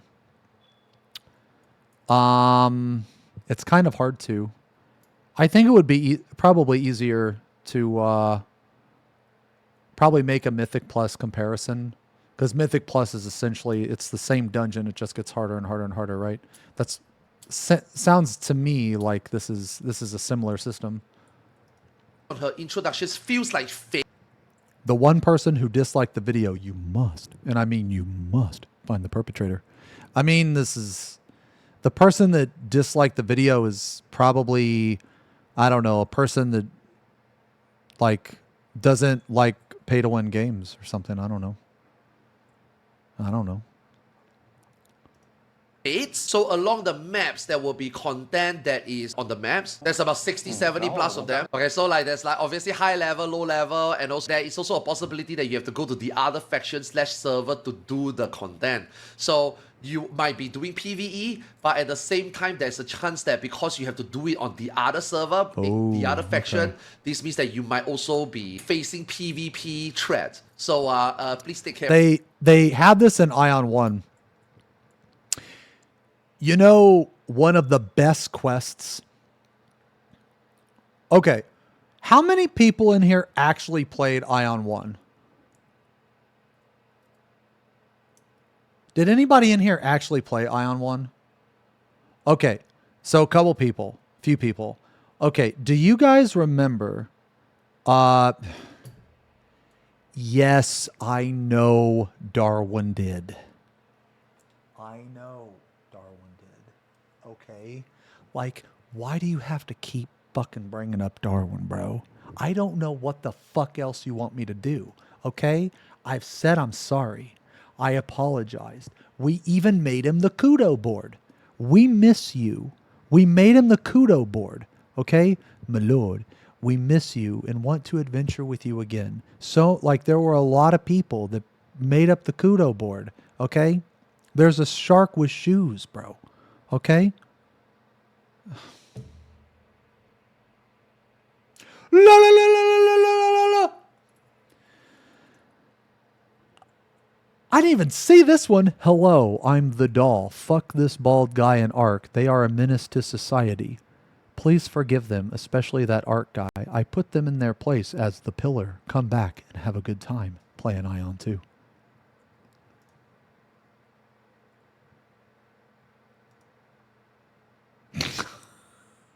Come back, Darwin, you must. Jesus. There were some new additions to this. This is the story of a person named Darwin. Darwin used to play Aion, not alone, of course, no. Darwin had a companion, a stalwart, battle-hardened friend named XenosysVex. Together, they carved through dungeons, fought valiantly into the abyss, and probably laughed at people who didn't know how to glide properly. It was beautiful. It was glorious. It was Aion. But then, silence. Darwin disappeared. Not dramatically. No lightning strike. No log-out message echoed in the canyons. Just poof. As if a mighty deva had been erased from the backspace key of fate. And now the world stirs again. Aion 2 has risen. There are new lands, new battles. Dude, give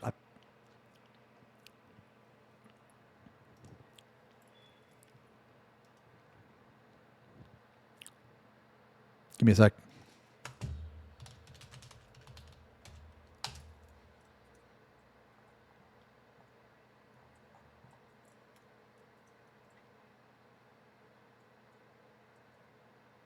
Give me a sec. Give me a sec.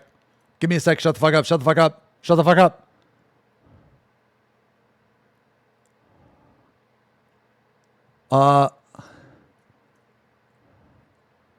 Fuck. What's it called? What's it called?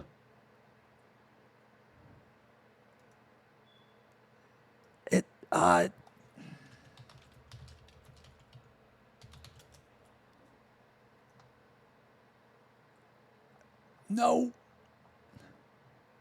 Dude. What's it called? Guys, shut up. Give me a second. Give me a second. Give me a second. Okay, here it is. Here it is. Here it is. Here it is.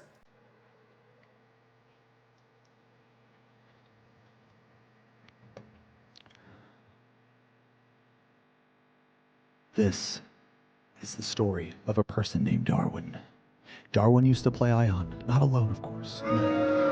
Darwin had a companion, stalwart, battle-hardened friend named XenosysVex. Together, they carved through dungeons, fought valiantly in the abyss, and probably laughed at people who didn't know how to guide properly. It was beautiful. It was glorious. It was Aion. Can you shut the fuck up? But then, silence. Darwin disappeared. Not dramatically. No lightning strike. No log-out message echoed in the canyons. Just poof.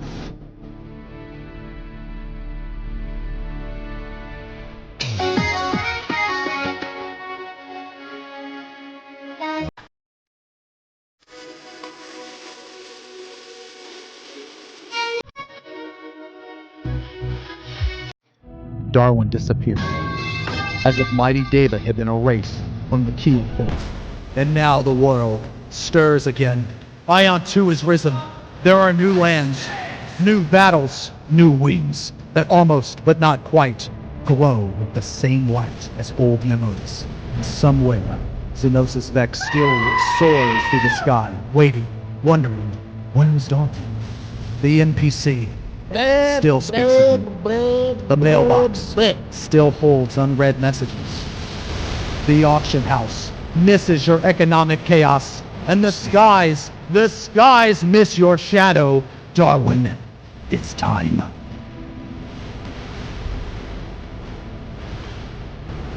Time to return. Time to reunite. Time to rewind the world. Remind the world and Vex what you're made of.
how does Aion 2 awaits, and it brought snacks.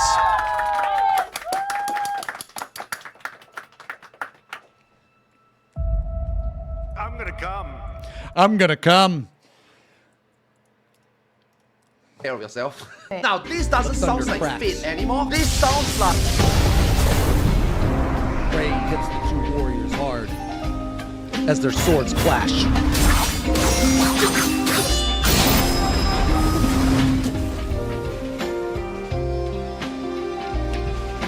This is why The Silver Samurai takes his stance. new people have no fucking clue what's going on the stream.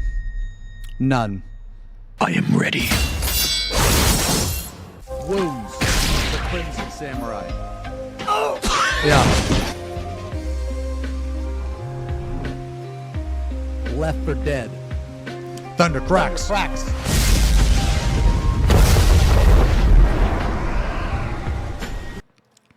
open world events, but these events can also happen on the other faction, which then means that there might also be PvP. Again, we have no reference point. So if I were to use Aion 1 for an example, this might be like a Ragnarok. Oh, wait. I asked you guys. Oh, I'm not sure. I'll just have to let you guys know. Yeah. Yeah. I mean, everything's pretty much over. I mean, pretty much, man. There's really nothing else that's going to happen. Maybe one thing. Maybe, but yeah, everything's pretty much like wrapped up. Oh, I asked you guys why you played Aion, or if you played Aion. And the reason why is because one of my favorite quests in any video game that I've ever done was Batone's quest. And for those of you that played Aion, on the Asmodean side, there was a quest for a level 43 weapon. Yeah, and it was Batone's quest. And dude, man, it was like, the quest was so fucking cool because it was like, there was a world boss on the Elios side and he was like a vampire. And he I can't remember the exact like lore of the quest, but it's so weird because it was like, the quest for me, it was really cool because you had to rift over. And it was in a PvP zone. So you had to do a quest on the other side. But the thing is you had to like keep going back and forth. So you had to do it really strategically. And the quest was really cool because it was like, the quest was about a romance between this vampire god or whatever, this like super powerful vampire and this like, this other person like on the Asmodean side, right? And you had to deliver a letter. I'm pretty sure it was Batone's letter or whatever. You had to deliver a letter to the vampire. Yeah. And it was just, I always thought it was so fucking cool, man. I always thought it was so cool. But the quest itself was really, when I first did it, man, it was so hard because you had to kill these mobs. It was right next to a town, like right next to a town. Now later they ended up changing, the quest. And it wasn't near as cool, but the original version of Batone's quest was one of the best quests I've ever done in any game. It was so good. Raw, Minocio's type of stuff, I guess. Maybe not all of them are that large scale, obviously, but you know, maybe there's some reward, maybe something you can get, but then you know, there are competing faction people that might actually come over. Like for example, if there is a fate in Asmo side, and this fate, let's just say, give 10 mana stones or 10 enchantment stones. Enchantment stones and mana stones are pretty valuable, right? Some tryhards from the other faction might actually come over to do it also, because you know, to them maybe it's like, yo, we can get some enchantment stone, we can get some mana stones, at the same time we get some PvP. Most likely we're gonna get fucked. That's why the producer says, sometimes you need to understand that when you go to the other server and do the sealed content, there's a chance that you may be overpowered, so proceed with caution. So maybe like, you know, some tryhard will be like, oh shit, yo, let's go over and PvP while we can maybe get some enchantment stones. So you know what I mean? Like, so basically like an open world fate, but can be PvP. Kind of interesting, yeah? Right now, a lot of people are wondering what the fuck does it exactly mean? So they say, don't worry, later we will show footage to introduce every single one of these content. Okay. Awaken battles. I'm doing direct translation, okay? Awaken battles. So basically it's 4 tiers, and think about it like time trials mainly. Not 4 tiers, I'm sorry. It's like a 4-step process. You have to do like navigate, do 3 rooms of mobs, and then after that you fight a boss. Okay, the reward is based on every step. So every step, there's an objective that you need to do. Every time you finish a step and finish an objective, you get reward. But if you don't, then no reward for you. You have to So it's like a time trial, kind of. finish to get reward. But I think what he also means is that reward is probably being given per step, so you don't have to clear the whole thing. Okay. Those are all solo content. Okay. What is introduced here are solo content. So these are like your All this is solo content. What the okay. Solo 10 tier of, you can solo fates, but obviously you can also team up with people, and obviously there's PvP, and then obviously you got a solo instances. Some of them are from story also, where you know you can also get rewards from them, and then after that you got your time trials. So these are your solo content. These are group. You know, that'd be kind of cool in Final Fantasy.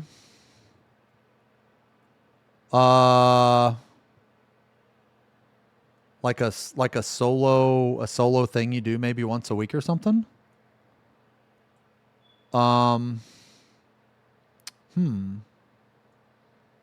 mean, it's interesting, I guess. What would you actually do in Final Fantasy? Dude.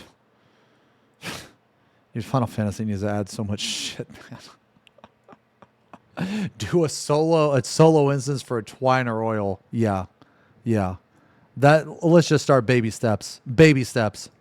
PvE content. These are 1 to 4 man dungeons, and you can choose difficulty. You can choose exploration difficulty, or you can choose like conquer difficulty. Classic example of this is your fire temple. So basically normal dungeons. Man, why are these 2 girls so toxic, man? They are laughing at him. His Chinese is really bad, yes, but he's trying his best. And then she's glazing now. She's like, well, before you proceed. It feels bad, dude. He's new. He's trying his best.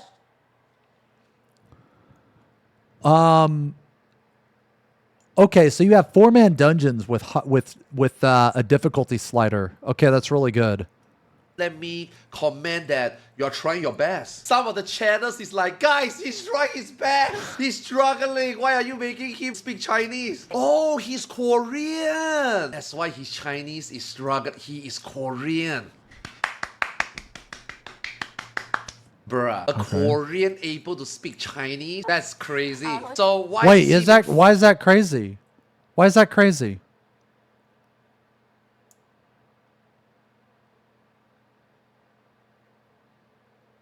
Oh, it's so different? Oh. Tones and sounds. Oh. Look at the Chinese language. Is that the one with the characters?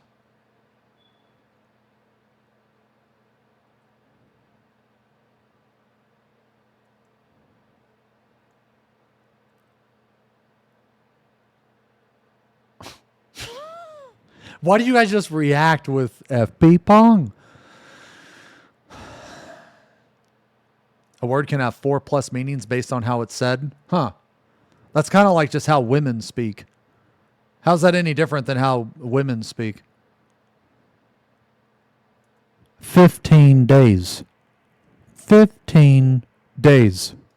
Forced to speak Chinese, because if he don't speak Chinese, you guys wouldn't understand. So he's trying his best to speak Chinese here, and he's struggling with it, but he wants to get the point across. I don't know whether you can do it solo, but even if you queue in solo and if you are doing solo, people can still join you. Like basically like Duty Finder, like, you know, people can just join you. Yeah, they want to just make it so that anybody can do it together or not together. Yeah, I don't know whether you can restrict it to solo or 2-man. I don't know. Yeah. So he's saying that, you know, sometimes when you're playing with parks and sometimes they move weirdly and they play like shit, you can kick them so that other people can join you instead. 对啊，所以不仅 I was going to tell you this right now. There's no way that he actually said that. He said it in a much nicer way. No shot that he word for word said what Arthur's just said. No shot, bro. I bet you he said it in a much nicer way. No way he did. Really? Maybe I'm used to 14 live letters. Maybe I'm used to 14 live letters where they like explain where they spend 2 hours talking about a lalafell chin, or they spend 2 hours talking about how to queue into Deep Dungeon. Okay. 这个可以防止就是有 There is an awkward silence. You can't do that in Final Fantasy XIV, man. This producer is stepping across the line. So basically, he's like saying that, if you are doing this form, I literally just said that. Dungeon, and if somebody suck, you can just kick them. But don't worry, it'll be easier to fill in. So, they want to do this system because they don't want one person to hold the party hostage. Holy fucking beast, brother. Holy shit. See, these motherfuckers are too busy focusing on the Chinese guy trying to talk Korean, and they need to focus on like the message, okay? They need to focus on the fucking message because this motherfucker is based, okay? Holy dude, oh my fucking God. Can you imagine if Yoshi P fucking said that? Brother, can you imagine? If Yoshi P was just, dude, can you imagine if Yoshi P was just like, hey, yeah, so the upcoming dungeon, the second boss is going to be very difficult, and but don't worry, if someone dies, you just kick them and you get someone else. Holy fuck. If he fucking said that, brother, that would literally make my fucking year. Dude, that would be fucking amazing.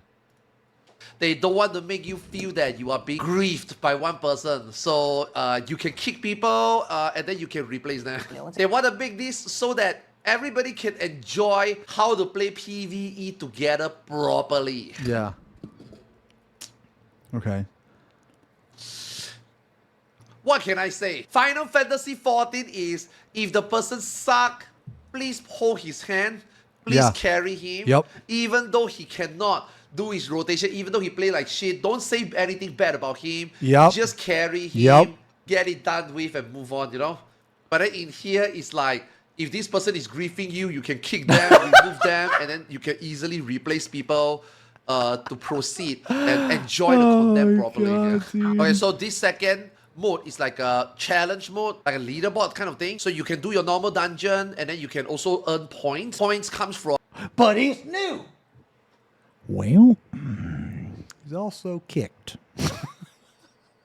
Number of mobs you kill, how fast you clear the dungeon, how many rewards that you get, or I guess, conditions that you meet. The final score will be based on all these factors. Yeah. So it's like a leaderboard dungeon. There are rewards that come with the rankings. It's not like a direct competition or something. So it's more like if you meet S rank, you get S rank reward. If you meet A rank, you get A rank reward. Oh, okay. Yeah. Okay. So this makes more sense now. This makes more sense because this was a system they had. This was a system they had in the first Aion. And the dungeon was Dark Poeta. So this makes sense. So they're basically just reusing that system.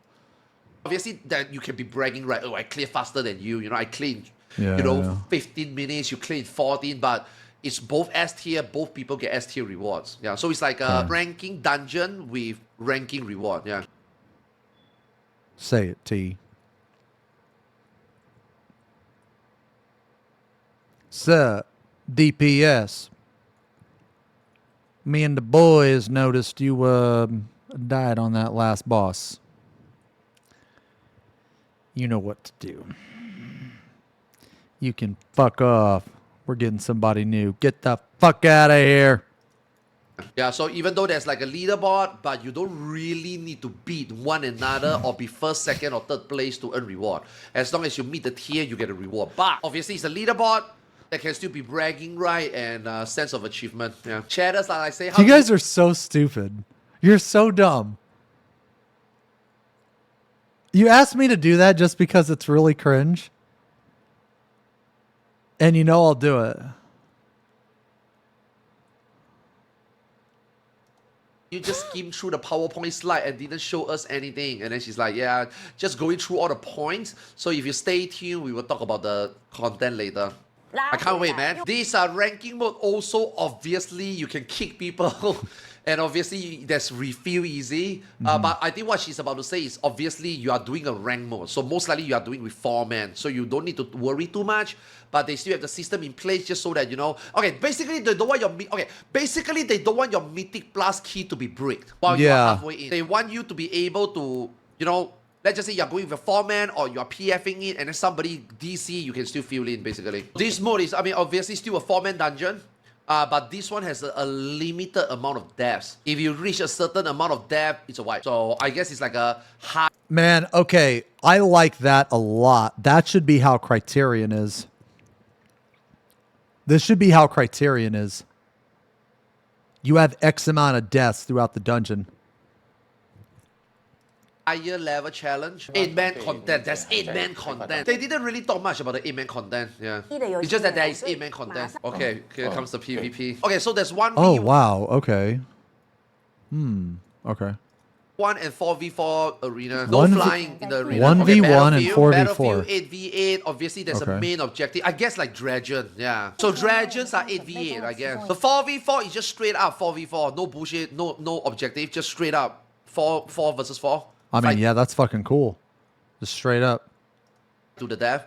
And then this one is like your Dragon, I guess. Yeah. Dragon is really fun. With some PvE or objective. It's kind of like Guild Wars 2, I guess. Okay. This one is the most important PvP content. Siege. Okay, so there's sieging. Woo! So compared to like in Aion 1, where you just conquer, you can literally keep it forever. And obviously, if you conquer on the opposite faction, means that you permanently hold it. That means you can always just go there. But in Aion 2, they're gonna do some systematic changes. Yes, you can siege, but after a certain amount of time, I think it will reset.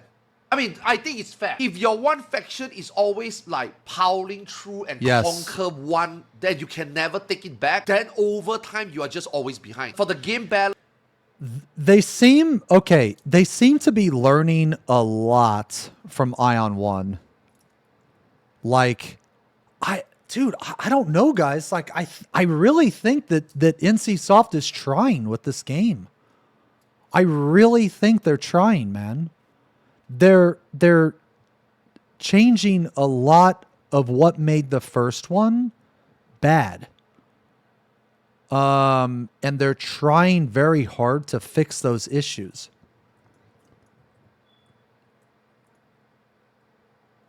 I think so, man. I don't know. They have to or they'll go bankrupt. I mean, maybe. Yeah. But I do feel like they're making a genuine effort. Yeah. Well, that's what I'm saying, right? Like NCSoft has a track record of fucking everything up.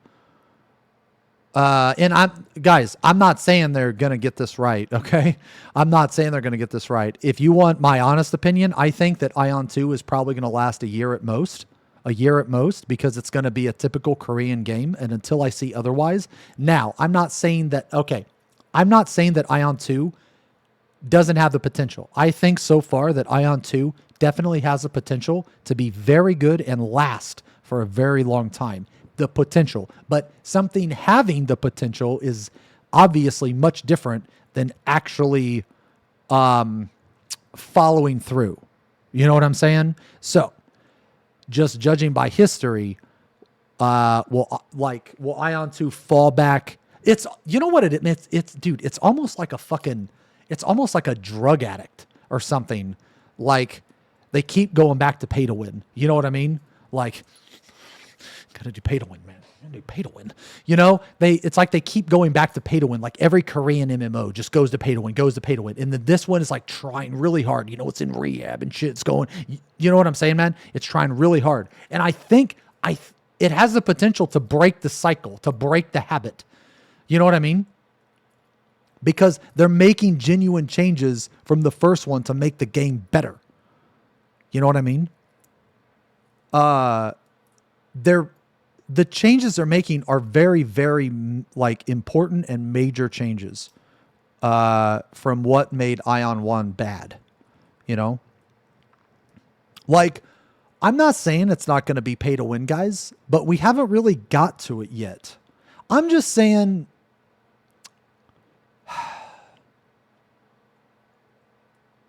I guess,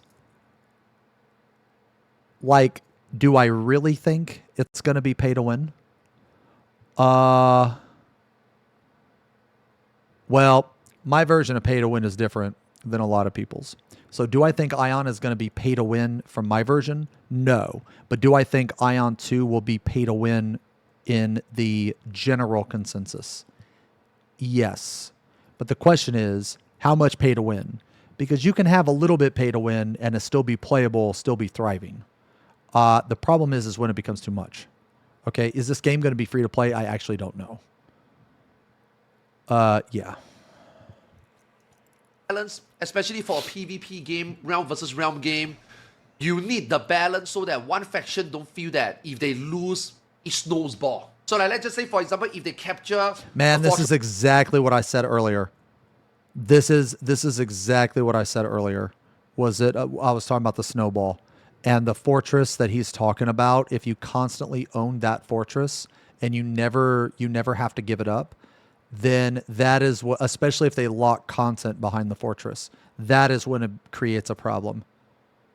Fortress. And let's just say the fortress has got PvE content, and the PvE content gives you extra reward. This means that now maybe once you conquer a fortress, there is like a time limit that this fortress will be open to you because you conquered it. But within this time limit, you have to go and do it. And if you don't do it, the fortress will change back. After it changes back, it means that the original faction that owns it can then go back to do it again. So in a way, it's like nobody's going to miss reward.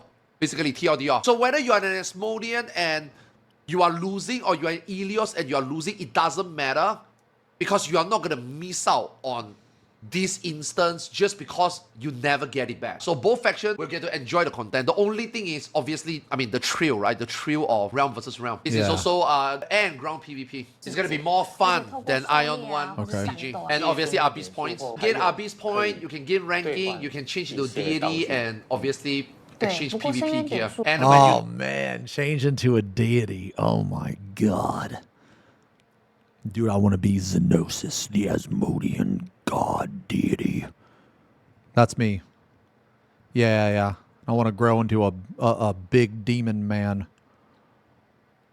I want to slap my nutsack all over the Ilios scum. What do we call them? Pigeons? Yeah, all the pigeons. Yeah, the Asmodeans and Ilios is racist as fuck, dude. The Asmodeans, we call the Ilios pigeons. And the Ilios call the Asmodeans furbacks.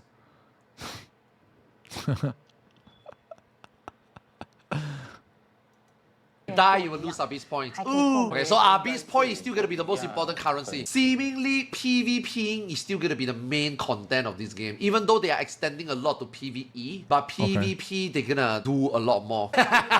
People in the chat are asking, can we see some gameplay? And then she's like, guys, chill the fuck down. We are explaining it later. We will play the game for sure. Just shut the fuck up and wait. Okay, holy casual shit. content. So what is your most casual content in this game? Okay, so you got your daily dungeon. You know, actually, no. See, you guys, okay. So you guys don't understand the power that Arthur's has right now. So you would think that he's only translating, like, what languages? Korean? Or no, wait, Taiwan? Wait, do they speak the same language? Is Taiwan in Korea? Where the fuck is this? Okay. You guys are thinking that he is just translating ninja to cheeseburger. Okay? So, but what you guys really don't realize is that Arthur's is actually translating 3 different languages. Okay? So, you have ninja into cheeseburger into Twitch brain rot. You see that? Because if he were to just translate into American or cheeseburger, some of us on Twitch wouldn't be able to understand. So he's actually doing a triple translation for those of you that are unaware.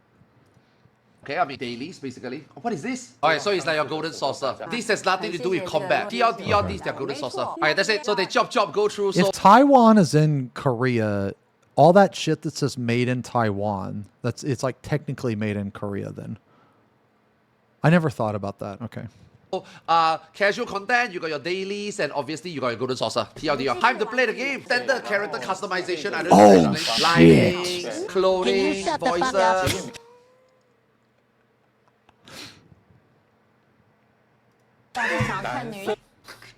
Chatters are like saying that we don't want to see guys' character, we want to see girls' character. Okay, they.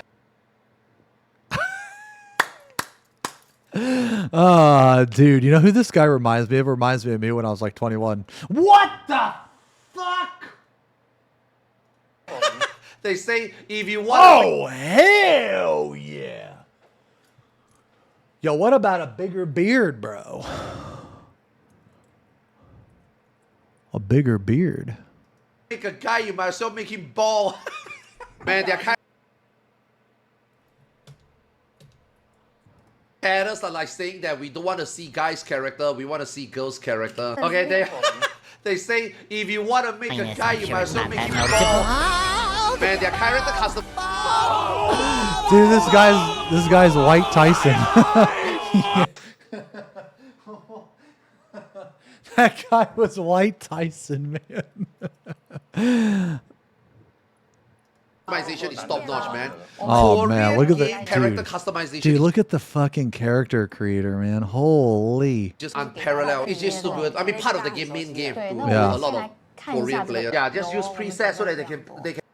Good God.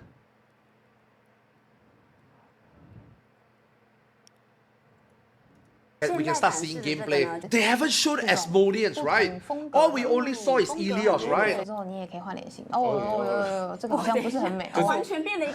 Bruh, they can. Yeah. Yo, this producer knows what's up. I was just about to say you cannot say that on the live stream. Just now when they show this and the two girls is like, whoa, nah, don't use this. This one is not that pretty. And the guy is like, yo, you cannot say that. The producer is like, you cannot say that. Everybody's got their own preference. Beauty is in the eye of the beholder. A chatter is asking, can we use a presets from other players so we don't have to do ourselves? Yo, let's be honest, man. You are playing a Korean game. You're going to be spending 1 hour here. Because you want to make the most beautiful one. Or the most ugliest one, the most memey one. If you're an American, completely different story. American will make the most fuggliest character. I don't know why. Dude, their customization is way too much. Okay, I need somebody to make me a Tifa. Dude, look at the fucking graphics, man. That's insane. So that I can just import. There's no way I spend time here, man. Somebody better make it. I want someone in Taiwan to do it, and then I can save the preset, and then I take the preset and I use it on global. You know that someone is gonna make the fuggliest character. It's gonna be like. And then this was. Hold on. And then I take the preset and I use it on global.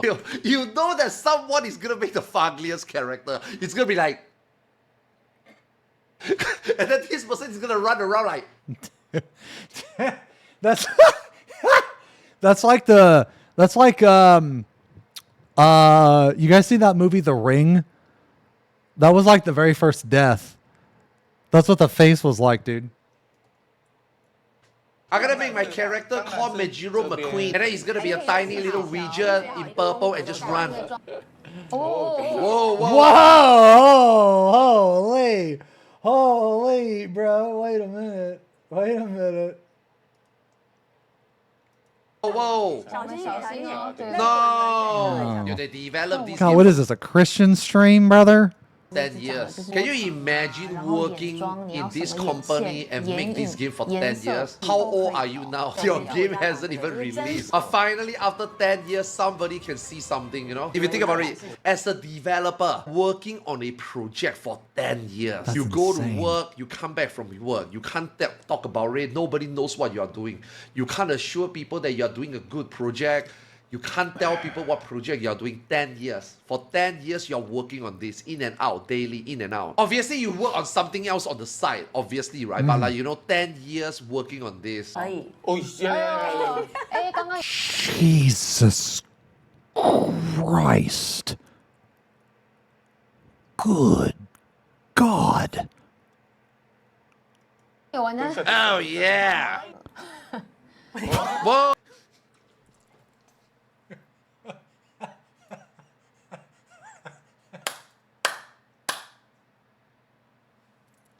Brother. Oh, the physics, yeah. Oh One thing about my. character customization that I think a lot of games, not all, a lot of games fail to show is, bro, just give us centimeters. I don't want a scale of 1 to 100. I don't know. In the character customization screen, we can't tell. No, don't go to the game first. Booba size. Booba size is the most important. 哪样？ Yes, bro. Okay. Max it out, man. What are you doing? 好了好了， Ooh. 你的 Oh, God, you can make saggy titties, bro? You can make saggy titties? 这展现的角色，然后进游戏之后呢， 了。 Dude, are you fucking for real? Even the loading screen jiggled the boobs, 你 bro. 的这展现的角色，然后进游戏之后呢， Jesus. 了。 Fuck, man. The game looks so good, man. The game looks really good. 照明的 Looks really 关 good. 系。白天所以比较亮对，很一点。亮很亮。 Dude, the eyes look awesome, man. The eyes look so fucking cool. The game looks so fucking good. Yeah. 白天，我这边是靠近海的部分，嗯，我们你这边展示一下感觉光很强细节给大家看。漂亮吗？对，然后现在这个是远地看的哦，然后我旁边的这个是我的宠物，对，我是旁边右下角那只。打了它拿到的，不是抽卡的，这是免费的。 I think this is a Free direct pad, free sequel pad. from Ion 1. No need to PPK 现 swipe. 在有些那个就按 Oh, shit. What did he say? Free pad. No Okay. need to PPK swipe. Okay, free pet. 就按这个。可能是对，因为然后玩家如果是都没有提 The 到。 pad is free. 它是坐骑嘛，可是它每一个都不一样。如果是狗，很像狗让那样子的话，就 Oh, so the pad is like your mount. 狗跟狼嘛，对啊，它是对，每一种坐骑的坐骑然后它是 OK 像蝴蝶那样子的嘛，所以对如果我坐，所以 like this is a 对， pad. 这个坐 This 骑 is a pet butterfly. 不是坐在它 So 身 when 上 you 是有点 use 被 it as 扶 a 拎起来的 mount. That's interesting. Huh. Okay. So you could have, yeah. So that's really cool because you're like your pet, your companion or whatever can do a bunch of different things. Like they can gather for you, they can collect loot for you, shit like that, and it's like 2-in-1. Yeah. Okay. One really bad thing about Korean MMOs is the consumables. I really hope they talk about consumables because Jesus fucking Christ, like in Terra, for example, you need, like, I'm not even kidding, you need like a minimum of 10 consumables to even play the game. I am not joking. A minimum of 10 consumables to even play the game. It is absolutely abysmal. So I really hope that, now I don't mind some consumables, right? You know, you have like 3, 4, it's okay. Not too bad. But that much is too much. Mr. Xenosis, fat fuck. I have returned to my humble abode after an exemplary session of racking to your racked. In fact, there is a particular present, rather large real estate taken up in thine own cranium, filled to the brim with hunger. Could you enlighten the chat on what you have been feasting on today?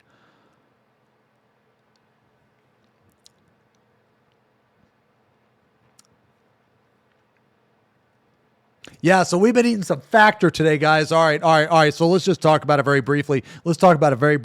Explore our flexible weekly menu. This is Factor, okay? Factor. We're sponsored by Factor. You know what I'm saying, man? You know, you want some nice, affordable meals that are wholesome. good for you, gonna make you strong as fuck, you know, yeah, Factor is the way to go. 50% off, brother. 50% off. Use my code. Hit it.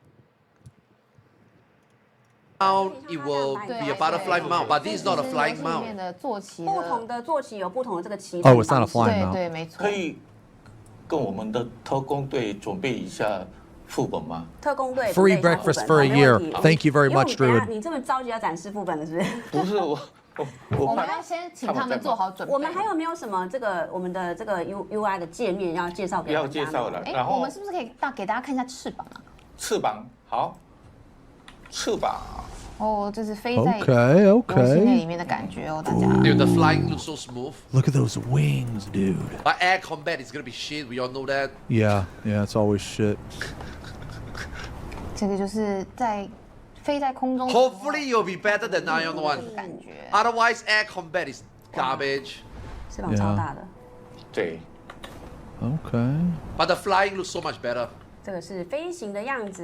Yeah, the flying feels way smoother. 飞行的样子。那它有没有什么一些特殊动作？因为界面是第一次公开的嘛。对，因为之前第一次公开。因为这样的状态，大家都以为是什么？这个是不是真实的，不是。Yeah, this is actually their first time showing in-game footage. Because every time we see all these stuff, Man, this game looks so fucking and good, people man. are wondering, there's no way the This game looks so looks so good in good. game. So this is the first time they show the game in 很 game. 可惜，可能玩家的这个。 I wonder how very- bad this is I'm gonna very fuck your surprised. PC, man. How good- How how bad good you it guys looks think like. this is gonna fuck PCs? Are we talking like? 这样会 BGM 我们 Are we talking like, you know, take you out to a dinner first, pay for everything, take you back, you know, to their place, you throw on some forensic files, and, you know, you do some anal?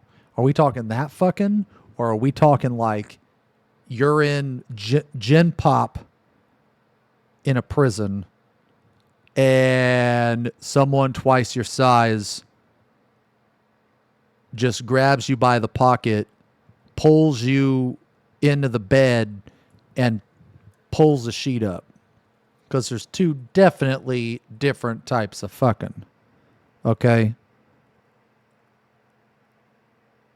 然后稍微大声音一点，这样子大家还是没听到吗？然后我要说一下，就是刚刚我们说了，我们的技能栏位是1到8。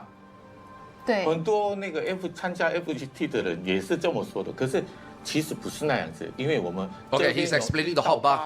还有 Q、E、R、T，R 跟 T 是我们的左键跟右键，对，所以我们 Q 跟 E 也是每一个状况都不一样的技能搭配在。Okay, so you got 1 to 8 and Q and E. R and T is your left and right click. 里面 So left and right click is probably your auto 这 attack. 敌人是什么状态，他也会随时 Okay, okay. 敌人的状态就跟着敌人的状态会变其他技能。然后那1到1、2、3、4啊，就是刚刚说这个1、2、3、4按键啊，就是我们的基本。Yeah, I can tell you right now, these are consumables. This is the shit I'm talking about. Like, if some of these are like health pots, like these kind of look like health pots. Maybe this is a mana pot, but these two things right here are like a crit scroll or something. 基本的 1, 2, 3, 4. Okay. Real talk. 1, 2, 3, 4 is perfect. I can tell you right now, after playing Guild Wars, I hate pressing number 5. Number 5 is that button no one wants to press. Number.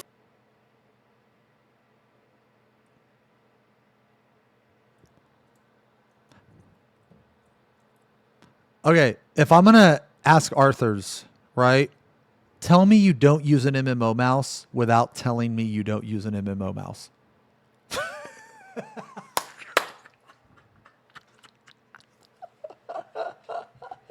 What a fucking noob, bro. He's sitting there actually hitting the keys. What an idiot, bro.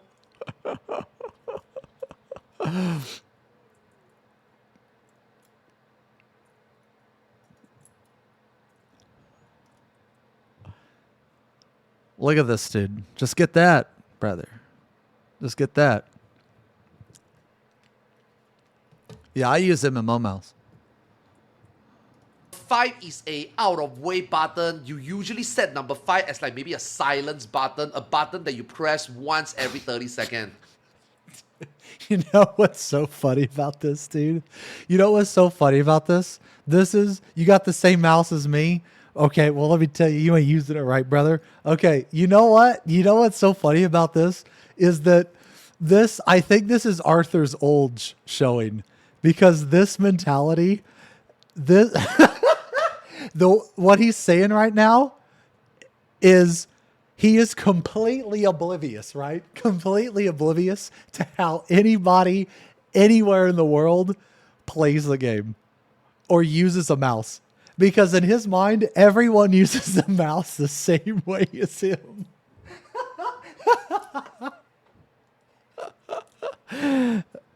You don't want to press 5. 5 is not a fun button to press. You know what I mean? Like for me, my 5 is my tune off.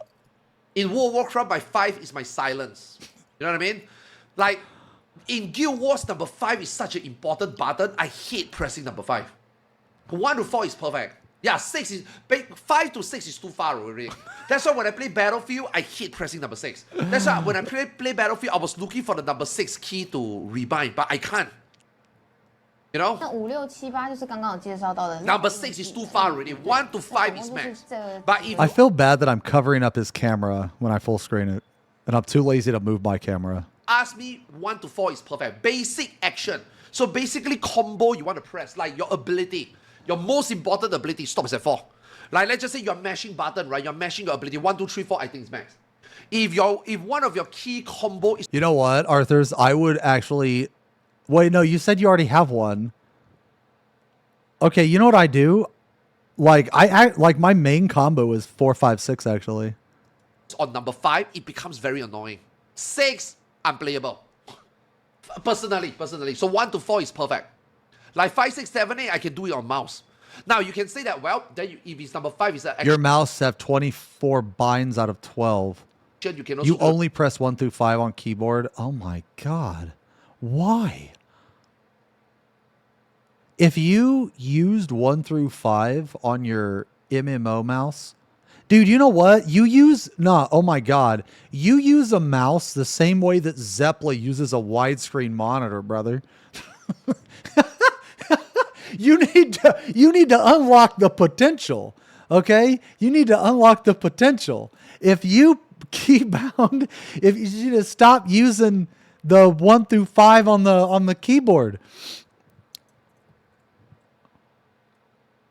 He hovered over the girl's character creation by instinct again.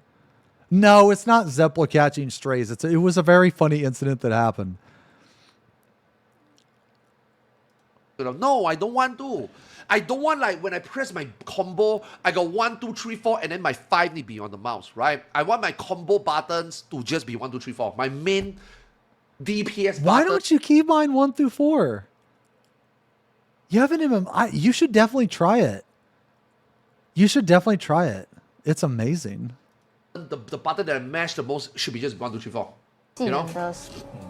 设定组合就是我们刚刚说的非常重要了。对，很重要。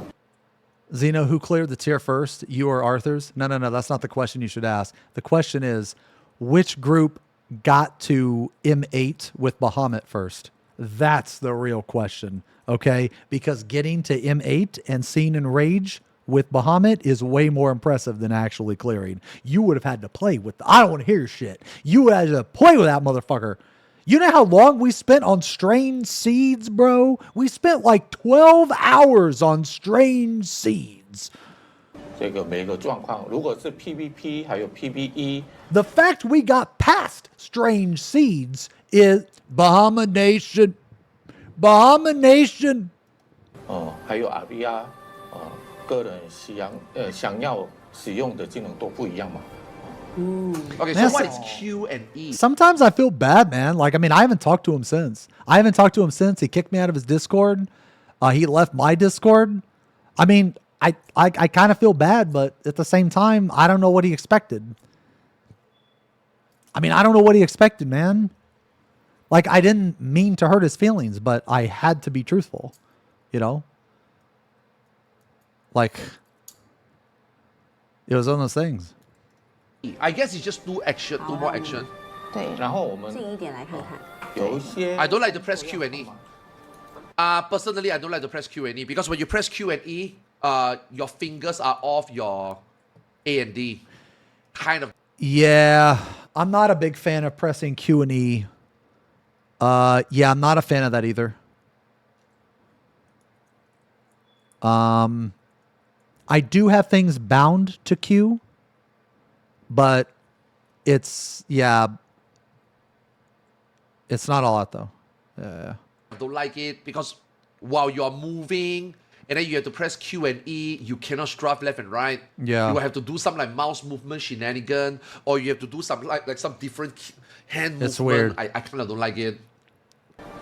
Now, I wish I'm like a new MMO player. Then I would say that I don't mind it. But it's like playing on a PlayStation controller, right? You guys know what I'm talking about, right? We used to play video games with a Nintendo, with a Sega controller. You know what I mean? Nowadays, when people play on the PlayStation, this is how they play. You guys know what I'm talking about? I don't know what he's talking about. Some people use controller like this. They call it the claw. The claw. Oh, see, some games have to play like this. It's like I'm throwing up a gang sign, you know?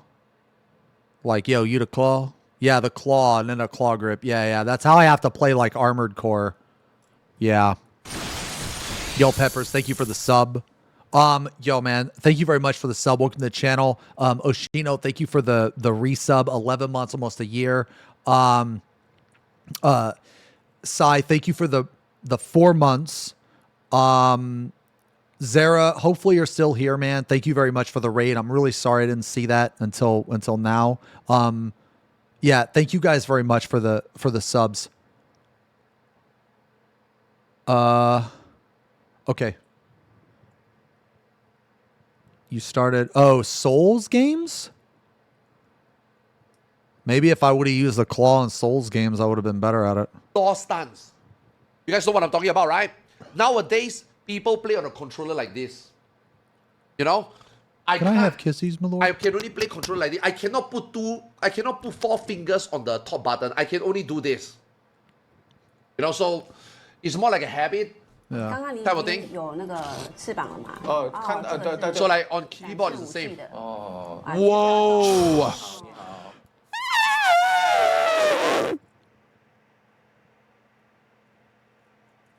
Bro, look at Arthur's face.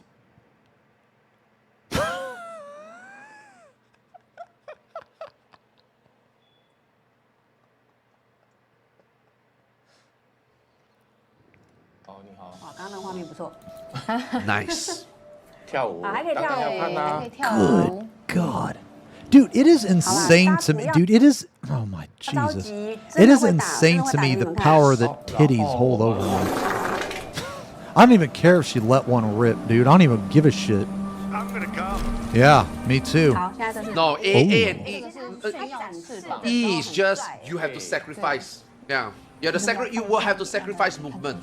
You will have to learn your mouse. Dude, do movement while women you think press. that way? I feel like that it's a very...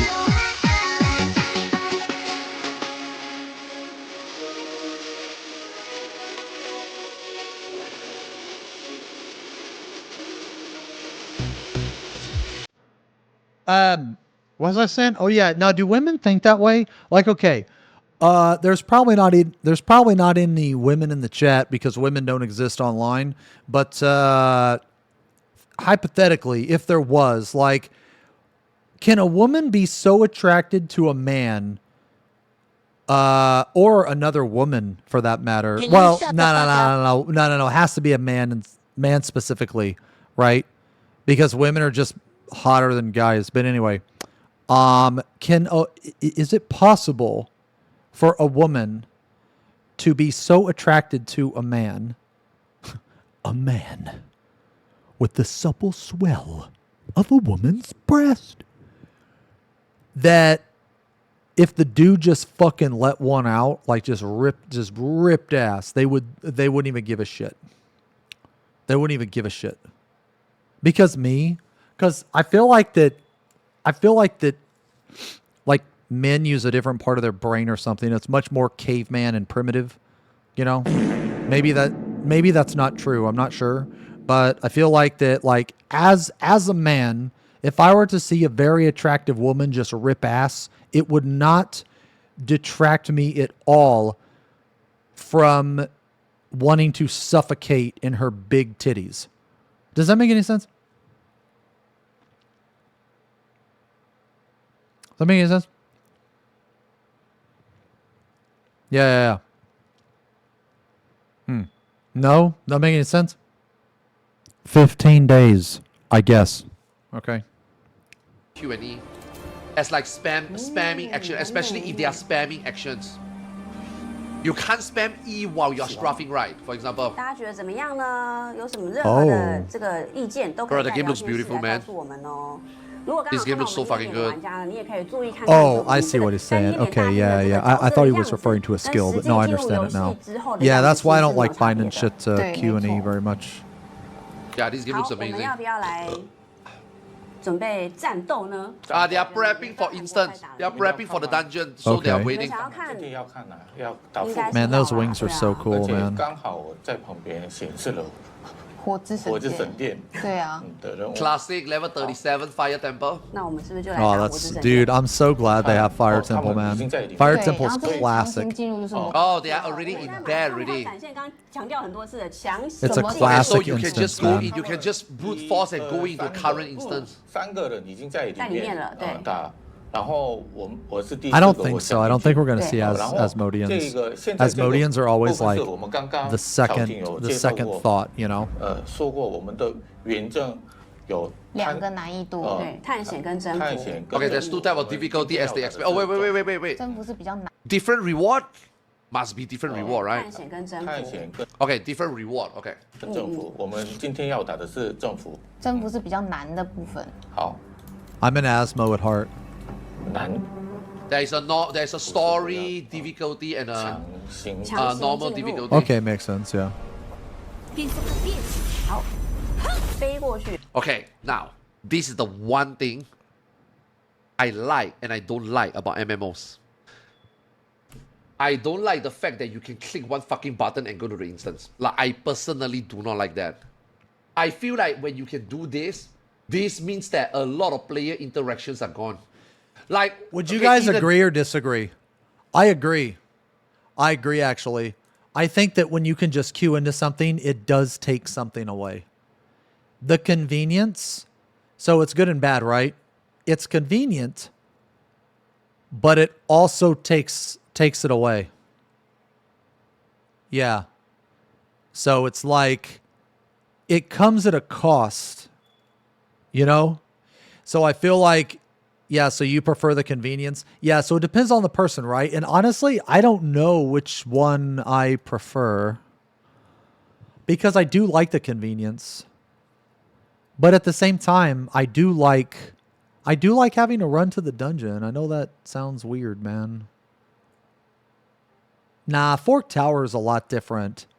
Fork Tower was just worse.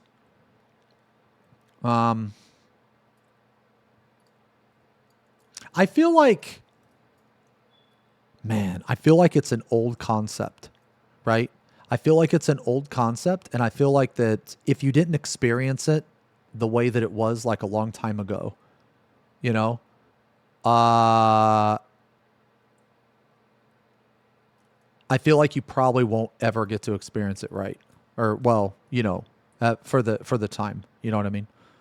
Game like Aion, I feel like if you got 3 people in the instance and you are not in the instance, you should fly to the instance. Because as you fly to the instance, you might have PvP. You might have trouble getting there. Yeah. Then you need your teammate to come out to help you. Then you get some PvP action. But if you do game, now all games do stuff like this, right? This is not like a specific Aion complaint or anything. But I personally just feel that in an MMO, being able to just queue into duty like that kind of defeats a little bit, just a little bit of MMO. It saves you a lot of time, Yeah. but it kills a little bit of like MMO aspect. You know what I mean? Like, I don't like it. I don't like it in any video games I ever played. In a gacha game, sure. In a mobile game, sure. Yeah, PvP But when before I getting play there. Yeah. When I play a... Well, that's also a good point too. But like, if every time I did a roulette, I would have to track down the dungeon. Yeah, that would be obnoxious too. You know what I mean? Killing players with full world buffs in WoW. So like that's another really cool thing you could do in PvP is you could actually camp instances. Oh man, I remember this time. Right outside of Commander Bakarma's. I can't remember what the Drofnir Cave, right? So Drofnir Cave. Here, let me. Okay, just real fast. So check it out. This was really fucking funny, man. Okay, this is really fucking funny. Okay, so get this. Okay, so here is like the entrance. Okay. All right. So here is the entrance and here's like the door. Okay. So you would have people like come up here. Or shit. You would have people come up here. All right. Now on this side over here, there was like a cliff. Okay. It was like a cliff. And on this side over here, there was also like a cliff. Okay. So what we would do sometimes, okay, is we would all stack up right here. Super tight. Okay. Super tight. So basically, you'd have like one player here, one player here, one player here, one player here. But if you all stacked super tight, it would, instead of looking like this, it would look like this. And what does this look like? That looks like one player. So you would have a couple people leave the dungeon. They'd see what looks to be like one player here. And then they'd come over here. And then it would just fucking disperse into like fucking 8 people, man. And you'd fucking kill them, dude. Holy shit. It was the best. It was the fucking funniest shit. Yeah. That's what we used to do. That's what we used to do in Aion. That's what we used to do. It was so good, man. It was so good.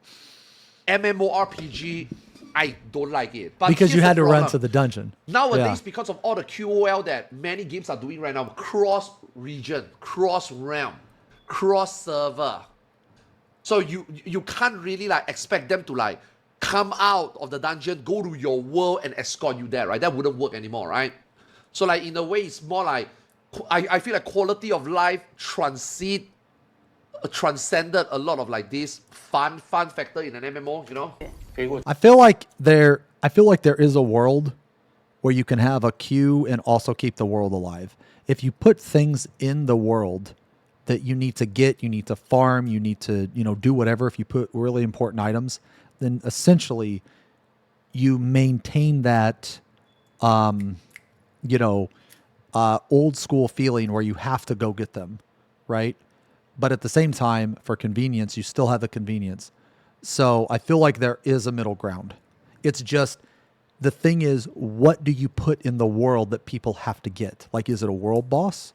Is it a treasure that maybe spawns? Is it like, there's a lot of things they could do, but depending on what they do, that would be the thing. You know what I mean? Yeah, it is convenient. Like you say, it's very convenient. Yes, I agree. But the conveniency is somewhat kill stuff. That is why at the very beginning, when the Q&A section, when players are immediately asking, because you can fly even in normal area now, does this mean that... Oh, wait. No. Okay. All right. Here it is. Okay. My friend Sarah linked me a video. Okay, this is us. All right, this is us. Here's me. All right. This is me. Oh my God. Oh. This is Darwin.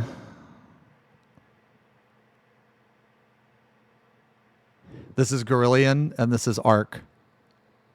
Leon is coming out. Okay. Wait. Sleeping when you can. Sleeping. Okay. Go. Wait. Yeah, waiting. Quick. Arthur's put him to sleep. Go. Oh yeah! Dude, Oh my god! Okay, we fucked him up. We fucked him up. These are oh my god! these are dead players over here. My god! He is so mad. I was gonna say, why did it send him to the Yo, kills? you need to clip that, man, Xeno. Holy shit! Okay, that wasn't the death dot. It wasn't the death dot. But this was us camping the entrance, okay? It wasn't the death dot, but basically Oh! right here, you see right here, this is where we would stand. We would all stack up. All of us would stack up right here to create a single dot. And then when people would come out, there'd be like 3 of them there and they'd see one guy and then they'd come over here and then they'd get one guy. Yeah. So good, man. So fucking good. Anyway, okay. Open world aspect is gonna be diminished, right? Oh, you got a pile of mob here. You need to go beyond that. Just fly over. And basically what happened in that clip was Arthur's was invisible. There was a guy that came out and Arthur's immediately popped out of stealth and put him to sleep. And he put him to sleep for 12 seconds. And then we all ran up and I used charge. And I giga-fucked him. I fucked him. And then the Spirit Master also fucked him by casting fear. And he just got fucked. He just got fucked. Why do I need to navigate through? Why do I need to kill mobs through? You know what I mean? So like, even players are asking already, right? If open world can just, fly, like, then what is the point of open world? No. Game is not fully PvP. The game is like 60% PvP, 40% PvE. It's very close. Maybe even 50-50. It's very close. They're going to have an insane amount of dungeons in the game. So it's going to be both. I mean, it's just some fun, right? 这是我们副本的火之神殿的地图，然后这边还有这些。At least from my understanding. At least from my understanding. 传点，他们已经刻印了，所以我要过去喽。Okay, you can use shortcut also. Shortcut is really good. Shortcut's very good in the dungeon. 哦，他们已经在这边。哇哦，好。对，小伙伴们。守护星、魔道星还有治愈星。好，大家可以一次看到这个4种的职业。I cannot believe these are actual in-game footage. They look so good. 好，那你我前面看到罗坦，这个什么罗？这个罗坦应该是原作中已经很怪了。 This game looks so good, man. He's only using auto attacks. I need him to use the skill more. Jesus, that's just an auto attack? Okay. Dude, I thought it was a fucking... I thought it was It's the first time they show footage, by the way. Like, on public, in public. God, I really wish they'd show the fucking tank POV, man. Dude, no one gives a shit about Bard POV. Bard POV in every single fucking game is the same. He's using that target, right? Yeah. But the way like, it's literally the same in every single game. Playing it in action. I guess they are used to it. So it's like a muscle memory thingy, probably. Like for me, I don't need to change my camera to keep looking at a mob like that. Yeah, I'm not really right? a fan of the... Unless, yeah, this game has tanks. Yes. Like PvP, it's a Trinity for example, system. also, you want to just use tap target. You don't want to use action in PvP. But I heard that action is better for PvE. 从上面一直掉下来这个火石还是这个叫什么？陨石。陨石吗？所以要关。I don't know how many tanks Okay, there's going to be. about like some of the mechanics. So like far, all there's those just things that one, drop down from right? the sky. That's just a dungeon mechanic. You need to. Dude, I'll tell you what, man. I'll tell you what. If there's only going to be one tank in 8 classes,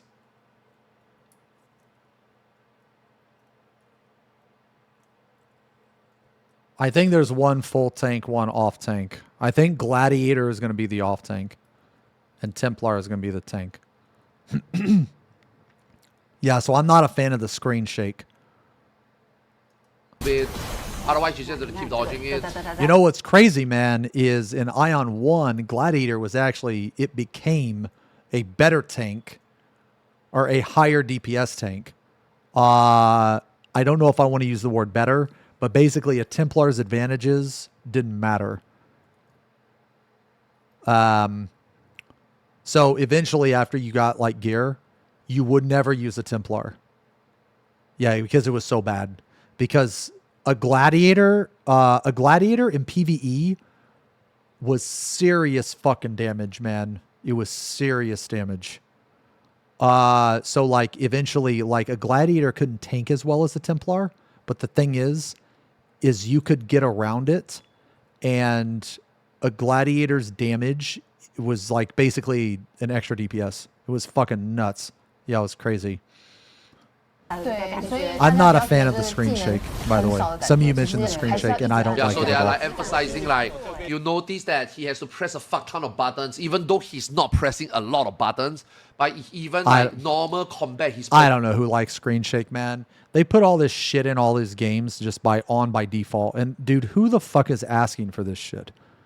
Like, who is asking for this crap?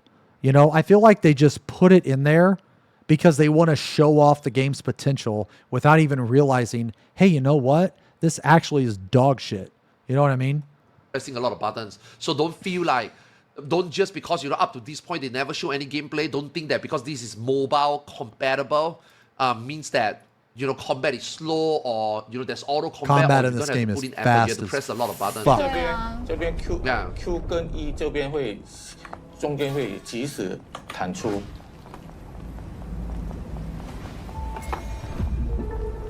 有人说5090准备好了。那这个呢是我们的这个中间的首领。that snapshot, I have no idea. 红火花伊格努。对，名字中。对。Looks like there is. 名字是超长，红火花伊格努。而且 Let's access. Yeah, here we go. Nah, they just dodged wrong. Too close to tell. Nah, they dodged wrong, dude. All they had to do was dodge back, but they dodged to the side. That snapshot. Nah, you can tell that's a 14 Seems like yes, player. right? That's Now, a 14 for player me, because they're bad at the I feel game. that if the animation hasn't come out, and if you get hit, that means it's snapshot. Like right here, right? Let's just say right here, right? Even though this looks badly, but if this thing hasn't hit the ground, it shouldn't hit me. So in a way, yes, this is Yeah, snapshot, there's snapshots. right? Nah, Arthur's is right. Yeah. Because if you want to be if you want to get technical, Okay, this is the one part that I kind of. If you want to get technical, this character model was out of the AoE before like the AoE actually went off, right? So this game is a snapshot game. It's not like basically once that AoE disappears, you are counted in the AoE. So it's not like, so the damage registry is not on the fire explosion, it's on the disappearance of the AoE. The one part that I kind of. The fact that I have to do positional even as a range. Yeah. That's because nuts. this part he's talking about how you notice he's always trying to go to. You know what's crazy about about this is that Arthur's never played Terra. He never played Terra. So this, I'm actually used to this. When I play Korean games, I'm actually used to this. Having to always attack from the behind. It is a completely different mindset. Because so typically, okay, when you don't have to do that, right? That means that you're basically just spamming your buttons. So let's say that let's say you go like, 1, 2, 3, 4, 5, 8, 9, 10. You know what I mean? So you skip some, right? Well, if you skip some, then that's just a straight damage loss. However, in Terra, you do not spam your buttons like that because positioning is so important. So I'm going to give you an example. Let's say you hit from the front of the boss and it's a crit. Okay, you're going to crit for like 200K. But if you would have landed that from the back, you would have hit for 1.5 or even 2 million damage. So in that single GCD, you've already done almost 10 times the amount of damage. So in Terra, crits were ridiculous. Like the damage difference between a crit and a non-crit was like I'm not even kidding, like 10 times. It's like fucking 10 times, man. Okay? So what I'm trying to say is that in Terra, it was not about spamming your GCD. It was about precision. It was about precise movement, because your movement as a DPS was equally as important as your rotation. So like it was extremely important. Like if you had to, you would drop your GCD and move behind the boss just to attack. It was that important. Like the difference between a good player in Terra and a bad player in Terra was astronomical. It was insane. The fucking gap. Like it was insane. Okay. And it was because of the way Terra was designed. So I imagine that this game will be like that. Yeah. And also, yeah, so that's a good point too, right? Because it also made the tanks, the positioning more important. No, I agree. I think it is good design. I agree. Because you're not just standing there spamming shit. You actually have to position yourself. No, Gladiator is a DPS. That is also an off tank. At least it was in the first one. To the back of the boss that is actually backlit. Like I mained. So like if you normal like kill, I it's main white Gladiator. damage, it's white damage, critical, and obviously Aion. classic critical damage, right? Right, but if you stay at the back, there's back critical. Oh Now, my I dude, assume look at this. Right, but if you stay at the back, there's back critical. Look, 880 damage. This was not a back hit. 880 damage, and then look at the back hit. Look, 3,000, 2,000. That's minimum double. That's minimum double damage, man. And this is on a low hit skill, because the harder the hit, it's exponential, right, or whatever. So the harder the hit, the more it's going to be. Like this shit's not static because it's percent based. You know what I mean? Now I assume black critical is 100%.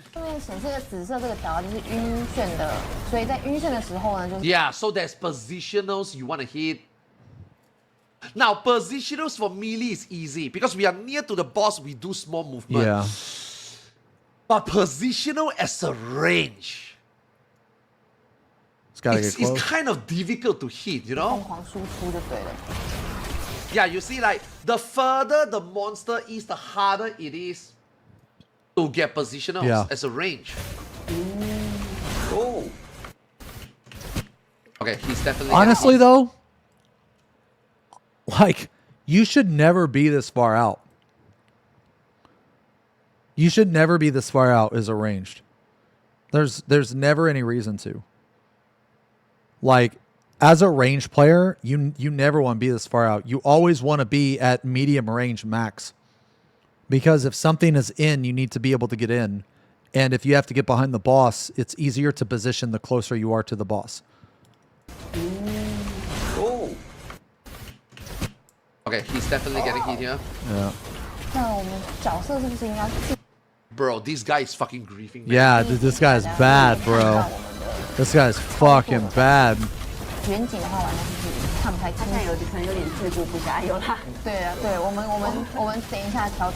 Dude, the game looks amazing. That telegraphs clear, mechanic basic, but gets the point across. I think it's very easy for people to understand. I mean, honestly, like this boss, it's just like, you know, it's just a normal boss in a normal dungeon. Nothing too crazy. But the amount of movement, I feel is very good. Yeah, mini boss, you know. Well, I mean, just a standard, you know, just a standard boss, you know. And I think that, like, bosses like this, it's okay that they don't have any, like, intricate fucking mechanics or whatever. And the reason why is because you have to really watch the boss and see what moves are going to do. Because that in itself, because, like, okay, all right, so especially if a boss if a boss, which I assume this boss is like this, it's more of like a third-person action adventure boss where the boss has a pool of moves that it pulls from. So every time you fight this guy, you know, there's going to be like 4 different things that he can do, but you're never guaranteed one of them, right? So sometimes he might do like 2-4-3 or 1-3-2 or 2-1-3. You know what I mean? But because it's random, because you have to react fast, because you have to watch, I feel like that adds a lot of, like, you have to pay attention, basically, is what I'm trying to say. So it doesn't matter like how many times you clear, you always have to watch the boss. And I like this is just that. normal dungeon, right? If you think about I it, like like that. Lost Ark is also like that. Very easy to understand things, you know? Very easy. Now, hopefully the UI is draggable. Hopefully. I hate having to see bosses HP up here. I don't want to track down here, track up here, track down here, track up here. So hopefully it's customizable. Hopefully I can drag this thing down. Hopefully. 听到这个瑞的这个按这个按键的声音，这是其实也是真的很吃你的手指的这个。Yeah, like he's like they are explaining, like you can see, like even though this is like just a normal dungeon boss, but if you look at the normal gameplay, you look at the amount of button he has to press, the movement he has to do, the game is not slow pace or easy at all. You have to you have to do a lot of manual inputs, you know. They want to emphasize that because a lot of people think that this is a mobile game. This is not a mobile game. The mobile. Said the guy who complained when the boss would do mechanic A instead of B, first back and then walker. Okay, first off, I'm going to time you out. I'm going to time you out for being stupid. Okay, so that's the first thing. Okay, the second thing is that, yeah, I complained. Okay, yeah, I complained. And the reason why I complained is because mechanic B wasn't fucking tuned and wasn't like designed properly to line up with shit. And it also changed the way that the fight went out. Okay?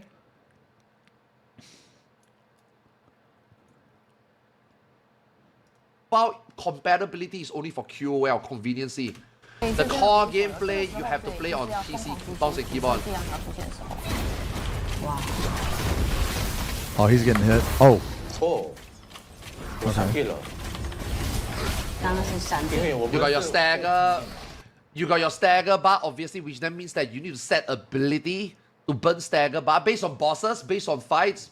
So like, again, even though there's only 8 buttons and, you know, 2 extra 10 buttons, even though there's only 10 buttons and 2 mouse clicks, even though there's 10 buttons and 2 mouse clicks, but, you know, you have to use a lot of different skills to depend on situation, depend on bosses. Dude, they're gonna kill the boss before his fucking stagger goes. 我们上一次直播有介绍过的。对，我们采用招数闪避机制。我们的角色还可以再靠近吗？就是他画面还可以再近吗？还是就是这样？都可以啊，因为我是远距离的。I mean, look fun, 所以 dude. 我故意在原地。啊，好，那我们还有这个地方，这种地方大家都记得吗？这个要小心飞，对。A factor consumable in the game? 翘翘哦。Probably. They actually make like 1-to-1 to eat the base game also. Like that flying part was mandatory 对，这 also. 里也是刻印的传点。那如果像刚刚如果进入的 Sorry guys, I've been holding in a pee. I've been holding in a pee.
Okay.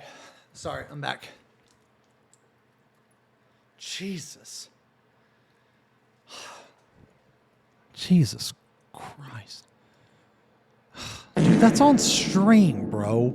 You're putting a butt over Kuma-chama.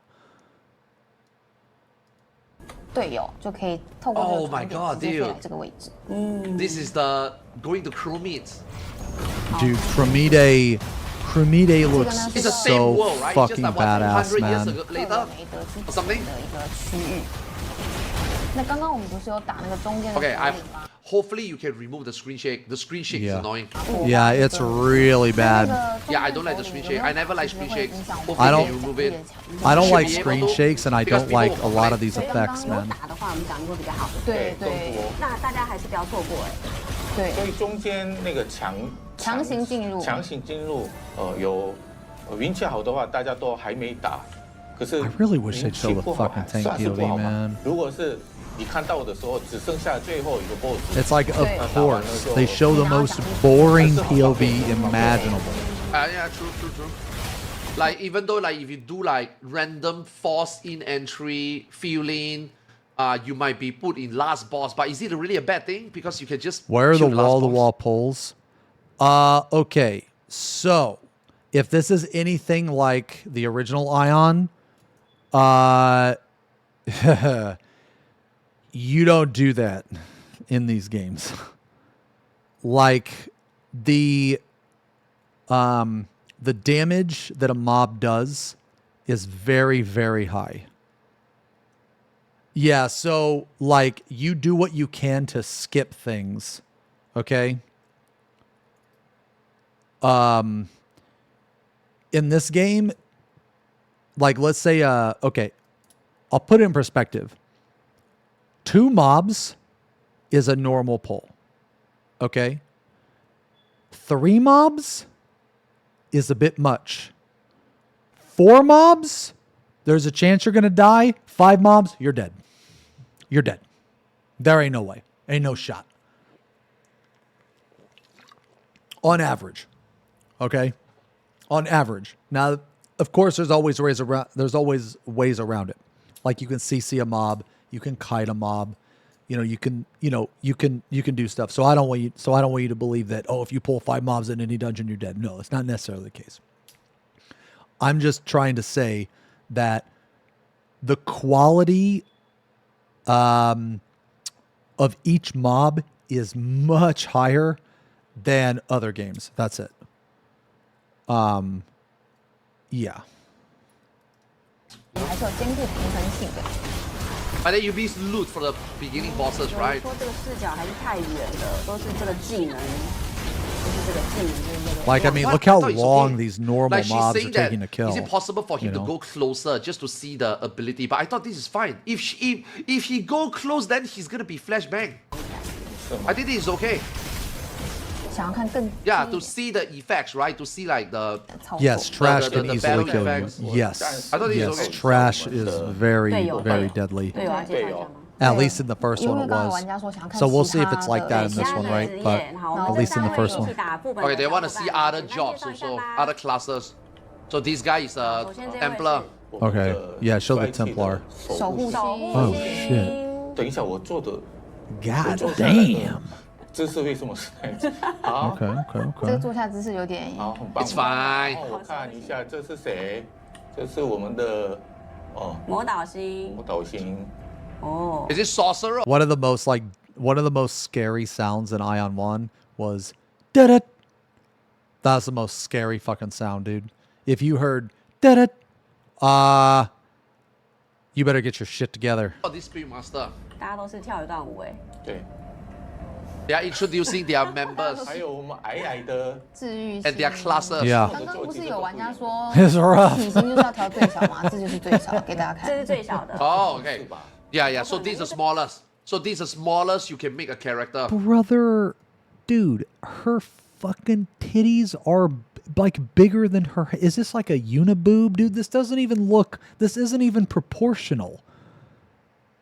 Like, what the fuck am I looking at here, dude? This is like a bobblehead or some shit. Yeah, like I said, dude, just put height, just put centimeters. Don't put 1 to 100. People wouldn't know. 治愈新的角色。So this is the smallest character you can make. 为什么大家有的对 Oh, okay.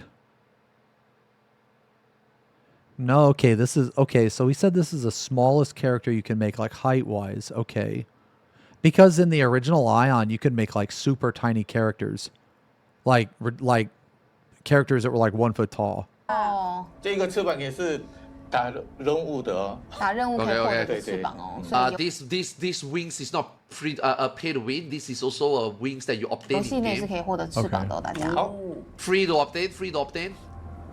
我们还在跳对，请去。我们要准备这个进入我们这个最终 BOSS 的领域了。对。Oh, boss is like a separate 很 room. 熟悉的嘛，有一些玩过原作的。 I like bosses. I like bosses in common area. I like bosses in common areas because it's so easy that you can fuck it up and aggro stuff, you know? I knew he was gonna say that, man. I knew he was gonna say that, dude. I hate bosses in common area for the exact reason why he loves them. I mean, someone tap target something, you got lazy. Oh, dude, dude, you fight a boss, you're fighting the boss, and then all of a sudden, you know, you hear da-da, and you realize that you hit tab and you hit this fucking mob that's like all the way across the dungeon that you didn't even see because tab target sucks in every fucking game, you know? Then you gotta kill the ad. Or worst case scenario, you tab target the mob and you hear da-da, and then as the mob is coming to you, it of course then aggroes more mobs, so you hear da-da, da-da, da-da, da-da, and then that is how you know that you are dead. You are dead. There is no hope. There is no hope of survival. You are absolutely beyond cooked, and you are going to do what this guy suggested. You are going to kick that piece of shit that doesn't know how to tab target, and you're going to get someone in the group that does. Okay? That's what's going to happen. Mob. You know what I mean? I don't like bosses. Personally, I don't like bosses having their own arena. I prefer bosses in common area. That's a toxic mentality, by the way. 近一点，有些玩家想要远一点，每个人想要都不一样，不一样，很难符合大家。上市之后你们自己玩，或者是你们申请 FGT， 什么 FGT 精英封测，精英封测，你们自己申请自己调，怎么调都好。对，而且其实视角可以按照。Dude, Chromide looks so fucking cool. Jesus Christ. Brother. The developer is like, you motherfuckers complain so much about this, complain about that. Why don't you guys just wait until the beta apply and play the game your fucking self? Shut the fuck up. 先过去，我这个玩过好几次，我现在闭着眼睛也可以。 I'm not gonna lie, man. Wait, is that Chromie? These representatives are kind of base. 现在看不到我的眼睛吗？ 平常就看不太到。 Oh, the charge skills. I love the fact that they tap target. You want to know why I love tap target? Because tap target allow developers to make bosses like that. Because if the game is like Blade and Soul, for example, then they cannot make too crazy things. Because what is gonna happen is that you are gonna be like playing an FPS game. You're gonna be like tracking the boss always. You know, I don't think MMORPG players are looking for that as like a core gameplay. You know what I mean? So if you got tap target, I think Terra did it pretty well. But Terra was limited by boss design because they did it that way. However, the combat was so fun that it kind of didn't matter, really. You can make more crazy bosses. That's why tap targeting in that's why MMORPG are about tap targeting. Tap targeting is most important in MMO, right? So that you focus on your rotation, you focus on doing mechanics, you let the tap target and the auto targeting takes care of your rotation. You know, you don't need to worry about projectile travel. You don't need to worry. Terra had huge boss design issues later on its life. They had to resort to speed mechanics up to compensate in difficulty. Oh, wow. Okay. Do you lose target if it goes out of the arena of the cone area? I don't know. I don't think so because I think it happened earlier and I didn't notice it. About you are casting a spell, does the meteor land before the boss flies away? No, right? Tap target, you cast a spell, the cast off, your projectile auto goes to the target. Like, it's very important. You know, so I'm glad that this game got to the target because Blade and Soul is a little bit tiring sometimes. Like, you have to track, you know? Especially PvP. I played Blade and Soul for a little bit, man, but I just really couldn't get into it too much. So PvP having tap target is also very important. Yeah, because action mode PvP is not fun. It's not that fun, you know? I always thought Terra was way better than Blade and Soul, but I don't know. Maybe I didn't give Blade and Soul like a fair enough chance. I thought I did, but. 好，各位，这个是在攻略我们的克罗梅的，应该很 Oh 多 my 人。 god, why does Chromie look so evil now? I mean, she is evil. 视角问题， She's the vile judge, bro. 自己的喜好条件或投远。一般都是在那个他的后面打才对啊。对啊。Oh yeah, this part's so fucking cool, man. 第一阶段的这个 This part's so cool. 这个是这个火抗板，我感觉他逃不过，对，要小心哦。这个真的，哇，这个 I mean, 很痛 it's cool, but all you have to do, like, I don't know why this person's not doing it, but if you look, all you have to do is run to the left and then run to the right. That's all you have to do. So, like, all he has to do is continuously run this way and then just back up and go the other way. But it's a cool mechanic, right? So you just literally run to the left, you dash here, then you just go back, and you backtrack, and then that's it. 很痛哎。啊，等一下，哦，金鱼星Man, this guy ain't Korean. These guys suck.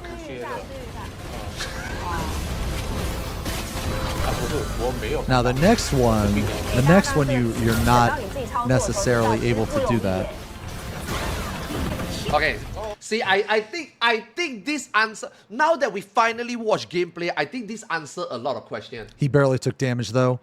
So they are severely overgeared for this content. They have like full maxed out stats for the gear. The gear that they have for this content, you shouldn't be using in this content. There's no way you play this shit on mobile. And by the way, this is only a dungeon boss. There is no way you play. There's no way. Yeah, no way, man. There's no way you do all this on mobile. And be Holy efficient. shit. This is a PC game. 我感觉好像也没那么轻松。 Yeah, of course, range is very relaxing. 坚持轻松。 Yeah, range is I very thought they were relaxing. gonna show a different fucking POV, man. 对，从后面攻击的话，相对来说这个伤害就比较高。 Yeah, you have to do 果然 back. 是眼睛过已经被。 You have to do back shots. You do a lot more damage on the 人 back. 家说好的闭着眼睛过，说好的闭眼都能玩呢。 哦。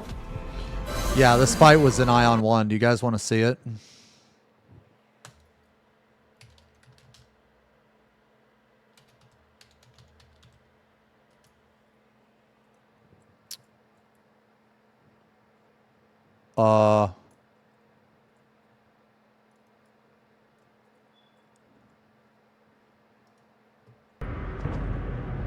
Yeehaw, motherfuckers.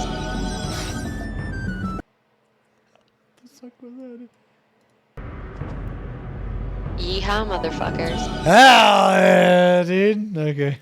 All right. Okay. You see this little tiny entity back here?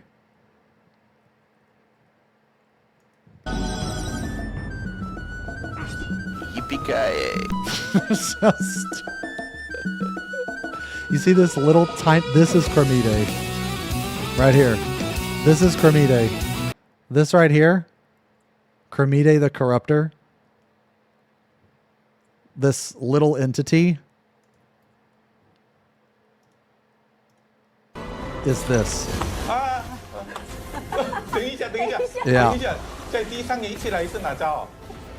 Dude, just walk, man. Dude, this guy sucks. This guy's so fucking bad. Look, he fucking died, bro. 注意一下，注意一下。He I fucking. think Yoshi P is better than him. He holy shit, that's true, dude. Yoshi P's way better than this guy. This guy sucks. He gargles balls. He died so bad he turned into a cocoon. 治愈星，治愈星是谁说？哦，治愈星的技能在这边可以复活队友，治愈星可以复活队友。对，但我还是想要讲，刚刚是谁说轻松松一下秒掉？我不小心睁开眼睛的。如果一直闭着眼睛， He's new. You know, he's You're for a new. normal dungeon. This looks amazing. Yeah. Lots of VFX. Some people might not like it, but 今天比较细致吗？其实我们今天这个直播出去的画面呢，还是跟我们 yeah, looks good, man. Looks good, man. First time watching the game, right? 也跟各位收看直播的这个设备有关系。你的荧幕呢，如果没有到达这个4K 的话 Some people watching the stream is like, why is it so pixelated? Why is it only 60 FPS? Because, bro, when you watch a stream, you can only have this much bit rate and you can only have 60 FPS. What do you expect? Of course, it's gonna look different in game when you play with your PC. Dude, people are so stupid. I mean, Dude, I don't blame them, right? Some of these people. What is people's obsession with FPS, man? What is the obsession? Dude, I'm gonna be real, man. I can't even tell a difference over 60. I'm gonna be real. Someone's like, oh God, you only have 60? Like, yeah. Like, why not 80? Why not 120? Okay. And I change it. Yeah, I can't tell. I literally can't tell. I'm serious. Oh. I can't tell, man. I mean, I play all my games in highest FPS I can. I'm just letting you know that when it drops to 60, I can't actually tell a difference. Oh, is this the... What is this? Oh, yeah. So this is Cremide. Right here is Cremide. So the boss that we're fighting, this is her. This is her. Don't fucking watch streams, you know? 画面好像不是那么的完美。而且如果是想看更 Yeah, if you really want to see how it looks That's like. kind of crazy. This is like the difference between like Final Fantasy VII OG and Final Fantasy VII Remake. You have to watch it in game yourself. You can't base it on the stream. But for a stream 60 FPS 1080p, this is amazing already. 之后可以就是锁定我们的官方频道，那我们也会把这个实际游玩的今天这个实际游玩的画面呢，我们 I think that one has to iframe dodge. There's no way you dodge that properly. I don't think there is an iframe dodge. 韩国已经打 Or 完 at 了 least 吗 he's not using it if there is one 韩国 anyway. 是韩国为什么这么快？ Bro, amazing. 打完了。 Yeah, that was Actually sick. looks good. 然后现在 That was 看 fucking 得到 sick, 我 man. 们的这个奖励对也有 Where's reward? 奥德。哦，也有 What's that, 一些 cube? 奥德。 It's a Well, cube. I don't clear all this. 这个应该是大家很熟悉的采集的一个。 Oh, gathering? What? Aether? Oh, that's weird. Okay. 啊， Are you 来 fucking... 什么事？ Oh, no. There's a fail bar still. Well. 这一次没有显示到那个骰子哦，因为 Aion What's that?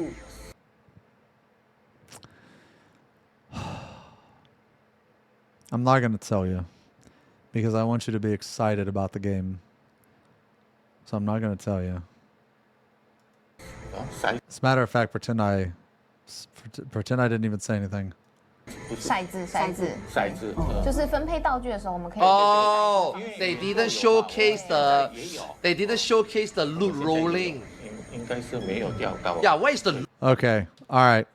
Here, I'll tell you what it is. Okay. They didn't showcase the You see how there's a bar here and a bar up here?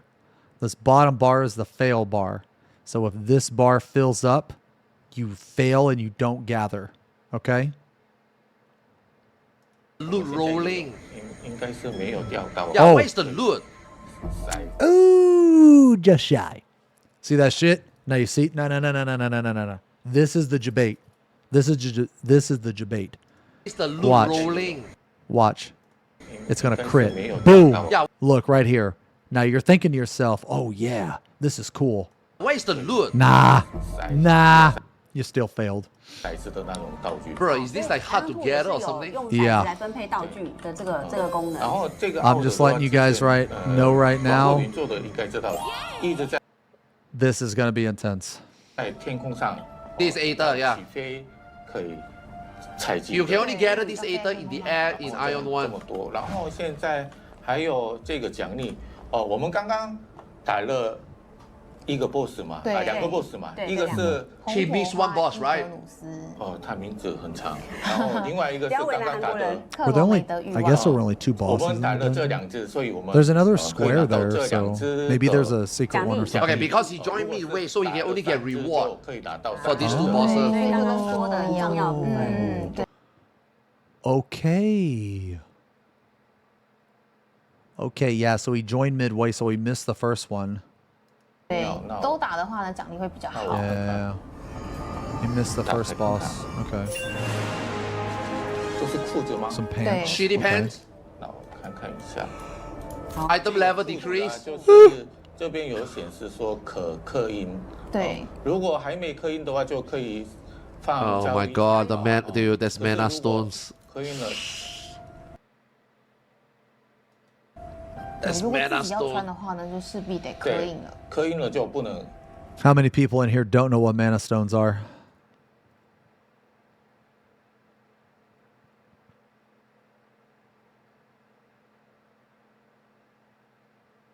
Okay, I'm going to explain it to you. All right, so check it out. Okay. All right.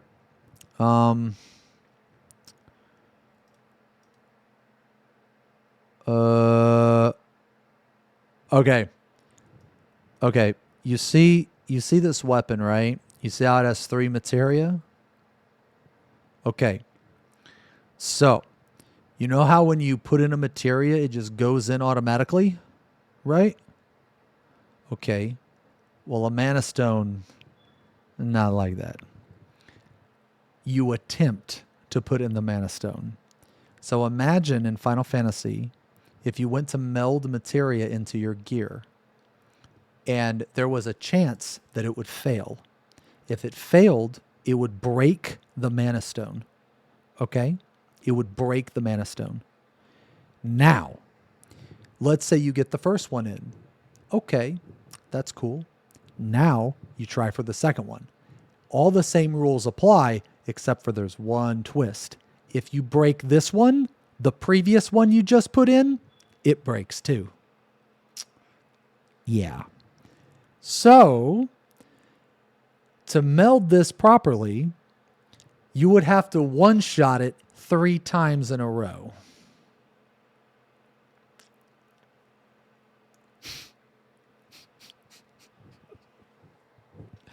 And get this. Get this. If you think 3's bad, what are the chances? It depends. I think the base chance is around like 60%. Are these mana stones easy to obtain? Not really. Okay, so now take everything that I just said, okay? Everything that I just said. Now, you see how there's 3 materia slots on this gear? Okay? How about 3 more? So now you have 6 materia slots.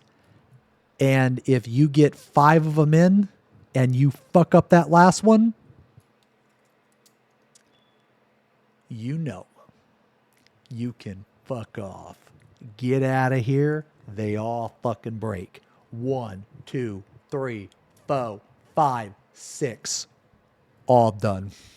And you got to start all over. Those are mana stones. Yup. Now that, ladies and gentlemen, that's the gacha. When you get your... Oh. Okay.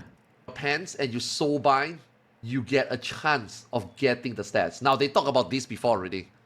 So this is the gacha here. This is the play loop here. You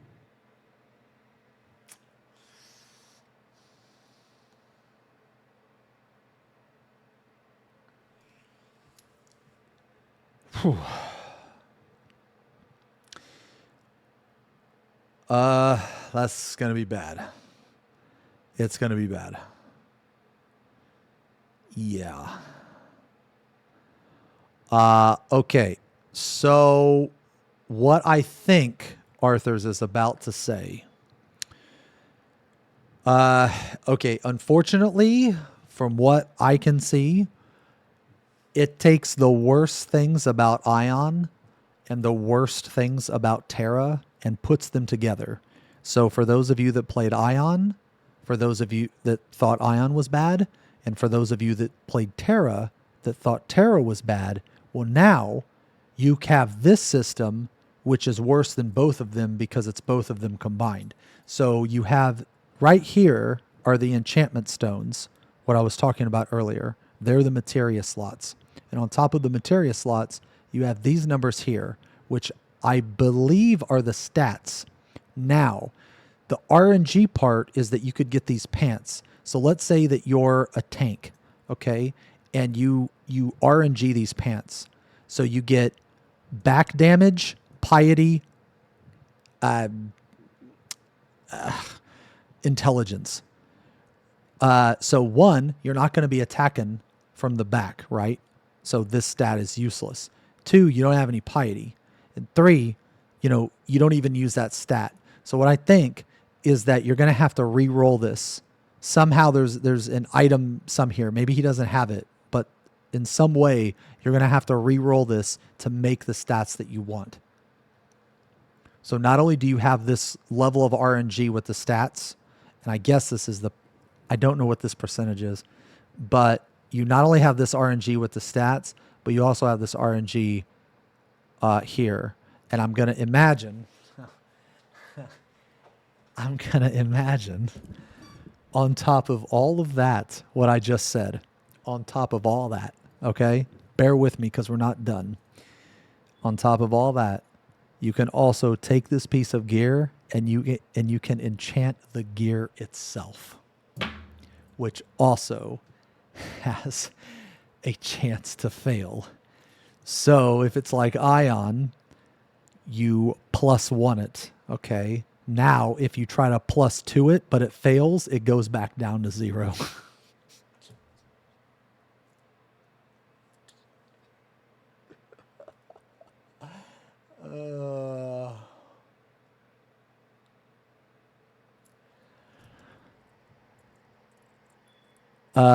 This right here is going to be the pay to win.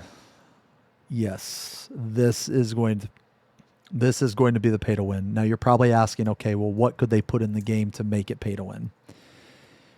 They can put in the game mana stones that go in automatically. So if you find a mana stone as a drop, it has like a 60% chance, or you can just buy a mana stone off of the auction house. That's 100% chance. These are just things that they've done in the past. Okay. Another way that they can have it to where it's pay to win is if when you re-roll your gear, right, you can pick the stats. That's another way. Another way they can make it pay to win is when you enchant your gear. So you make it +1, +2, +3, +4, et cetera, et cetera. Each time the enchantment stone that you use to enchant the gear is also 100%. So just looking at this piece of gear right here, there's 3 different ways that in this single piece of gear that they could make it pay to win. Now, are they going to do that?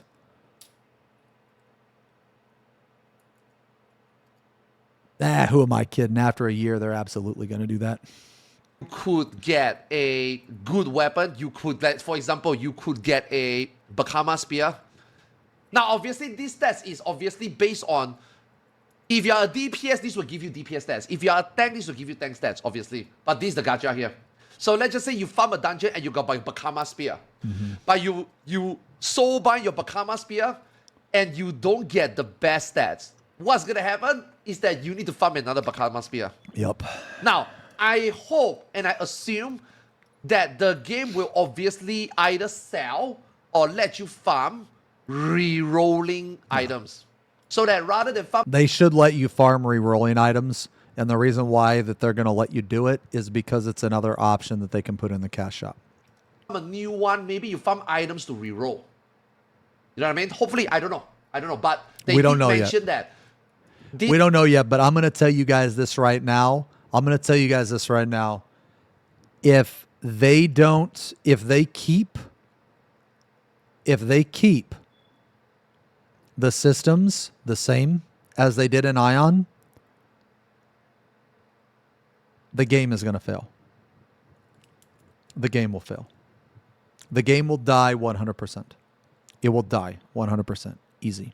And the reason why it will die 100% is because you can only fail so much in a game before you just quit.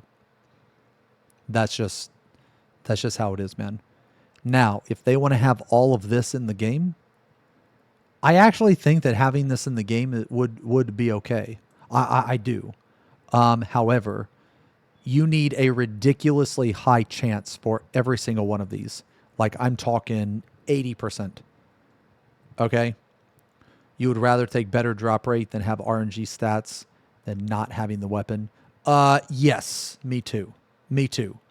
I think that it is more important to be able to get the weapon and then fuck with the RNG versus not even have the weapon.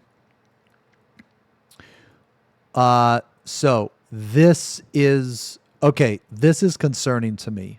Now it's not concerning to me because I'm necessarily like afraid of the RNG, because I'm going to be honest with you guys. When I play this game, I'm going to whale 100%. I'm going to whale, I'm going to RMT, I'm going to do all of that, okay? I'm a dirty fucking cheater, okay? And so if you run into me in PvP and I just absolutely obliterate you in like 2 hits, yeah, just know that you lost to a cheater, and, you know, I'm better than you. And, you know, if you want to talk shit, come in game and I'll kill you again super easy because you're RNG shit and you're fucking broke. You know, what are you going to do about it? You're just going to die again. Yeah. So I'm going to talk all my shit. And that's just a fact. But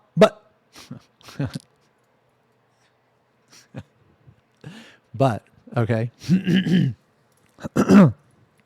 Anyway, but the reason why I'm concerned about this is because this will kill the game. Okay. This will kill the game. 100% it will kill the game. Because, okay, guys, like, all right, for anybody that took me serious, I like to joke around about that kind of stuff, okay? I am very concerned about this because, like I said, this will kill the game, because I'm going to tell you right now, man, if people are expected to deal with this amount of RNG, the game is going to die. It's really going to die. So we don't know yet, right? We don't know the chance. So, okay, basically all I'm saying, man, is that in my opinion, this doesn't automatically mean that the game is dead. This doesn't mean that the game is going to be bad. This doesn't mean that there's going to be a pay-to-win cash shop. But at the same time, it is a high level of concern. Okay? It's a high level of concern. Okay? Because as you guys know, Korean games are known for this type of predatory shit. Okay? But at the same time, let's let them cook. So far they're doing a good job. You know, I feel like well, me personally, I'm not going to assume the worst. I'm going to be cautious of the worst, but I'm not going to assume the worst yet. Would it help if there was a pity system for gear? Yes, it would help. Yes, it would help. And oh, guys, here's another thing. What they will do is sometimes when they bring a game over to the West, they will actually put in different systems because they know the game will fail. Okay? So what I mean is like they are fully aware that what works in Korea and, you know, over there doesn't work over here in the West. Okay? And if they want their game to succeed, They know they need to change some stuff. What will they change? We don't know. Will they need to change anything? We don't know. Still too early to tell. But it's just one of those things where, you know, just keep your eye on it. But I'm going to tell you this right now from my first look at the gearing system here. It looks to me like they took the worst things about Aion and the worst things about Terra and sandwiched them together. And they handed you this you ever seen like people on Halloween where they shit in a bag and they light it on fire and they knock on your door and they run away, right? Okay. Well, it's going to be one of those bags, right? But it's going to be like, you know, a dipped in vomit first. Okay? And that's what they handed you. Yeah. This Gamba system here. Now, you are going to get these stats. It's just how much more. You're not going to get a spell speed. You're not going to get a tenacity or something. It's fixed stats, but it's how much. You know, so I don't know whether we can reroll. Or do we need to farm a new weapon? Do we need to farm another Bakama spear? You know what I mean? For those of you that don't know, the Bakarma spear that Arthur's is talking about is one of the most legendary weapons in any video game.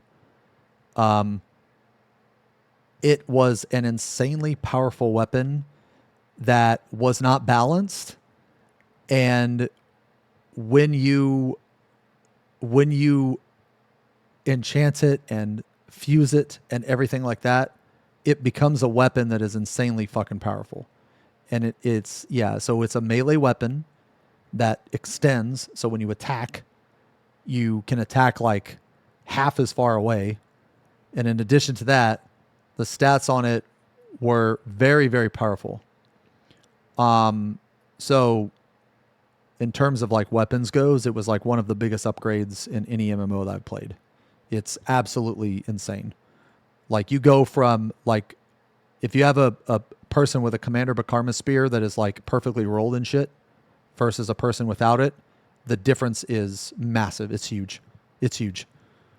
So it was a must-have. If you played Gladiator, you had to have it. Now, okay. To get this spear, you had to kill this boss, and the boss's name was Commander Bakarma. I killed this boss over 200 times in my entirety of Aion. I've killed him over 200 times. I have never seen the Commander Bakarma spear. Every time that I've got the Commander Bakarma spear, I had to buy it off of somebody. I've never actually seen it drop. Never. So that's how rare it is. That's how fucking rare it is. Okay? Once you soul bind, you cannot trade. Dude, you didn't open the second one. You didn't open the second one. The cooldown on the dungeon was once every 6 hours. You open the boss one. Dude, this director is so lost.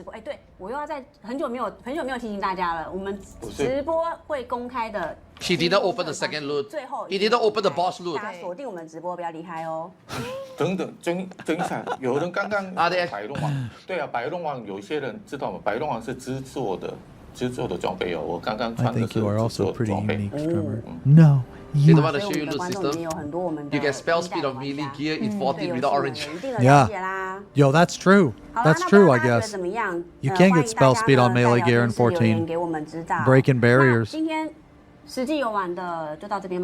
Holy shit, man. Look how lucky that feather Very is. impressive. Game looks good. Game runs good. Now, guys, look, we haven't played the game. We don't know how good the game is. No shit. This is a brand new game. Versus, say, WoW with 20 years. Versus, say, 14 with 12 years. Of course, we don't know. We cannot compare gameplay. We cannot compare stuff like that. But most important is to look at the first look. Is this game going to be enjoyable to play? Are you going to buy the game? The first look was very enjoyable. Are you going to go in and walk around? I do think that based on very what I enjoyable. see, and obviously me, you know, I like Aion a lot. And you know, we have been talking about Aion 2 for like 10 years. It's actually happening, and then it looks this good. I think worth the try, man. Definitely playing. Like, even without them showing this, 100% playing. But now the fact that they show it, that looks so good, man. That looks smooth. Okay, Nah, so we're going hard, man. We're going fucking hard. Because they don't have the Taiwan version yet. There is a new information that just came I'm gonna be in, real. breaking news. Because this...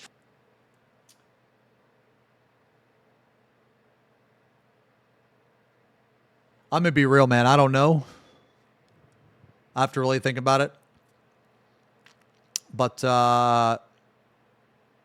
if this comes out at the same time as like Final Fantasy stuff, depending on the Final Fantasy stuff, I'm just gonna skip it. I mean, if there's an ultimate that comes out, I'm not skipping the ultimate. If there's a Savage tier, I'm not skipping the Savage tier. But anything else, I think I'll skip. No, I'm serious. I think I'll skip for this. We'll see though. Like if it's just like a fucking, like if it's just like a 0.3 patch or a Criterion patch or something, I'm skipping 100%. Yeah. The only thing that I won't skip it for is Savage Raid tier, I think. So we'll see. We'll see what's up. Yeah, we'll see. Obviously, I'm not going to, obviously, I'm going to go to FanFest. I'm not going to skip it for, I'm not going to skip FanFest for this. But, yeah, we'll see. Yeah, no, I would like to play at the end of November. Yeah. Strummer. Media Tour Strummer. Hyperdisk. Skipping for Aion. Hyperdisk. Play the game inside FanFest? I mean, I guess I could. Stream and the Korean stream is concurrent.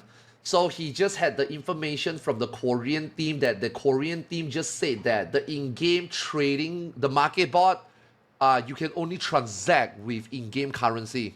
So initially, I think people were wondering whether you can like use paid currency to buy market bot. Now he just got news that the Korean just announced that the market bot is only in-game currency. So you cannot use crystal to buy market bot stuff. Yeah, so now he's explaining like, usually in these type of games, like this type of free-to-play transactional games, usually you can buy in-game items with two currency, right? In-game currency and paid currency, right?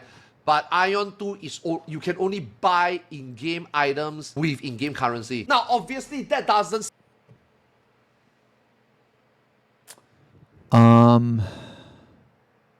Hold on. Let's see what Arthur's going to say.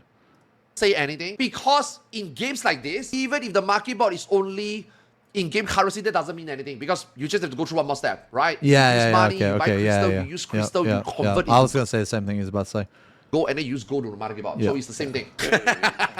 So he's saying something like, usually our company, the games that we make, usually we allow both type of currency to be used in the market bot. People think that it's more scummy. And then they are like, yeah, we are a scummy company.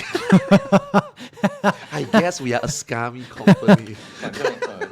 So now they don't want to let you use paid currency for market bot. But like I said, it doesn't change anything. Okay, so that apparently will be another podcast in the future. This is the media tour, this is the media tour. Wow, you apply for a media tour.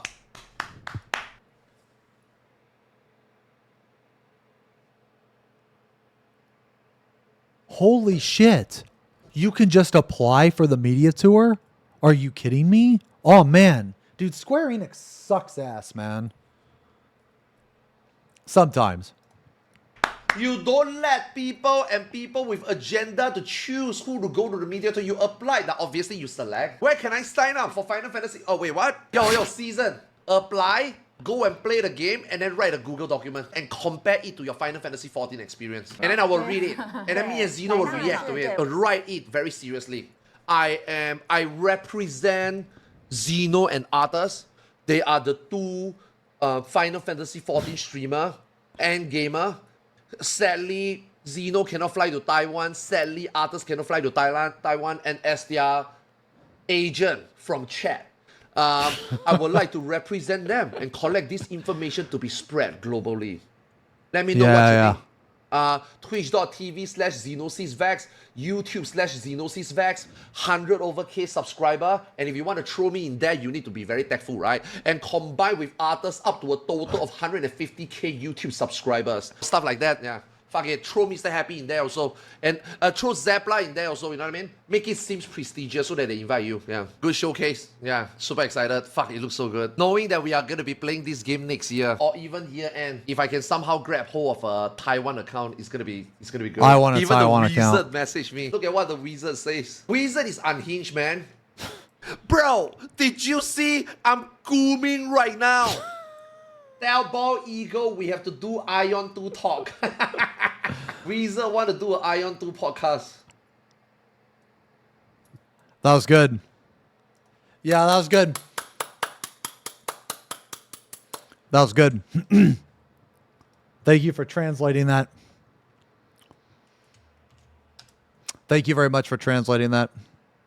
I really wanted to watch that, but I didn't want to watch it without translations because I didn't know what the fuck they were saying. Oh, God. Sorry. Okay. Yeah, that was really good. I'm really excited for this game, man. I really want it to succeed. But, you know, there is some concerns. So, like, basically, so just because you can't buy shit on the market board with, like, some type of currency you can buy in the cash shop, that doesn't mean that you can't pay to win. Okay. Because, okay, basically, here's like another thing that can potentially kill the game that the developers will have not really any control over. And that is RMT. So one of the reasons why RMT is so bad in Korean games is because gold has so much value. Okay? They need to reduce the value of gold. So if you look at Final Fantasy is actually a very good example of virtually no RMT. Okay? There's like no, like, botting and RMT in Final Fantasy is virtually non-existent, and the people that do it, it almost doesn't even matter. And the reason why is because gil in Final Fantasy has very little value in comparison to other games. So one of the things that they can do in Aion 2 to ruin the game is if, like, let's say you can go kill a boss, like a raid boss, the boss will drop the loot, and then you can take that piece of gear and put it on the market board. Okay? Now, in the video that they showed, all of the items were bind on pickup. Okay? So that's good. That means you have to be in the dungeon. You can sell people items, but not to the extent as a market board. So it would basically function the same as like Final Fantasy XIV, which is fine. Because Final Fantasy XIV actually does allow you to buy gear. It actually allows you to buy runs and all that shit. If they had a similar system in Aion 2, it would essentially be the same, and it wouldn't kill the game. So if they have that, plus you can't use money to buy shit off of the auction house, I think it will be very, very limited on pay to win and RMT. But will they do that? We have no fucking idea. It depends. You know what I mean? But basically there is some concerns here, but overall it looks fantastic. It looks really good. Okay, so that's what I was about to say. Yes, I know you can sell dungeon gear by waiting 10 minutes because that's how I got both my Commander Bakarma spears. Yes, you can do that. But that was an exploit that Aion never fixed. You weren't supposed to do that. And either the devs didn't know or the devs didn't care to fix it. But you were not supposed to do that. Yeah.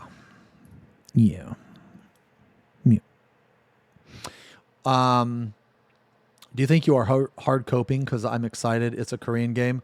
Okay. No, I don't think I'm coping, and here's why. Because even if it's pay to win, and even if they do all of that shit, I am still going to play it. I'm still going to play it. The pay to win aspects doesn't affect me near as much as it affects other people. And like, I'm fully aware of this. Like for me, this game is not the same because for me, this is like, it's not only my job, like, you know, I'm a streamer, but it's also a business expense. So when you see a streamer and they spend like $1,000, $2,000, $3,000 on a game, that is a business expense for them. They can claim that. So it's not the same as a person that can't claim it. Okay. How much are you willing to spend on Aion 2? I mean, it just really depends, man. Yeah, it just really depends. I mean, I've spent $3,000, $4,000, $5,000 on a game before. You know, but the crazy thing is like there are people that have spent more than me that are not in my position. That just literally spend the money because I have it, and that's fine. Like that's fine too. So like, okay, I'll tell you what I would do if I wasn't a streamer. If I wasn't a streamer, there's no fucking shot that I would be spending that kind of money on a game. No shot. Absolutely not. And that is why that I am bringing up these concerns about the game, because I am fully aware of the position that I am in when I play these games. You know, obviously it's different for me because one, I'm a content creator. Two, it is really good stream content. Like when you stream RNG, it's very entertaining for people. Okay. And it's very entertaining because RNG is just entertaining. Gambling is entertaining. Like when, like you watch that to see the person fail. I mean, you watch it because it's exciting. It's like, you know, I don't know, like a horse race or something. You know what I mean? So like, as far as content goes, it's very entertaining. Okay. Now I'm fully aware of this, and I'm fully aware that my situation is unique and it's not the, like an average person situation. So this is why I'm bringing those concerns. So I'm trying to have the most realistic standpoint or viewpoint to this as possible. So I'm trying to see it from both my perspective and the perspective of like a normal player or even a free to play player, right? Because I'm sure that they're going to have some type of like subscription based program to where you get like extra shit like every month. You know what I mean? You know what I'm saying, man? So from a free to play player's perspective, these are very concerning things, because if it is pay to win, those people are going to be absolutely giga-fucked. And if you're going to play as a free to play player in a pay to win game, don't waste your time. Don't even worth it. It's not worth it. Don't even waste your time. But if they took the steps that I suggested, so you decrease the value of the gold in the game by one, having things bind on pickup that you can't sell on the market board. Two, the enchantment stones, the RNG is not really that bad. You do want some RNG in the game to make it interesting, I feel. You do want some, but you cannot. The thing that's going to kill the game is that if your RNG is so bad that the player just keeps losing and losing and losing and losing, because you can lose a little bit and still have fun. You lose a little bit and then you win and it feels so good, right? But if you just lose, you're going to quit. You're just going to quit. And I know because I quit Aion 3 times back in the day. For any of you that has ever crafted Fenris or Miragent, that crafting the hot heart of magic was probably the hardest thing I've ever had to do in an MMO. One of the hardest things I've ever had to do in an MMO is craft the hot heart of magic. For those of you that don't know what that is, the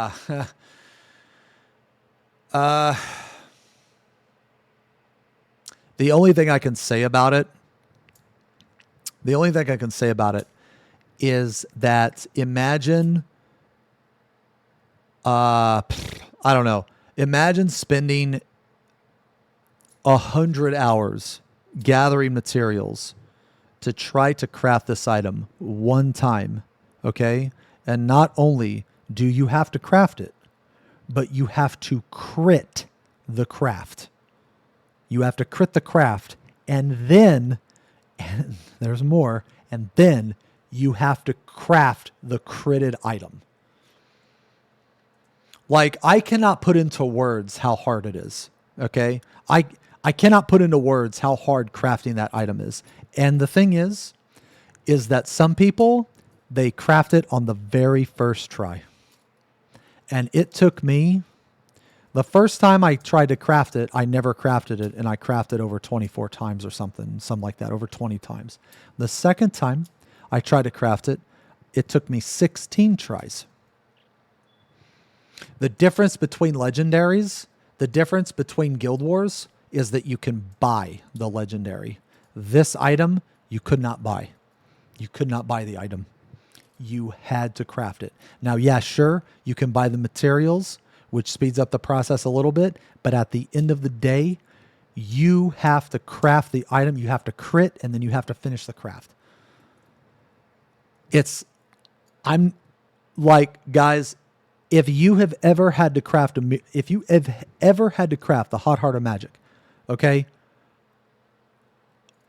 If someone else can make an analogy of how hard it is to craft that fucking shit, by all means.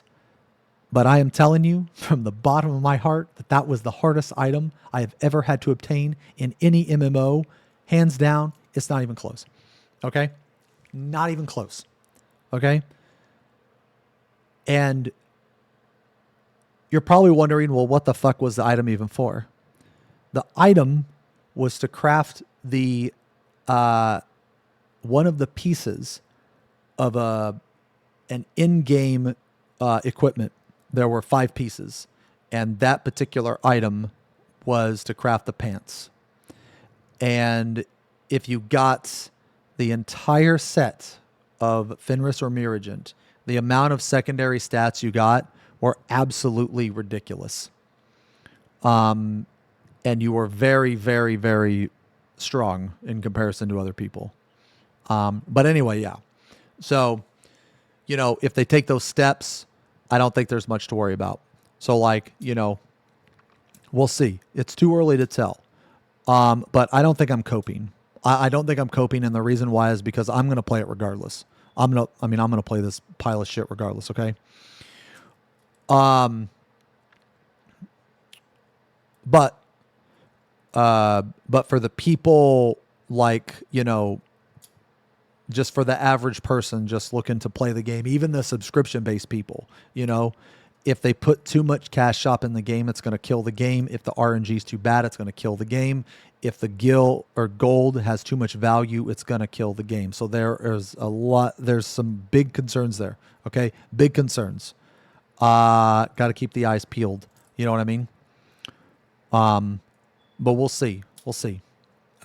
Anyway, look, I'm really excited about this. Yeah. I'm really excited about this. And I think it's going to be really good, but you know, we'll see. Yeah. Okay. Anyway, I think it is that time. How do you know I was going to say that? How do you know?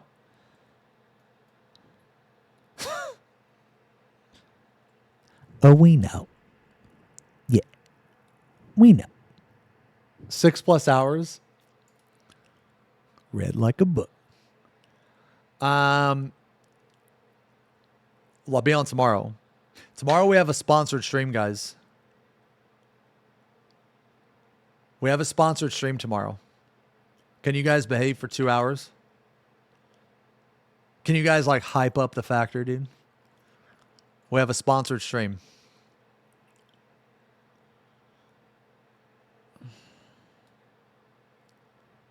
So tomorrow what we're going to do is we're going to probably rack for a little bit.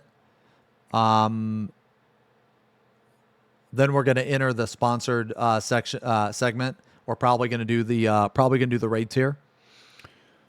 We have 2 sponsored streams this week. Actually, we're going to do one tomorrow. We're going to do one tomorrow and one Thursday.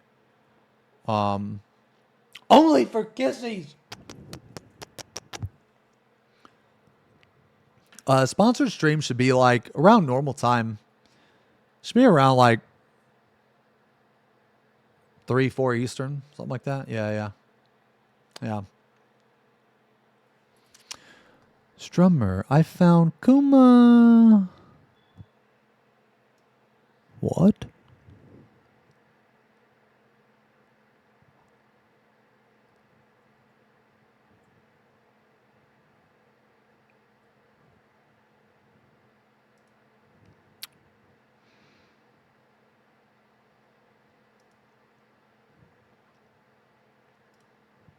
Strummer. Okay. All right, guys. I think it's that time, man. I think it's that time. Let's see. Okay. Thank you guys a lot for hanging out today. We just racked it for like fucking 7 hours. Okay. All right, cool. Holy shit, man. Thank you guys a lot for hanging out during the rack stream. Thank you guys a lot, man. Tomorrow will be on normal time. And what we're going to do is we're going to play Final Fantasy, and we're going to have a sponsored segment. Okay? So yeah, that's the plan for tomorrow. But anyway, thank you guys again for hanging out. Thank you so much for the resubs. Tweety, I'm sorry I missed that, man. Almost 3 years, 35 months. Subs today, man, were crazy. Thank you guys as always. I really appreciate it.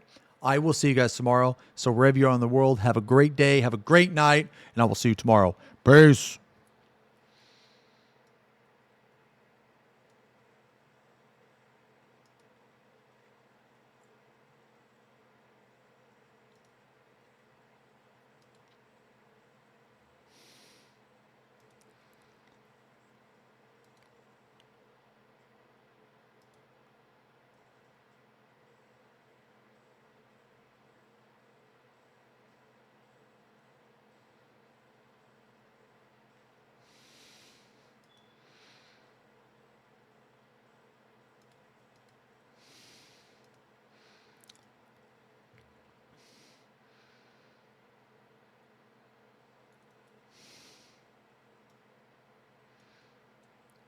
Aren't you forgetting something? Is he insane?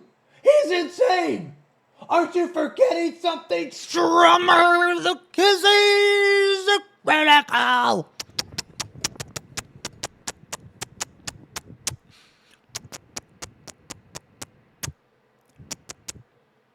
Thank you. Thank you. Strummer. No Max. No copy. No Max. No cop. FB Pong sit. A chat time. A love? You guys. See you later, alligator. He copied. He copied. He copied. I fucking love you guys, man. I love you guys. Xeno peak. Love chat. Red's feeding the birds. Yo, who we hosting? Man, thank you guys so much for hanging out today, dude. Today was fun as fuck. Who we hosting? Let's see. Ath is playing Dead by Daylight. Zerv is playing Magic.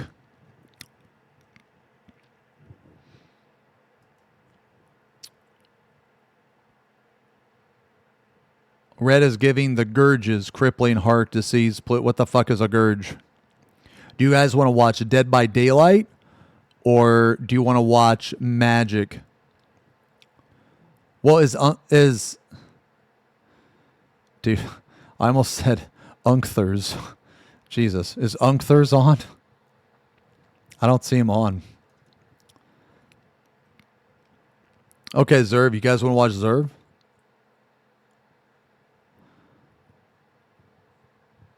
Host this.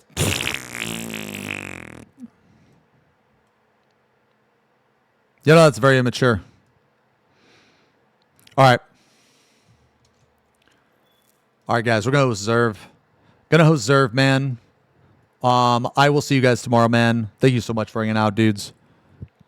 Today was super fun. Love you. Peace.